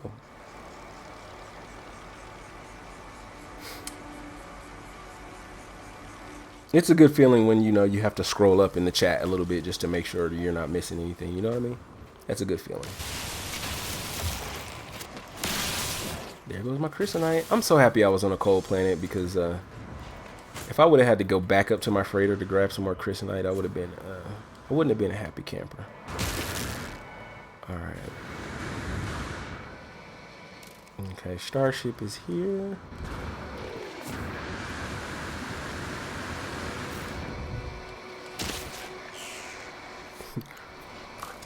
I just keep sumo dropping on the ground.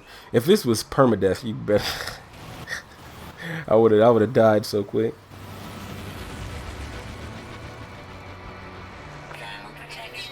Hey Russell, what's up?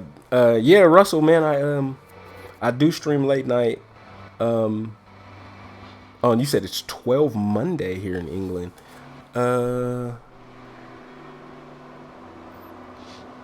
Yeah, it is 5:45 in the morning for me right now where I'm at. Oh, you meant to say midday. I get you. But it's it's 5:45 a.m. Where I am. And yeah, I am in the US. I'm in Colorado in the United States. And yeah, and the only reason that I stream kind of in the middle of the night that way is because my I'm married with kids, so in the middle of the day just does not work. Is because I'll be sitting here, my daughter will walk up and ask a question. My wife was, they don't care what I'm doing on YouTube. They care not what I'm doing on YouTube. They will interrupt me. So I usually the earliest that you will see me stream is kind of like 10 or 11 o'clock at night or something like that. So it's not very often I'll stream in the middle of the day. But 12, yeah, you said that's perfect for you. Yeah, that is midday.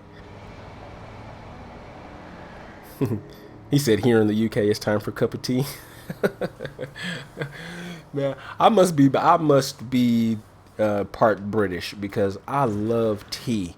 I do not drink coffee. My wife drinks a ton of coffee. She's got the what do you call that things? The K. She put the K cups.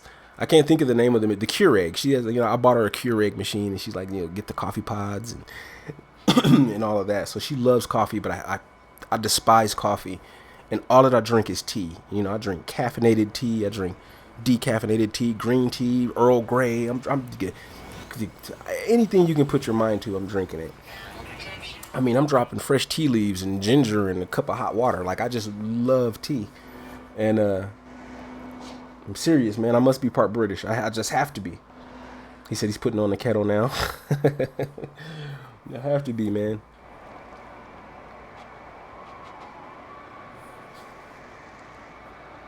What? Really? He said in Russia people drink 2 times more tea. I actually find that very interesting. That is an interesting fact, sir. I appreciate you sharing it. Watch, I'm going to go around saying it to everybody now. Like, hey, did you know? Can I have a cup of tea? I'll be like, well, that's actually not an accurate joke, seeing how as people in Moscow drink more tea than people in London.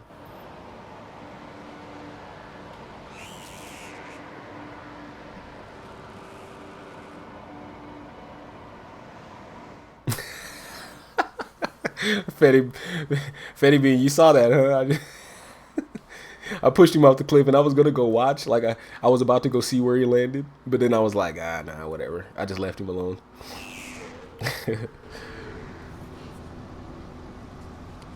He said, "I'm a tea drinker. You sub twice." Okay. Don't start doing this again, man. Cause last look, it's cool. It's cool to laugh. It's cool to have fun and laugh in the stream. But you guys, man, I remember it was a stream it was a stream about a week ago, and God, they had me dying. They had me in the stream cracking up, man. I spent probably the last 15 minutes of the stream just laughing.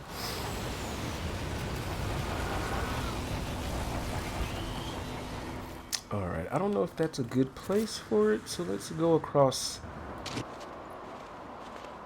Oh no, we're good. This is a good spot for it.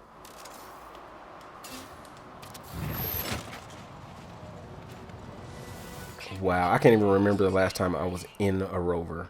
Look at this. I don't even have room for anything. Like if I find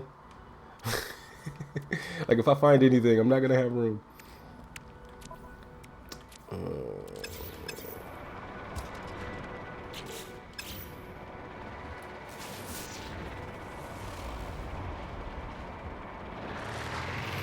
All right, let me make sure. Said he subscribed twice. That's killing me.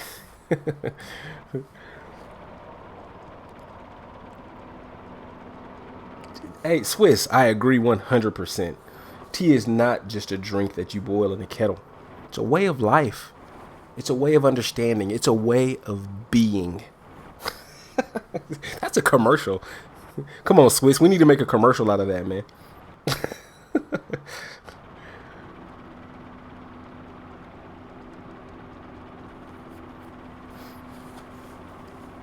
That's what he thought football was.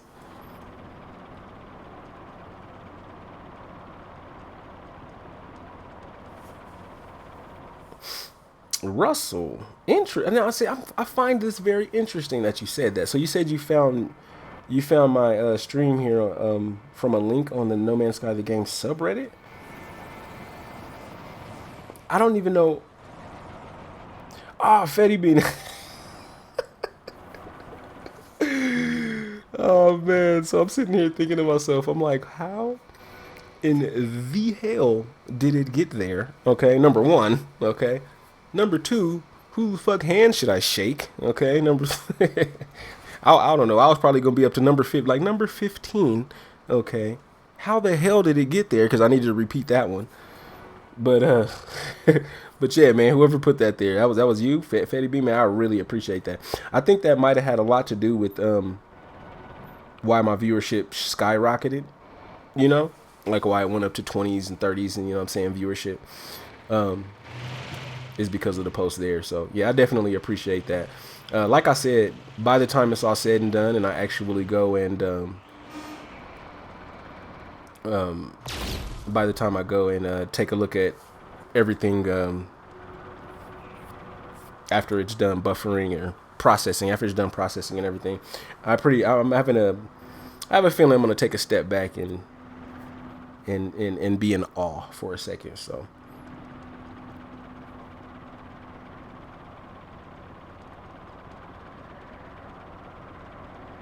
what? Simon? Okay, so now Simon is saying that he found the channel just by turning on his TV, and he hit YouTube, and there I was, right on the front, right? So now YouTube is promoting this stream too.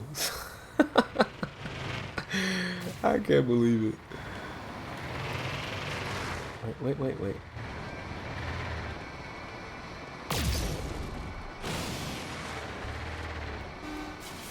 I always do this.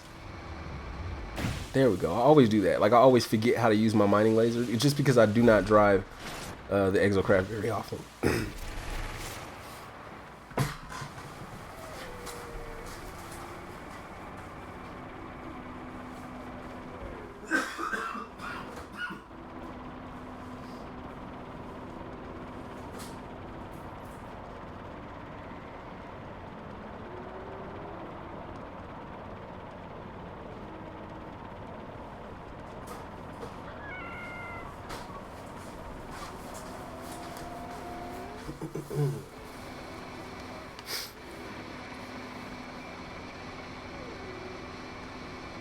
That's actually pretty cool. Blue Cow said he came from Reddit too, man.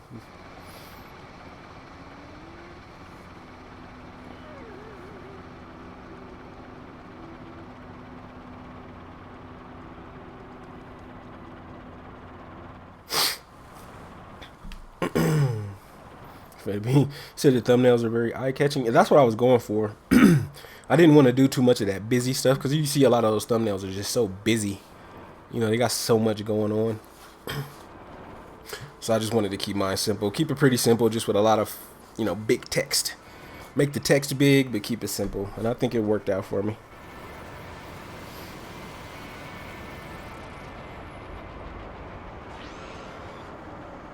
That is crazy, man. That's crazy to think that did I run him over? Is that why he's I didn't even know I ran this guy over. Like, sorry, man. Didn't mean to do that. Okay.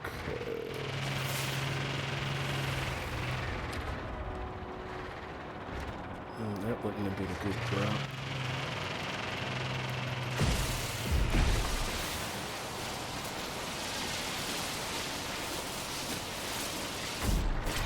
I should do this more often. I never drive these on planets that aren't my home base. Screw it, let's go.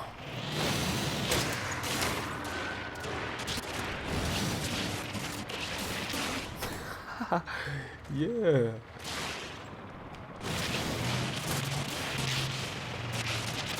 That's off-roading right there, man. That's how you do it.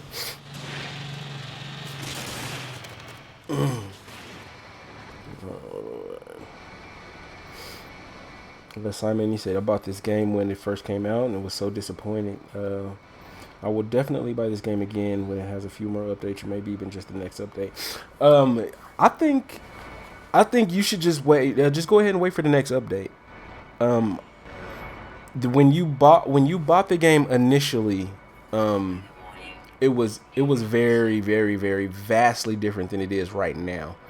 And even so, the way that the game is now, I have a feeling that it's going to differ enormously when we see the next update. Whoa, bro. Whoa, bro. Sentinel drones activated. I'm no good at driving this thing. Either that or this was just a horrible planet to do it on.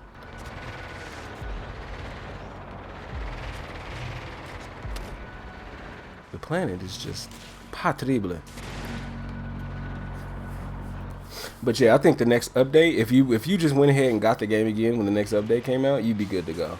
It would be so different than when you were playing it at launch.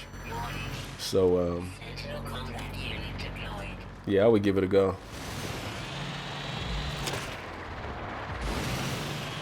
God damn. This better not be a cave.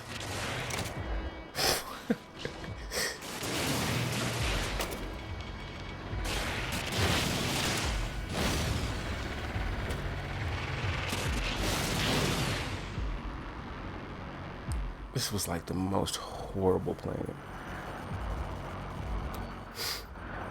So you see, got 50 views on Reddit on that. You know what, man? I think you have just Fetty Bean. Okay, so Fetty Bean. Okay, there's been 2 people in this stream today that helped me out immensely. Okay, Sean Sky came through. Okay, and Sean Sky gave me a tip in the game that led to me being far more efficient at what I was trying to do. Right. So I think that really helped. His tip alone, I think, saved me a lot of time and a lot of energy. Also, what Fetty Bean just did just taught me something. He said if you put a porn thumbnail, you get tons of views. I believe it though. and not even like a porny thumbnail. Like you could just probably put like a girl with her ass up in the air or something like that, and just be like, "Hey, a late night, you know, late night stream going on, man." Yeah, they'll probably I've been thousands of views or something. Weather update. Storm clearing.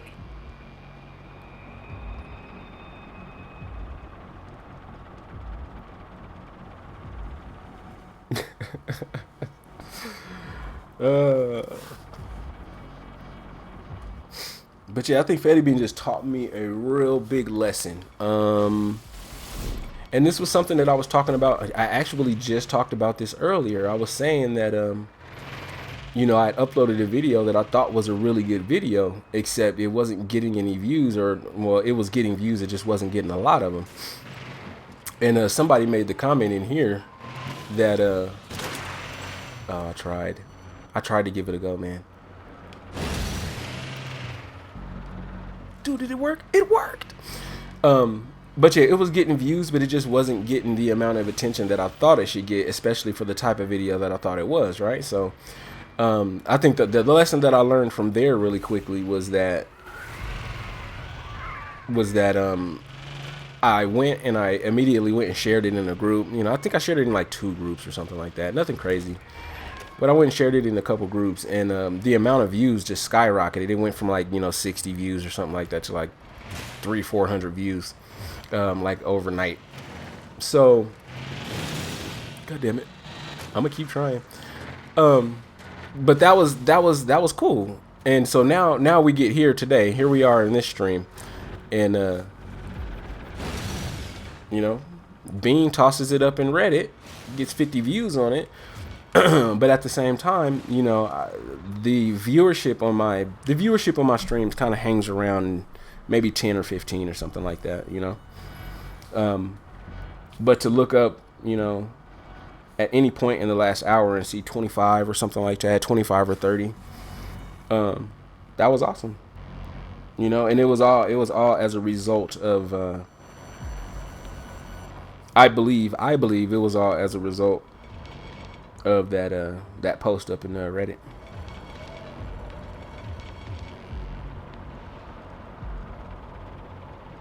He said, yeah, that's messed up for the thumbnail that you would do. Actually, it's like, for some reason I want to try it. I want to see you know how many dislikes I would get on that video. I like upload a No Man's Sky video or something like that, and they're like, oh, okay, yeah, cool, No Man's Sky vid. But then I like, ass and titties on the thumbnail, and I'm like, yeah, late night stream, like, come check it out. And they get there and it's like, it's me.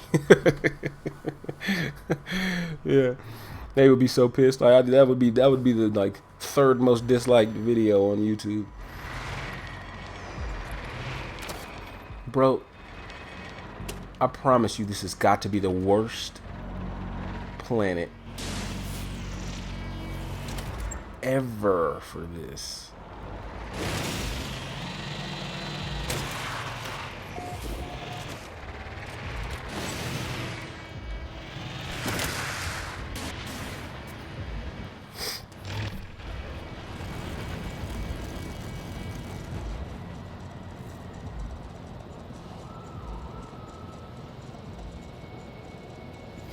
Yeah, I thought about that too, Russell. That Zimmer. He said your driving sucks. It does, man. But look at the planet, man. Don't hold this against me, man. Look at this. I can't go anywhere. It's big, huge crevices everywhere. It's like I can't get around effectively at all. But yeah, Russell, that's what I was saying.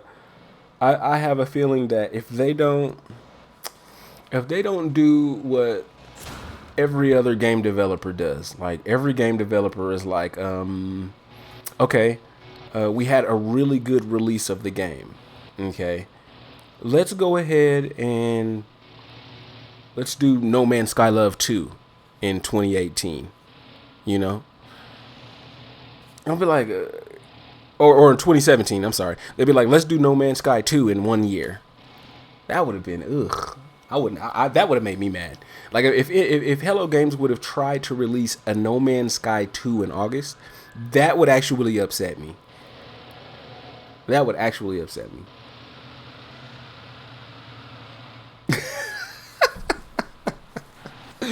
Shattered Edge.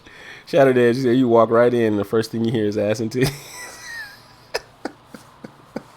Yeah, man. So you missed the whole first part of that conversation, man. It was the entire first part of that conversation. I promise it was substantive. It It was completely substantive. You just caught the end of that, man. Russell, we said I could make a gif of me twerking if you like. I'm like, I don't know. That it would probably still get me views, but I don't know. I don't know how I feel about that.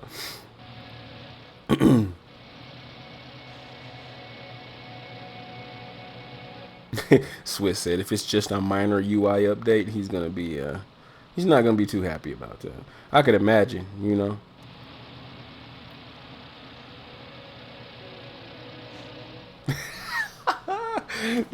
Here y'all go again, man. Y'all gonna have me laughing for the last fucking 30 minutes of the stream again.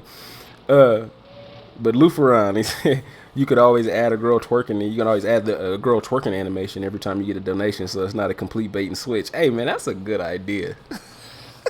So I do the thumbnail. I drop the thumbnail on them, right? It's just the ass. You don't have to do too much. You just put a booty in there and you're good to go. You just put the booty in there, right? You put the booty on the thumbnail, and all you have to say is late night anything. And since I stream in the middle of the night, it's perfect. I just be like late night stream. Like that's all I have to say. But I put stream in like big letters. Yeah, late night stream. And they're like, oh yeah. So everybody's like, everybody's all coming back. They come by. I've got like 15,000 views on the stream. 15,000 views, 10,000 dislikes, and every time somebody subs, you get Russell twerking in the background. You get the Russell gif twerking. I would lose all my subs, man. Oh man.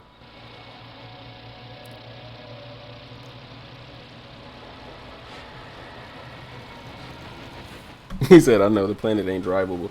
It's not, man. It was a mistake coming here. Like, I probably should have just built that exocraft on another planet. It looked good. It looked reasonable when I first set out to do it. It looked highly reasonable. I thought I was gonna be able to get away with it, but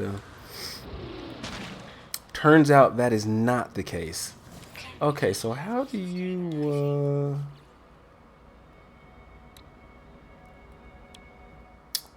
let's see here.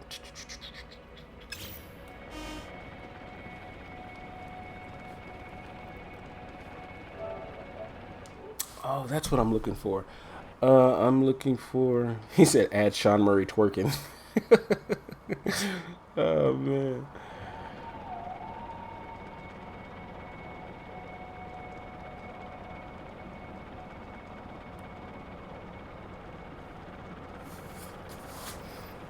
He said, do you guys think that phase 3 will start before the update or after? Okay, so let me say what I would like to happen. I would like phase 3 to start after the update. I would like phase 3 to be undertaken in the game. You know what I mean? I would love for everybody, just like what they did with yesterday. Yesterday's phase 2 was pretty cool. If you were in the No Man's Sky groups or in the subreddit or anywhere where there were a lot of No Man's Sky lovers, if you were anywhere near it, it was jumping. Like as soon as everybody started to get their emails and everybody's trying to figure this out and they're printing stuff out, and there's Facebook, chat groups all over the place, and people are just buzzing trying to get it all figured out. And I feel like if they would give us that type of buzz in the game, that would be highly beneficial to Hello Games. So just take that phase 3 and lead us into the game with it. Have us go find comm balls and this and that and the other. And what would also be cool is if No Man's Sky made special structures. Like if I were to come to this location and this was like a fucking big castle looking deal, you know what I'm saying? One of a kind looking structure or something like that. And part of the ARG was to kind of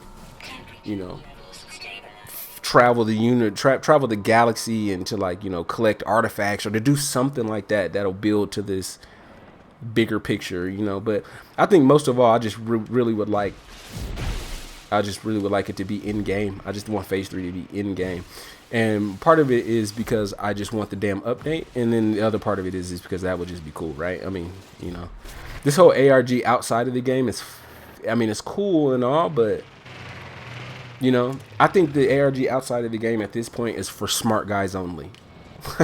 And that's not to talk down on anybody else, because I'm not putting myself in that category.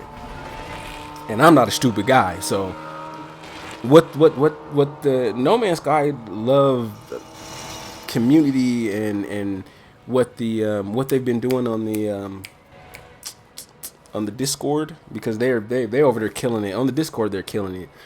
Those guys are probably some of the brightest gamers like in the industry, period, you know. So I don't know, smart guys only. I just kind of leave that stuff alone. It was cool to actually have the email from yesterday kind of come in, and it includes something that we can do too. You know, it was like for the first time we could help out. We had something that we can do instead of just getting these arbitrary clues and hints, and you know, and then by the time you even done finishing your breakfast, you know, people have already got it all figured out and sigils unlocked, and you're like, okay, I'll just look at a YouTube video and see how it went, you know.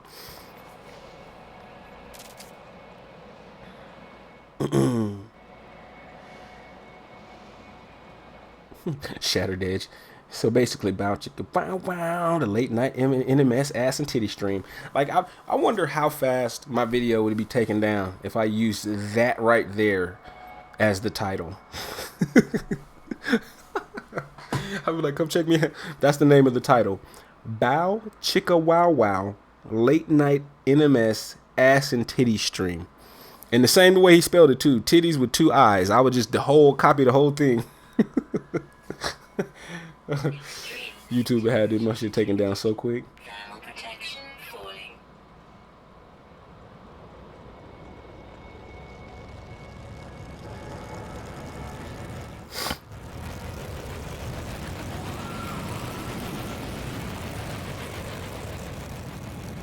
Fetty Bean, yeah, I did see that there was still a bunch of squares. Well, I don't know, I don't want to say a bunch of squares, but it was still a fair amount of information that wasn't unlocked. So yeah, I saw the image. I saw the image that they shared. They just kind of Temperature levels. they just kind of were like, okay, you know, you're taking too long, so everybody just tweet this out.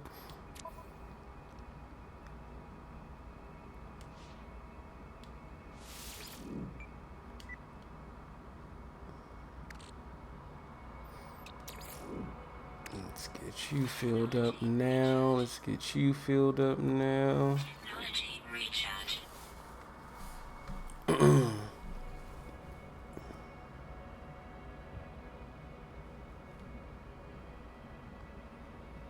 The console thing. Yeah. That's definitely confusing. I think for the first time, isn't this? I think this is the first time that we actually failed to complete anything concerning the ARG. Because every other time it was, you know, they knocked that out. They knocked it out the park. But they weren't joking, because when you looked in the, or was it the email or was it just a notification? I think it was in those PDFs where they said they were adjusting the difficulty. They were just adjusting the difficulty of it to make sure that people weren't solving them so quickly and so easily, and that they succeeded because nobody got it.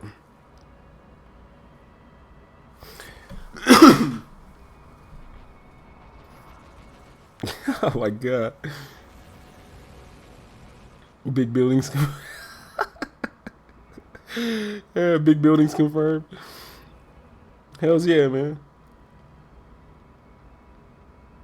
Massive twerking titty castles. There we go. Massive twerking titty castles. And then I got Russell in there with his with the twerking gif. We've got, who is that? Did Shatter? Did he named the video or something like that, didn't he? Shatter named the video Bow Chicka Wow Wow Late Night NMS Ass and Titty Stream. So we got to put that in. We got to put it in the description. We got to blast it. We got to blast it in the subreddit. Oh man, he's an alien strip club confirmed. Already.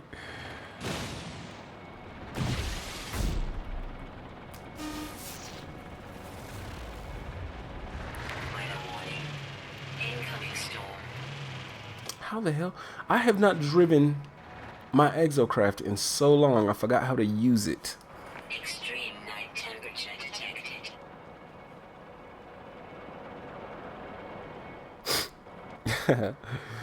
Phil Silvers, what is up, man? How you doing? Good day, my friend. Oh, you said you've been enjoying the permadeath streams. Man, my permadeath streams are are pure fuckery. Like, I don't know if anybody's had a chance to look at them. Like, just this is what I'm gonna tell you to do. Like, my permadeath streams, I've done 4 of them so far, right? Okay. On the first stream number 1, okay, this is the first time I ever stream permadeath, right? I get in there, I'm doing pretty good. I die like in 25 minutes, okay? Everything's okay. Like, at this point, I'm thinking to myself, okay, cool. That was a little harder than I expected, but this time, you know, this time I'm a little more prepared, right? I'm a little more prepared. I got this. So then my second playthrough, I go through my second playthrough. I'm like, cool. I start to do way better, right? I get my warp drive technology. I'm out in space, but I'm still in the same system. When I'm kind of flying around, I'm doing my thing. You know, everything's everything. I stop at a planet because I needed to grab some resources. A couple sentinels start shooting me in the back of the head. Hey, that's fine. You know, I just ran. That's right. Hey, I just took off and ran, right? But then, right when I was about to get into my starship, like an animal like bit me on the ankle or some crap, and I died. It really pissed me off. I was about 5 or 6 hours into that playthrough, right? So I was like, oh, you fucking animals. And so bam. So now I'm on my 3rd playthrough, right? And it looks like fuckery is about to ensue. I can't even lie to you. Like like, I didn't think, like, when I went to start playing permadeath, I didn't think it would be like this fun, bro. Like, I knew that I was gonna, you know, be enjoying myself, but I didn't. Number one, I thought I was better at No Man's Sky than this. You know, that's what I thought to myself. I was like, come on, man. Like, what? You know, don't let permadeath treat you like, you know, you're being permadeath's bitch right now. Like, don't, like, come on, bro. And so I tried to man up. Oh, sorry, Dino. So I tried to man up, and you know, on the second playthrough, I tried to man up and just be like, yeah, I got this. You know, I play No Man's Sky. I've been playing this for a year, man. You know what I'm saying? I make YouTube videos. I'm a boss. Yeah, then I got killed. So I don't know, man. My permadeath playthroughs are probably the most hilarious thing in the world because I just feel so newbie. I feel like a complete noob playing permadeath. And then I get on my normal mode and I'm just, you know, fucking running through bullets and stuff. And see, this is why this is the most horrible planet. Look at this. I can't drive any more than 100 meters without having to drive through a canyon or something like that. I can't. I'm switching planets. I'm out of here.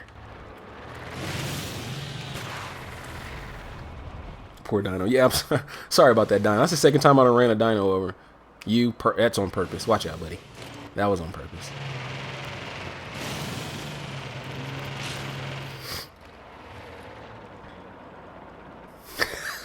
Swiss. Swiss. He said, if a giant twerking space whale lands on you in permadeath, that would be very annoying. Yeah. Annoying? I would say it would be annoying, but since I'm on PS4, I would have questions. I would have a lot of questions. I'd be like, okay, number one, when the hell did this update launch? Okay, space whales. Yeah. Like, so serious. I just had a space whale drop on me. I didn't even know they were in the game. Oh no, he's under the tire. Oh god, he's under the tire. Oh no. I'm sorry, man. Oh, he's stuck under there. Oh, Jesus Christ, please help him. Oh, please help him. Somebody. Did he come out? I think he came out. Oh, that was disgusting. That was sad. That was a sad thing.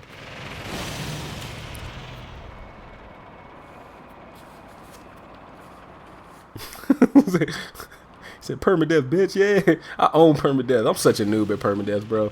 And I think that's why I like it. That's why it's so funny. Did he? Is he on the hood? Oh god, he's inside of the. Oh. See, I'm trying to. I'm gonna try to burn him off of the front and see if that. This is all bad. This is. Oh god. They just burn him off.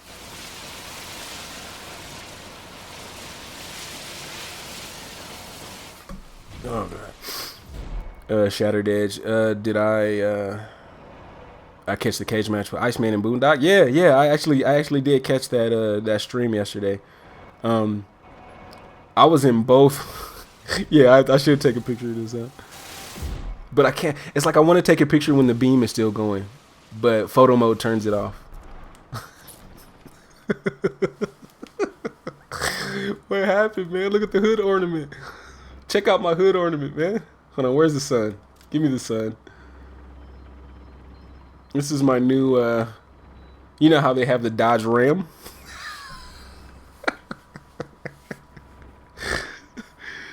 Oh, man. This is the Dodge Ram. This is my emblem. This is my new emblem that I have here. And things seem to be going well. I'm trying to find a real good shot so I can see his feet on the bottom. There we go.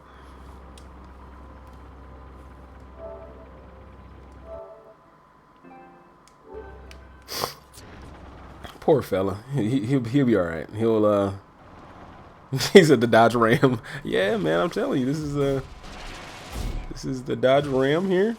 I can't even burn him off. Like, what do I have to do? Do some donuts?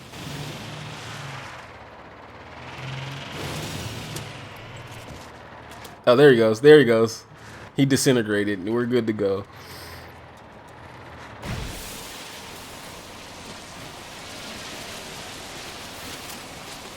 Alright, so this planet was a disaster for the exocraft, right? Whoa.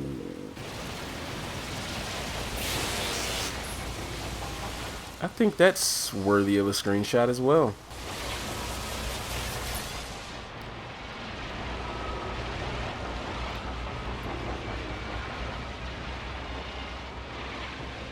Mm-hmm.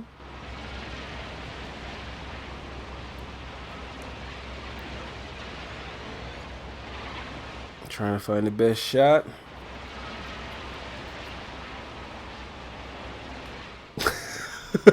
So this is animal cruelty. I'm reporting you to the Galactic Police. Hey, look, man. All right, everybody likes their Dodge Ram. Okay.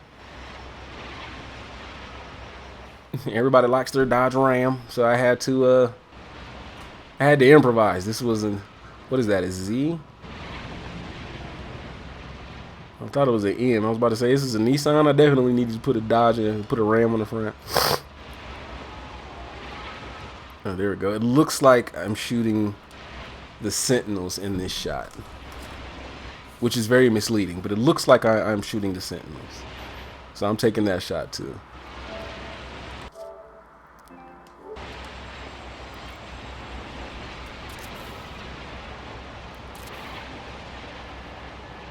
It's weird that they stayed on like that, though.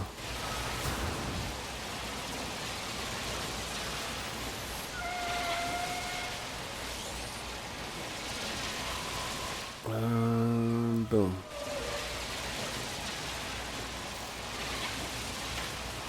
Whoa.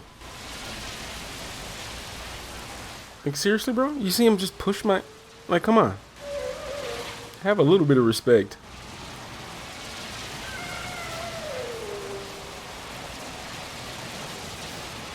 Alright, I'm going to leave this planet because...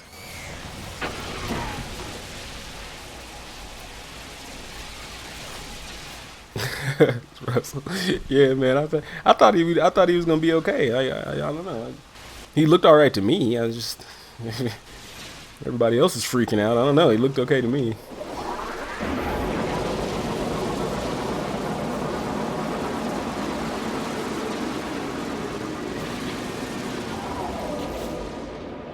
Okay, I need to name this planet something that would assure I do not return to it.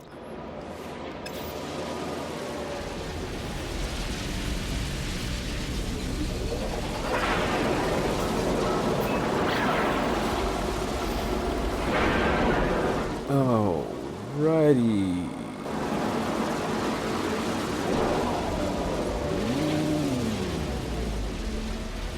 What is that? Zaw? Let me rename Zaw.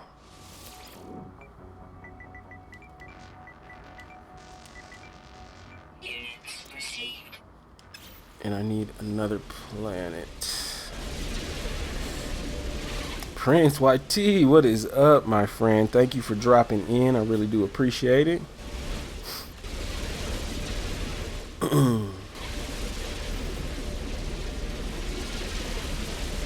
So it reminds me of when I go hunting myself and catch a deer.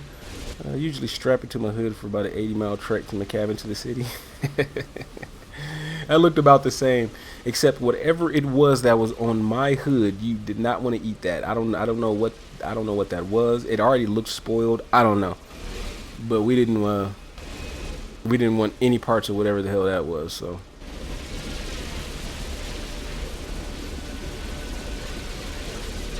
And I already discovered that. So those were both water worlds. So a moon is all that's left. Gosh, this moon better be rocky. Better be a rocky moon, buddy.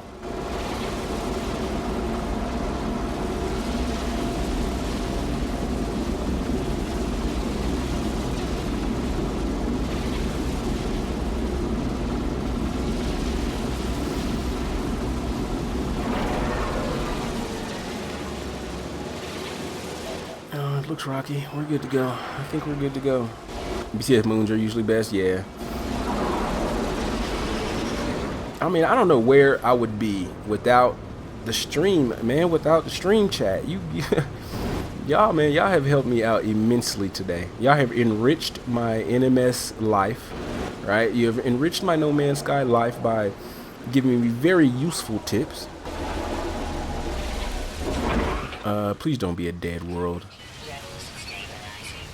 It's rare, so we're still gonna find. We're gonna find structures here. Okay.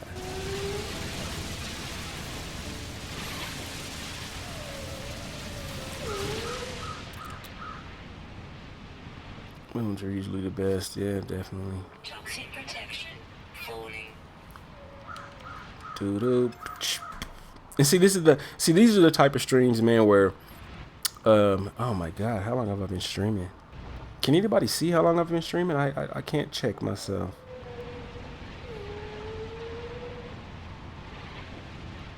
Shit. I don't know. I think I started at like 2 a.m. Protection falling. I think I started at 2 a.m. and it's 6:30 a.m. my time here in beautiful, sunny Denver, Colorado.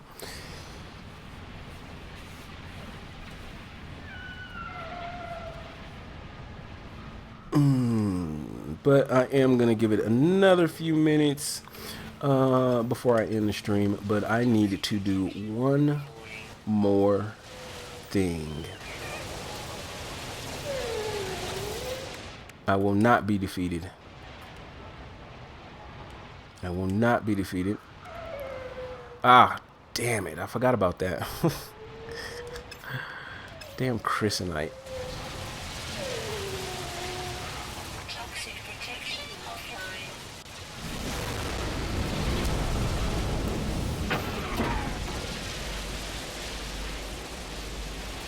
5 hours. Damn, bro. Do I sleep? No, I don't sleep. My wife is furious with me, bro. Like right now. Like she's about to wake up. like we just came, like last night, you know, we went to my cousin's house and we went to a nice little barbecue. We barbecued up this like 5-pound salmon and, you know, made some steamed broccoli. We had a good time, had some fun, you know, had a few drinks, did some other stuff, you know, had a ball. And, you know, we leave there at like 10 o'clock, 11 o'clock or something. So I get home, you know, my wife goes to sleep. I send all the kids to sleep. I'm like, all right, everybody, you know, it's time for Miss Daddy time, you know. I'm like, it's daddy time, goddamn it, go to bed. And so I come out here, I sit down. It's like 10 or 11 or something like that. And you know, I start hammering it out. You know, I start doing a thumbnail, I start doing a couple other things, and I was working on another edit too before I started the stream. And you know, my wife came out to use the bathroom like 3 hours, 4 hours later, and she just she just stood there and looked at me. Yeah. Hey Russell, man, that's not a lie. She just sat there. She just sat there for a second. She was like, "Man, you motherfucker! Like you didn't go to sleep at all." But this is a problem though. This is my problem though. I hate sleeping, man. I just feel like it's a complete waste of damn time. Like if sleep, like I would be okay if sleep if it just didn't take so damn long. Like that's it, man. Like, if sleep didn't take so long, like I would be okay. We could you know, me and sleep could do things. But Lord forbid, man, this sleep. They want you to do it for hours and every day, like every single day. I'm sitting here looking for my freighter and it's above me. That's how you know you've been up too long, man. But no, I do the same thing every day, bro. So I stream real late. I stream super late. I stay up all night. And like right now, like I said, my family is my family is about to wake up, and so I'll stay up for a while. I'll stay up even longer, and I'll probably stay up to like noon or something like that. Another 5 or 6 hours, I'll stay awake. But then I'm sitting in my computer chair, like I bullshit you not. I'll be sitting in my computer chair, and I'm doing like an edit. You know, I'm like, okay, yeah, let me put this intro in. Yeah. Like everything is going good. Yeah, you know, it sounds like a porno or something, doesn't it? Like yeah, like do that intro, baby. But no, I'm like I'm like doing an intro and I'm dropping stuff in there. I'm like, yeah, here's a transition. And next thing you know, I wake up. I don't remember going to sleep. I have no idea that I went to sleep. And next thing you know, I'm waking up. So I'm like, okay, what? Apparently, I probably need to lay down.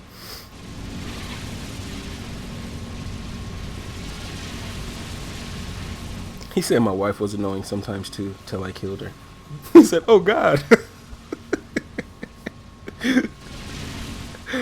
Oh fuck, man. I can't do this with you guys all night, man. Y'all have my wife looking at me crazy. Y'all have me sleepy. I'm fucking trying to go to the store, get a pack of cigarettes. I'd fall asleep in the car. And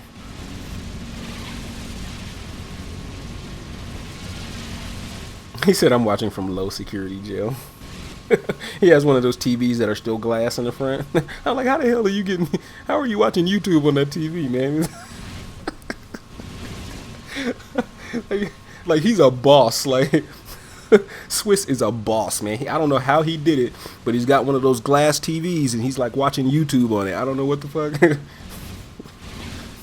I don't know what the fuck he did, man. But he's got it, man. He's got the hookup in there.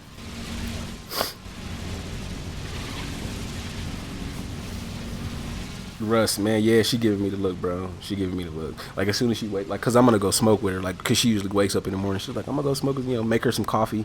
I don't, like, once again, I don't like coffee, so I go make me some tea. She'll make some coffee, and I'll be like, you know, she's like, I'm gonna go smoke a cigarette. I'm cool. I'm gonna go with you. This time, she's just probably gonna stand there and look at me. Because usually I'm done streaming at like 5. I'll stop like at 5 or 5:30 or something like that. But it's like 6:30 now. I've been going for a while, so I'm pretty sure she's gonna look at me. She's gonna give me that look. She's probably sitting there on her phone right now, probably like about to jump into my chat. I don't even doubt it. I have a feeling she's gonna jump in my chat.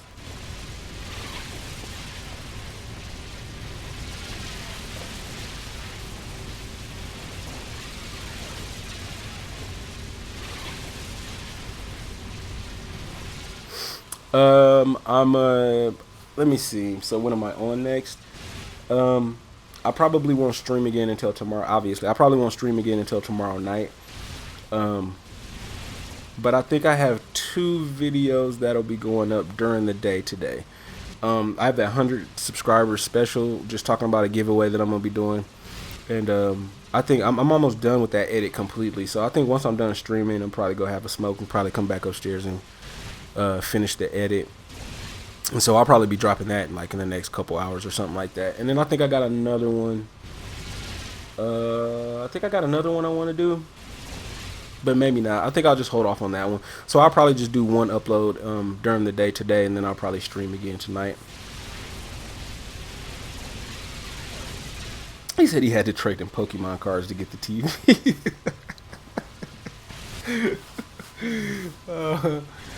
Oh my goodness. He said you're the badass in the prison. Holding it down.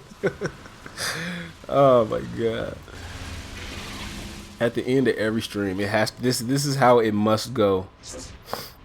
At the end of every single stream.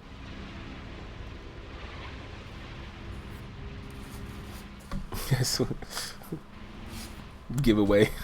Is it a kettle? Nah, man. I would if I had a kettle, I'd keep it. That's the type of guy I am. I'd be like, I got $20 in PSN cards. I'm like, yeah, I got $10 in PSN cards. Yeah, so I decided to go ahead and not give away anything like that, but I'm a graphic designer. So by trade, I'm an artist and a graphic designer, and I've done a lot of YouTube channel art for some different YouTubers.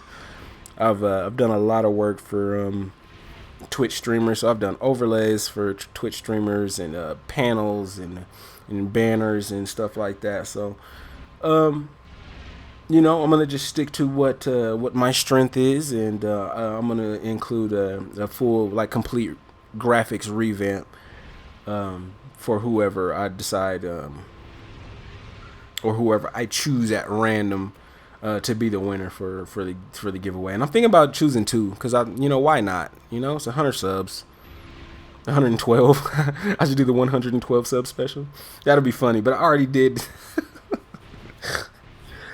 That's like I already did graphics in like lower thirds and stuff like that say 100, so I can't. Yeah. That would be funny though. Got the 112 subscriber special, and then like every time I would get close to a milestone, I would just say some odd ass number. Like I'm about to hit 1,000 subs, and I'm like, yeah, 1,217 subscriber special. Like everybody get live with me. Yeah, 10,000 subs? No. 12,642 subs? Special all day.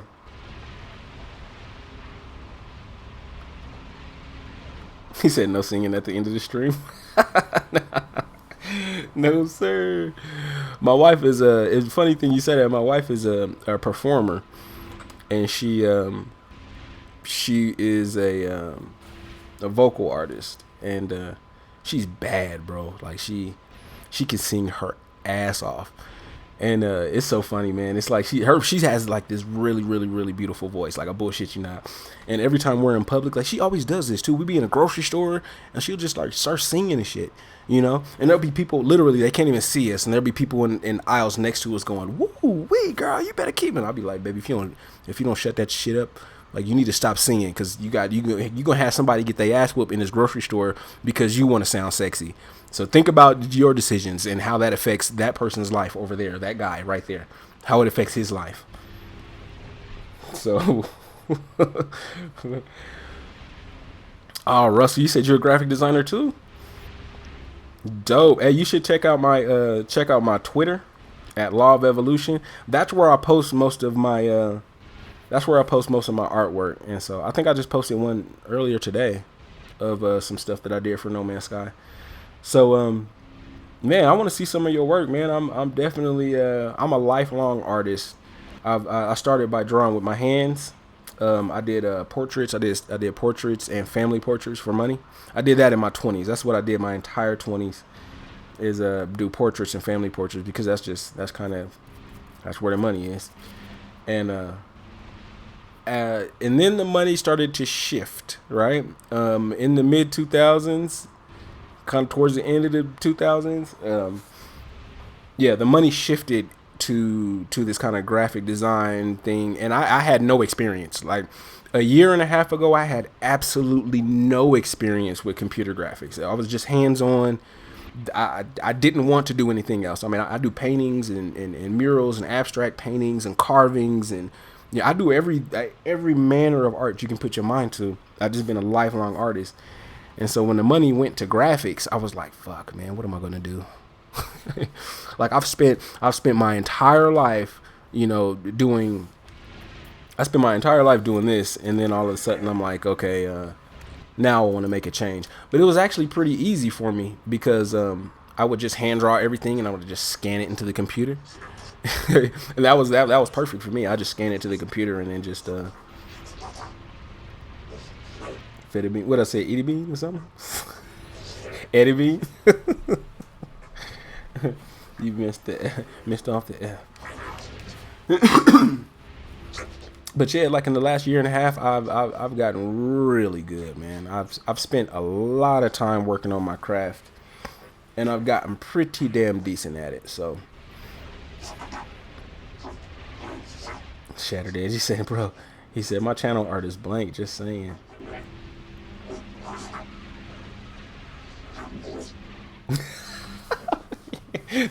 Why am I just now seeing that? He said 1978 sub special. Let's do it. Pokemon card giveaway. Sean Mary on Pornhub. No clickbait. Let's go. Let's go. Click now. Join me now. Watch now. That'd be the best grossing video on YouTube for the entire day.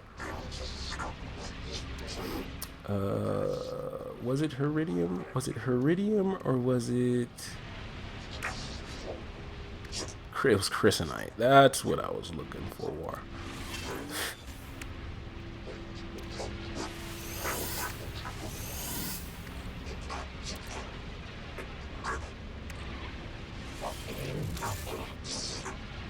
$300. Let's 200. It needs 200. So let's put the 500 and the 54 back.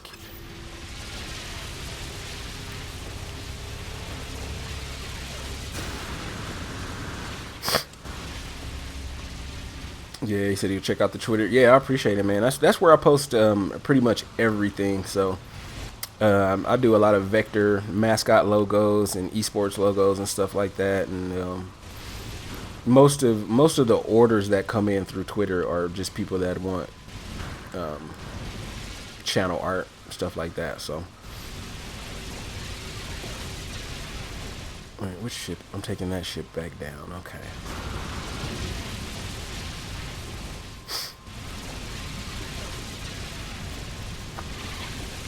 Alright, I'm going to go back down to this planet. I'm going to craft my Exobay, and then I think that's where I'm going to leave the stream for today.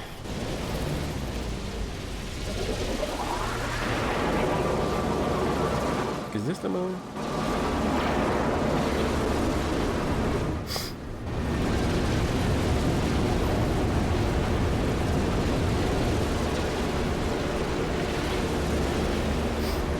Said Vector's your favorite. Yeah, definitely mine. I just love those super clean lines. Super duper clean lines. You know, the ability to resize it any way you see fit without losing any of your graphical quality. Generous rare poisonous gas. Okay, so this is where I want to be, and that's what I want to do. Wait, before I do that, let me just confirm structures are even on this planet. Okay, we're good to go.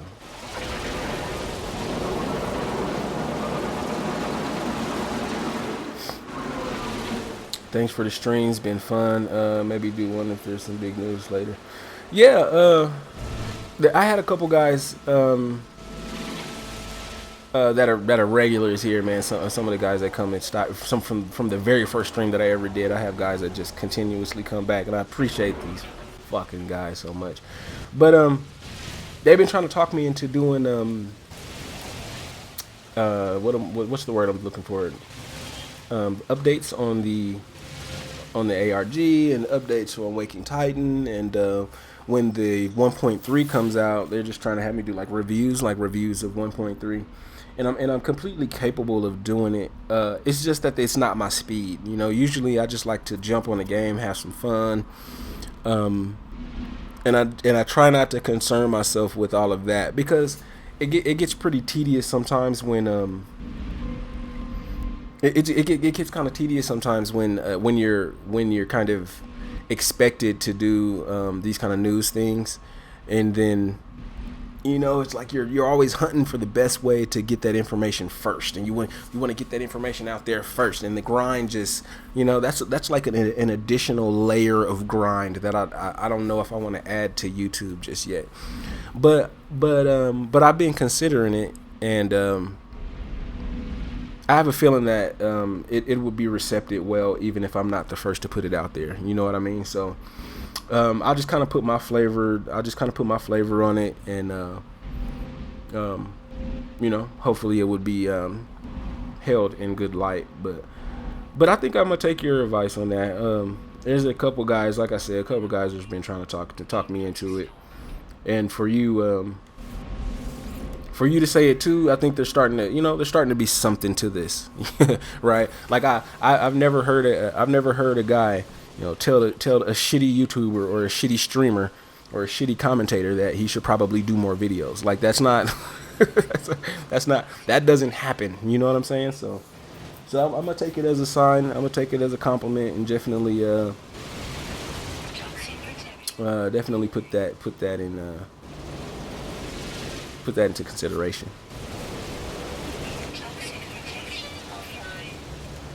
Where are you at? All right, I'm gonna go hide.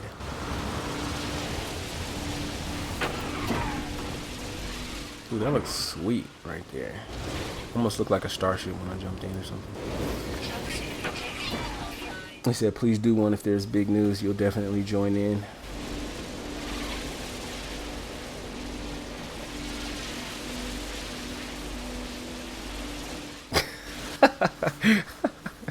Russ, man, you killing me. Oh man, but definitely appreciate you fellas for stopping through. I'm gonna go ahead and end the stream here for tonight. I think about 5 hours will do it for me. I think I'm good. I'm covered. I'm gonna go drink about 4 gallons of water because my throat is dry as shit. And definitely appreciate you. Anybody else that's kind of hanging around in the background, definitely appreciate you guys. Fetty Bean, good look for being in the stream tonight, man. You made it interesting tonight, so I really appreciate you. Russell, I mean, without you, I don't think the stream would have been popping like this without you, man. So everything that you did, I really appreciate you. Fetty, like I said, with everything that happened on the subreddit tonight, thanks to you fellas, I think it really made the stream jump tonight. So definitely appreciate that. Shattered Edge, I know he's kind of jumping back and forth between streams right now, so definitely shout out to him for coming through. Phil did stop through for me. As always, my guy Braun, my only moderator right now. My guy Braun, he always stops through every day. Much love to Braun. And Swiss ran off. Where'd Swiss go? Yeah, Swiss. Yeah, he's there.